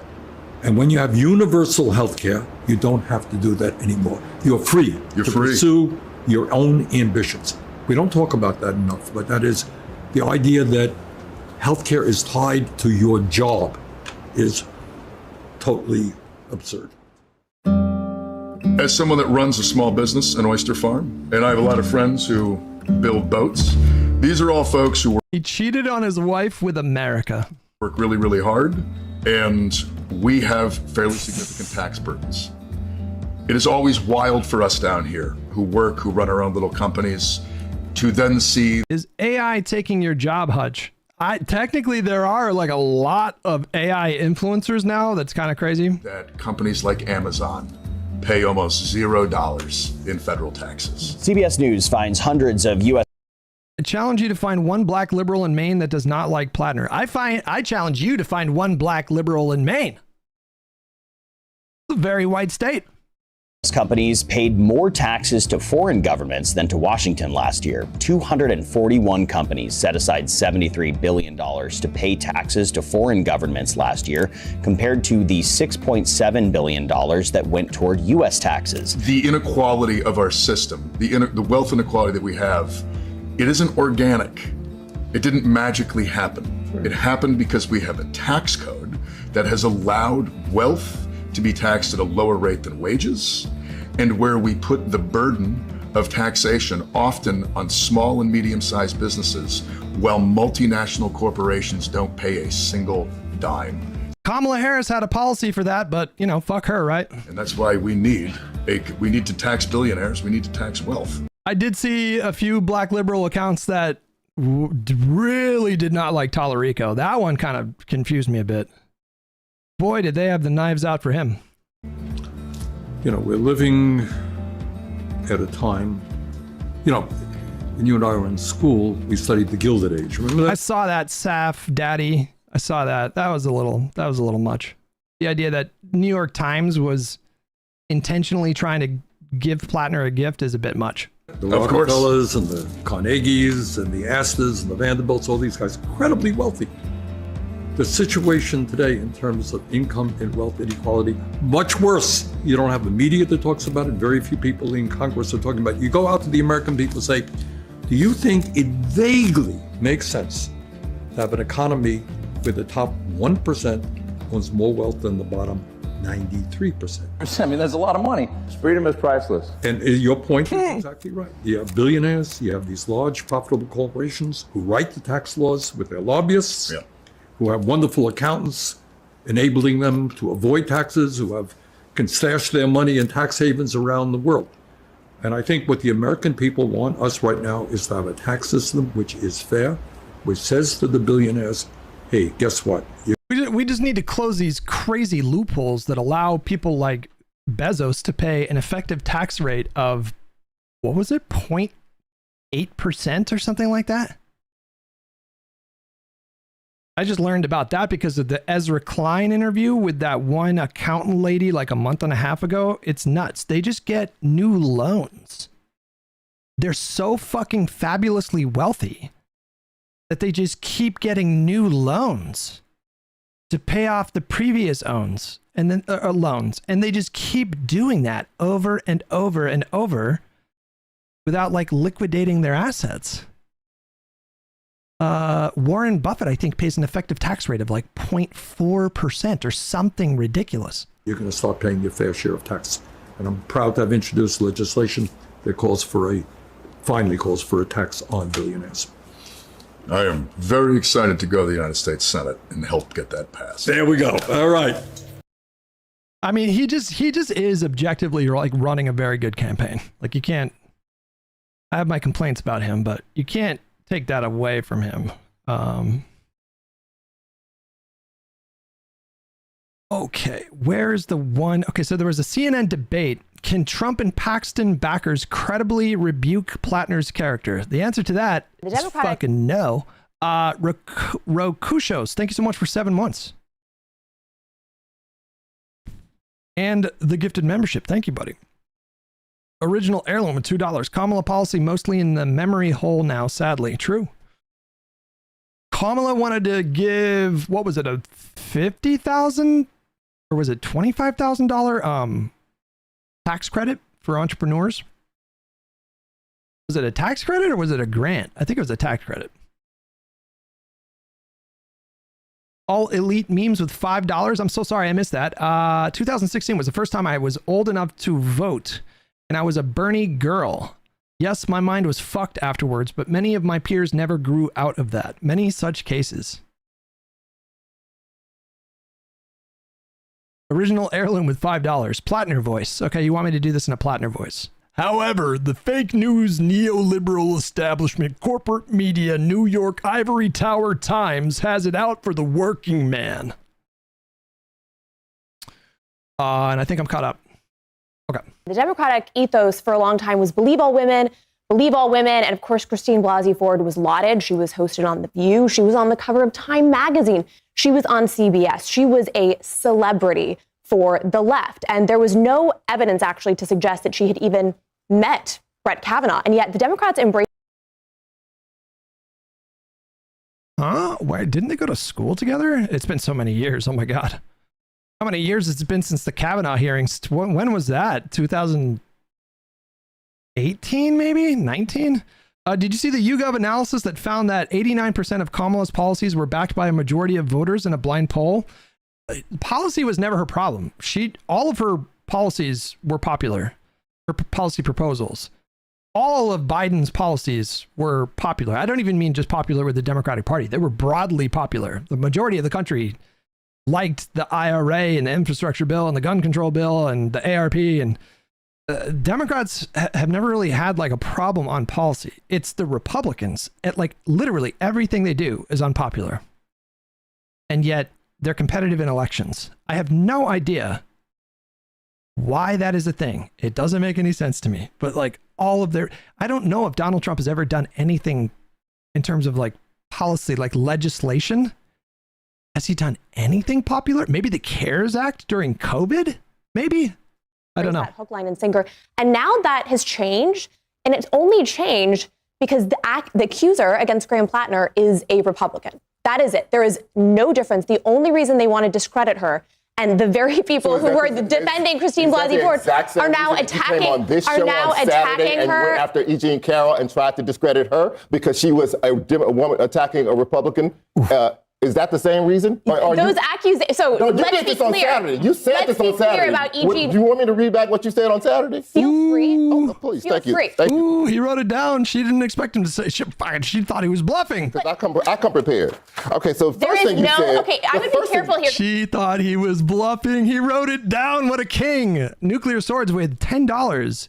Hey, boo, I think I might have ADHD, but I'm not sure how to bring that up with my doctor. Obviously not looking for medical advice. I'm just curious of what you said to get the ball rolling for diagnosing. I was with a therapist at the time, and he floated a bipolar diagnosis pretty early on and made a referral to a psychiatrist. They agreed. And then it was like a year and a half later, he said, you know what? I think it might be worth it to talk to a psychiatrist about a possible ADHD diagnosis. And I said, what? And then I thought, well, that makes sense. Yeah. Now that I think about it. And made another referral to a psychiatrist. That was a little bit more of an involved process to get a diagnosis because and I don't know if this is the standard protocol across the country, but you take a test, your significant other, if you have one, takes a test, and your parents take it. I don't know if it's a test. They fill out a questionnaire, and my mom filled out a questionnaire, and that process took like a month and a half. And my ADHD diagnosis also took like 2 years. Yeah, it did not take me 2 years. It took me like, well, it might have taken longer than that, because with the psychiatrists, that takes a long time with my insurance to get an appointment with a psychiatrist. That takes like several months. So I think the process might have taken about 6 months for me. But, and you can look this up, did you know that people with ADHD, and this might fuck you up a little bit, people with unmedicated ADHD are 3 times more likely to develop dementia?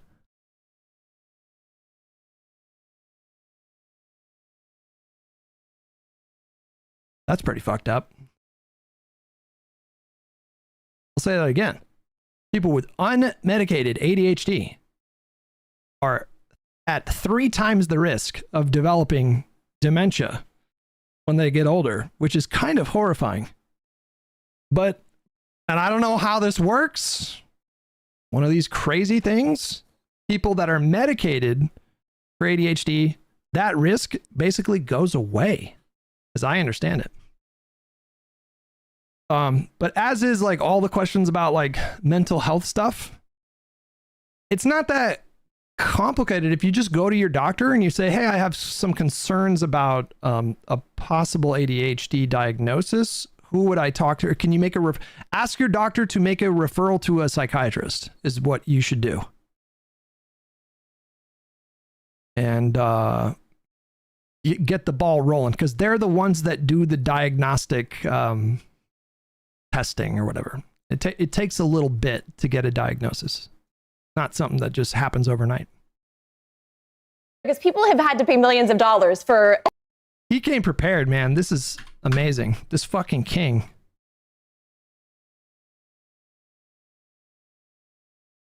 Connery with $5 having a pretty shit day, so trying to spread a small bit of positivity. Thanks for staying around all these years. Hey, thank you for the donation, buddy. I hope your day turns around. To discredit her because she was a woman attacking a Republican. Is that the same reason? Those accusations. So no, let's did be this on clear. Saturday. You said this on Saturday. About E.G. Do you want me to read back what you said on Saturday? Feel free. Okay, please. Feel Thank you. free. Thank you, because I come prepared. She thought he was bluffing. Okay, so I'm going to be careful here, because people have had to pay millions of dollars for making the same comments that you're about to make. Okay, so let me read, and I'm going to start with the quote. I actually do think that if you look at E. Jean Carroll's case now, there is new evidence coming to light. She says that Reid Hoffman has nothing to do with it. It turns out that he may have, and then Abby had to correct you and let you know on Saturday what I'm going to let you know today, which is that has already been presented to a judge. Let me just try to distill what this conversation seems to be about. Reid Hoffman did actually know.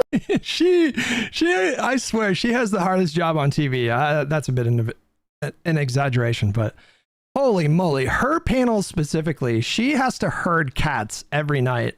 I actually think she's really good at her job. What's her name again? I think she does a really good job. That's not an easy job, man. Her panel screams at each other very frequently.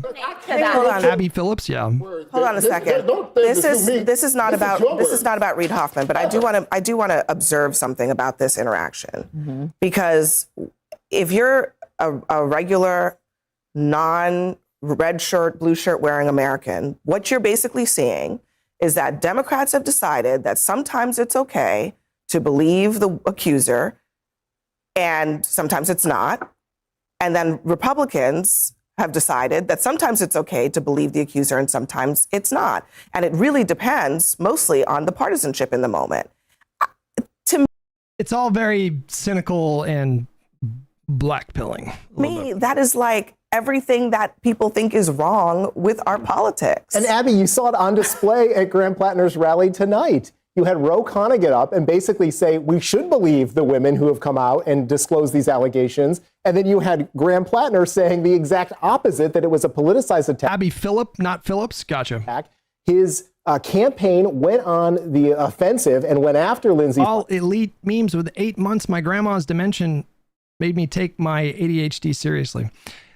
I looked it up, and even if you don't start taking medication until I think I was 41 when I first started taking medication, even if you don't start taking medication until your 40s, you can mitigate, I think, most or all of the risk. So even if you get a late start with medication, but that kind of scared me a bit. Unmedicated ADHD puts you at significantly higher risk of dementia. Fifield in that New York Times story. And so they can't even get their own message straight on the same stage in which they're appealing. Oh God, now I'm frightened. Hang on. What percentage of humans end up with dementia at some point?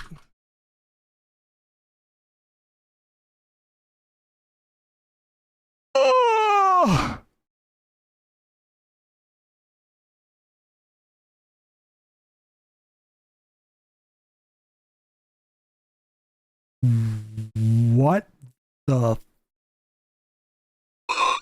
What the fuck? How many times do we have to teach you this lesson, old man?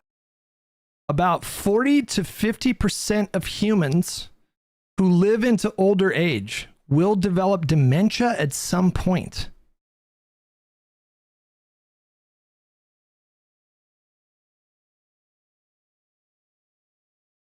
What? 42% lifetime risk between ages 55 and 95. Risk rises sharply with age. About 4% by age 75. That makes me feel a little bit better. 20% by age 85. And the majority of cases occur after age 85. Okay. Holy moly. The top line scared the shit out of me. That made me feel a little bit better. Hearing. So you believe that women their stories should be credited and they should be believed? Well, you know what, Charles, I actually worked with Lindsay Fifield for many years. Okay. She was my colleague. I was her boss. And so in this particular case, yes, I think Lindsay is a credible person and I do believe her. But not Christine Blasey Ford. You don't believe that? Or do you credit it at all? Let's also be clear, this is happening. I want to ask, because when you interviewed Lindsey Graham in 2018, you didn't ask a single word about her. You literally prompted him to repeat what he had said in the Senate and did not say anything about the case that she was presenting. I don't believe that you do care about what women are saying. Oh, okay. I just let me ask. I mean, well, okay, let's just be transparent about this. You don't believe Christine Blasey Ford. Is he right about that?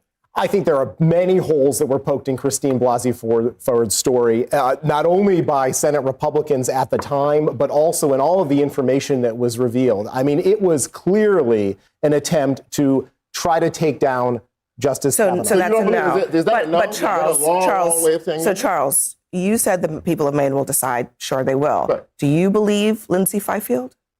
I believe that her story should be taken as at face value to say this is what she believes. I don't know what it has to be litigated. I think it has to be litigated. Yeah, we have to look into. I mean, does it? I believe so. I believe in every case. I believe in every case because at the end of the day, I mean, Brett Kavanaugh's situation was not going to be litigated.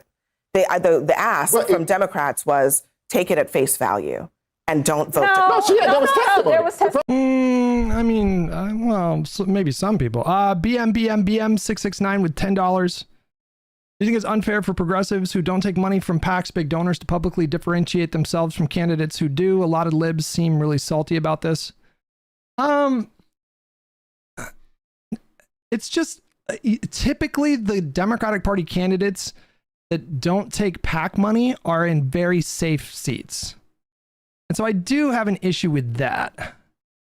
You know, if you compare someone like AOC, that's a very blue seat. So she doesn't have to take PAC money. You know, if she was running in a race where the Republican was 2 points behind, 3 points behind, within striking distance, and then the Republican is raising tens of millions of dollars of PAC money, I think it's the same kind of anti-unilateral disarmament argument that we've had in recent months regarding the Democratic Party more broadly.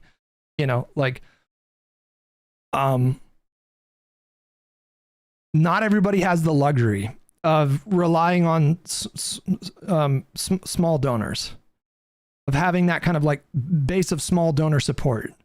You know, some Democrats are in very competitive districts and very competitive states where their opponent is raising millions of dollars in PAC money. And I just don't think there's any nobility in rejecting all PAC money when your opponent could possibly outraise you, 10, 20, 30 to 1. It's just not realistic. And so, that's where I stand on that. First of all, there was testimony. Yeah, but that's not litigation. That's not testimony in a confirmation hearing. Right. Investigate so it, the ask at least. was listen to this woman, believe her, and vote against his nomination. That was the ask. Here's what I'll say. I think, to your point, if you feel like you have a blue or a red jersey on, I think we are living in a hypocritical political environment right now, and it is hard to take any accusation and any stance of moral clarity with any real. She's right, and it's kind of depressing. Like, genuinely, it's kind of depressing. It's like, validity because of who is our current president, quite honestly. And I think that he has been convicted by a jury of his peers. I'll reiterate, I think it's defensible to express skepticism about the New York Times article and the more extreme allegations in the article. I think it's fine to express skepticism. I think it's fine to say something like, I'm not really sure how to land on this, given that it's not corroborated with any kind of like documentary evidence, at least none that was presented in the New York Times article. And so I just don't know how I feel about it. That's defensible. It's not enough for me to hear allegations and just jump to a conclusion. But I do, take the allegations seriously.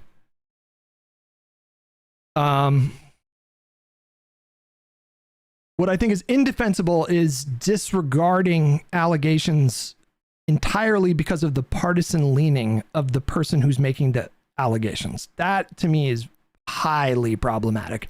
He has said called most people everything but a child of God. And then people are asked to hold themselves to a higher standard than the leader of our nation. And I think that is hard for people because we are all flawed humans. What I will say, and I've been saying this for the last 24 hours, the accusations that came out in this investigation are very disturbing to me. I will never in this iteration of the political cycle get to vote for Graham Plattner. Mainers will decide. But what I will say is that sometimes, and the American public actually did this in 2024, sometimes people's immoral character flaws are less consequential to their life circumstances. And in this instance, I think Mainers are saying Susan Collins is not representing them in the way that they want to be representative. And they are willing to overlook that. And quite honestly, so did 79 million Americans in 2024. So did tens of millions of Americans who voted for Donald Trump. That's what I'm saying. But all I just want to say is the question is why are we there? Why is our economy, why is our international affairs so turbulent, so unstable that we have to overlook really flawed acts on our leaders because other people's leadership is worse? Overlooking those things is a choice. A permissive culture. It is, yeah. And I would make that choice. I mean, I just don't, to me, I think the onus is more on the person who would suggest that allowing the Republican Party to maintain a majority in the Senate is worth preserving the moral high ground when it comes to Plattner. To me, that's a much more difficult argument to make. It is about so much more than the individual candidate. It's about so much more than Collins or Plattner. And it is what it is. It's not ideal, but I think the choice for me is quite clear. Sure. Happens when people allow themselves to feed your kids engage is in not a a permissive choice. culture. That's what happens. But I just want to play the James Carville thing because we heard a little taste of it, but here Carville just came out and said, this clip is pretty funny. Here's how he reads the situation. We got a guy who he could be 100 times more than he is. He'd never be as as what we got in Washington now anyway. And I just saw this tut, and hey, we got to do this and we got to be fair. You know, James, if a Republican did what Graham Platten did, you would be outraged. Yeah, I would. But what I'm more outraged about and what I have to consider first is this country is about to lose it.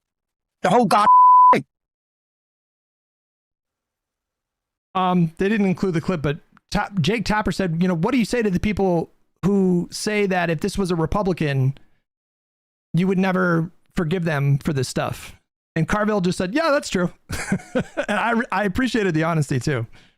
Again, it's like, yeah, that's about right. I mean, you could swap. Where's that clip? I got to find that clip. For Donald Trump, and it would be the exact same rationale. Look, you the realize allegations that, against right? Graham Plattner are very serious and need to be taken seriously. I don't think. Here. What would you say to a? I appreciate the honesty. It's like, yeah, that's true. But what would you say to a Republican who says, James, if there was a Republican combat veteran who had a Nazi tattoo, a Totenkopf tattoo, you wouldn't be so forgiving? What would you say to that? That's true. I would say you're exactly right. There's more to the clip, but it's just, I appreciate his forthrightness on that. I think any accusation carries a conviction. They need to be examined. They're far less serious than the accusations against Donald Trump, not just by E. Jean Carroll, but by many other women. Confirmed in his own attitude, you can grab him by you know what. Okay? So there are two different cases, and we should distinguish between them. But what Carville says, he's onto something. Americans are not as interested in some ways in class issues as they are in vulnerability issues. They recognize in candidates like Marjorie Taylor Greene and in Graham Plattner the precariousness of life in our country. We are one divorce away from being in the toilet. We're one illness away from being in the gutter. And that is not the American way. And they hear the shiny people well, for many, that is the American way. Tutting, as he says.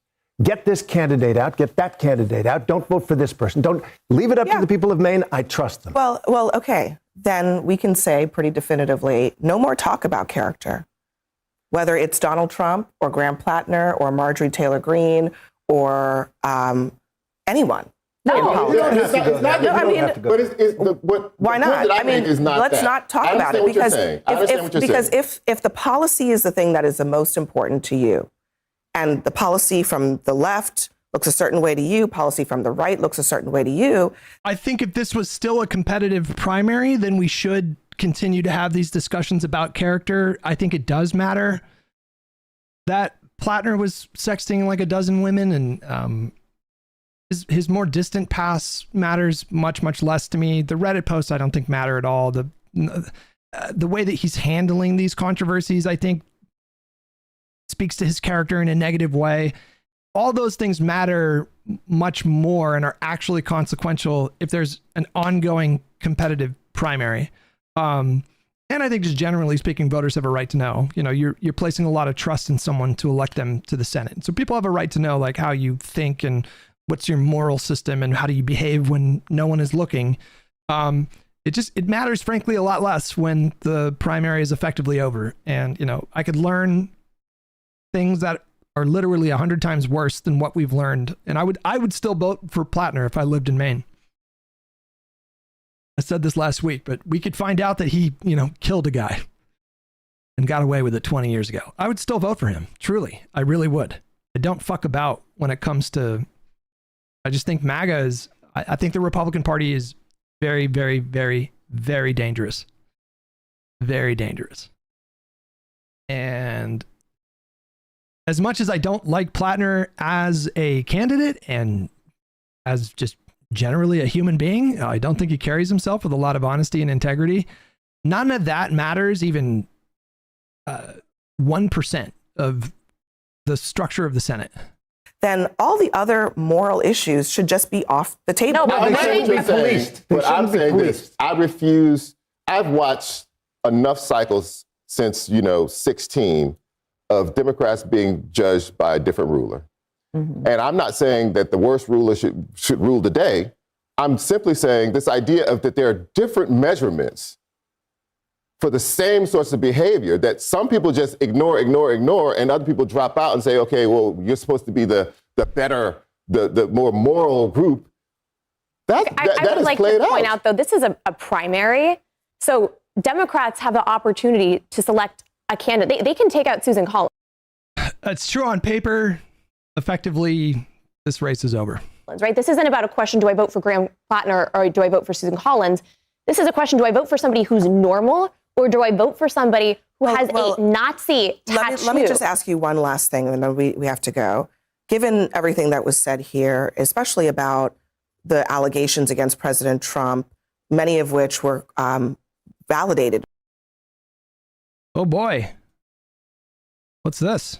Well, just on that particular accusation, I oppose gender reassignment surgeries for minors. Well, this guy, I'm telling you, the progressives kind of backed him versus Crockett in that race, but there is no way this guy passes their purity test. There's no way. They're going to find out he doesn't support Medicare for all. He's going to take, very pragmatic positions on trans issues, especially for a state like Texas, and they're going to flay that guy. Vishy with $2, not a 1-to-1, but that Epstein hypothetical low-key, not so absurd now. That is so fucking funny to me, man. I got roasted by the loudest Plattner defenders for entertaining a ridiculous thought experiment, and I was being somewhat tongue-in-cheek about like a reanimated corpse of Jeffrey Epstein versus, like Donald Trump or something like that. And meanwhile, they have to entertain. It's not a thought experiment. Like they have to be the ones, like they're actually confronted with a very problematic candidate with, like a literal Nazi tattoo. And they're jumping through all these hoops to whitewash and sanitize what is actually happening. It's pretty funny when you think about it. In court, right? Given all of that, I mean, is that disqualifying for Donald Trump? I mean, it's tongue-tied. Yeah. Tongue-tied. And a lot of them are not. Look, I mean, and that's the problem. I think we just Yes, have. I think they we just are. have to decide Just what say we're, it. what You we're can. doing. You'll here. still be allowed on television, and they'll still you We got to decide what we're doing here. We either care about it or we don't. Do we care about it? No. The Lydia, point I'm making is that in a primary, there are you moments. have the option to Hold on. vote Let for her a Democrat. You can select a normal Just like person or a Republicans not had an opportunity to vote And for and Republicans against Donald selected Trump. Donald Not Trump. once, not twice, but on 3 occasions. And they ignored. I mean, I think Paxton is a worse human being and a worse candidate than Plattner. I don't even think it's close. Like Paxton is an actual corrupt piece of shit who was caught dead to rights in a bribery scheme, for Christ's sakes. Ignored it. Just like They ignored the allegations Texas against right now in Donald Texas. Trump. People ignore stuff. And so the reason why Americans look and are willing actually to do it is because we do it too. Because we're flawed and we're tattoo human. is a little different. It's, it forces you to, confront your principles on electoral strategy. During this pre-taped interview on Meet the Press, President Trump, as many of us have seen. Okay. All right, we're going to call it there for now because we're going to come back at 4 p.m. for Wick's panel where we're going to be debating Plattner. Hopefully, we have some other news stories to cover tomorrow. This Plattner stuff boy, it is staying in the news. We're going to call it there, guys. Thank you so much for tuning in. I appreciate it. Hope to see you guys in about 4.5 hours for the Wick panel. I'm going to be debating people about like Blue No Matter Who and whether or not it applies to Plattner. I will be taking the affirmative position on that one. And again, that's going to start at 4 p.m. Pacific, 7 p.m.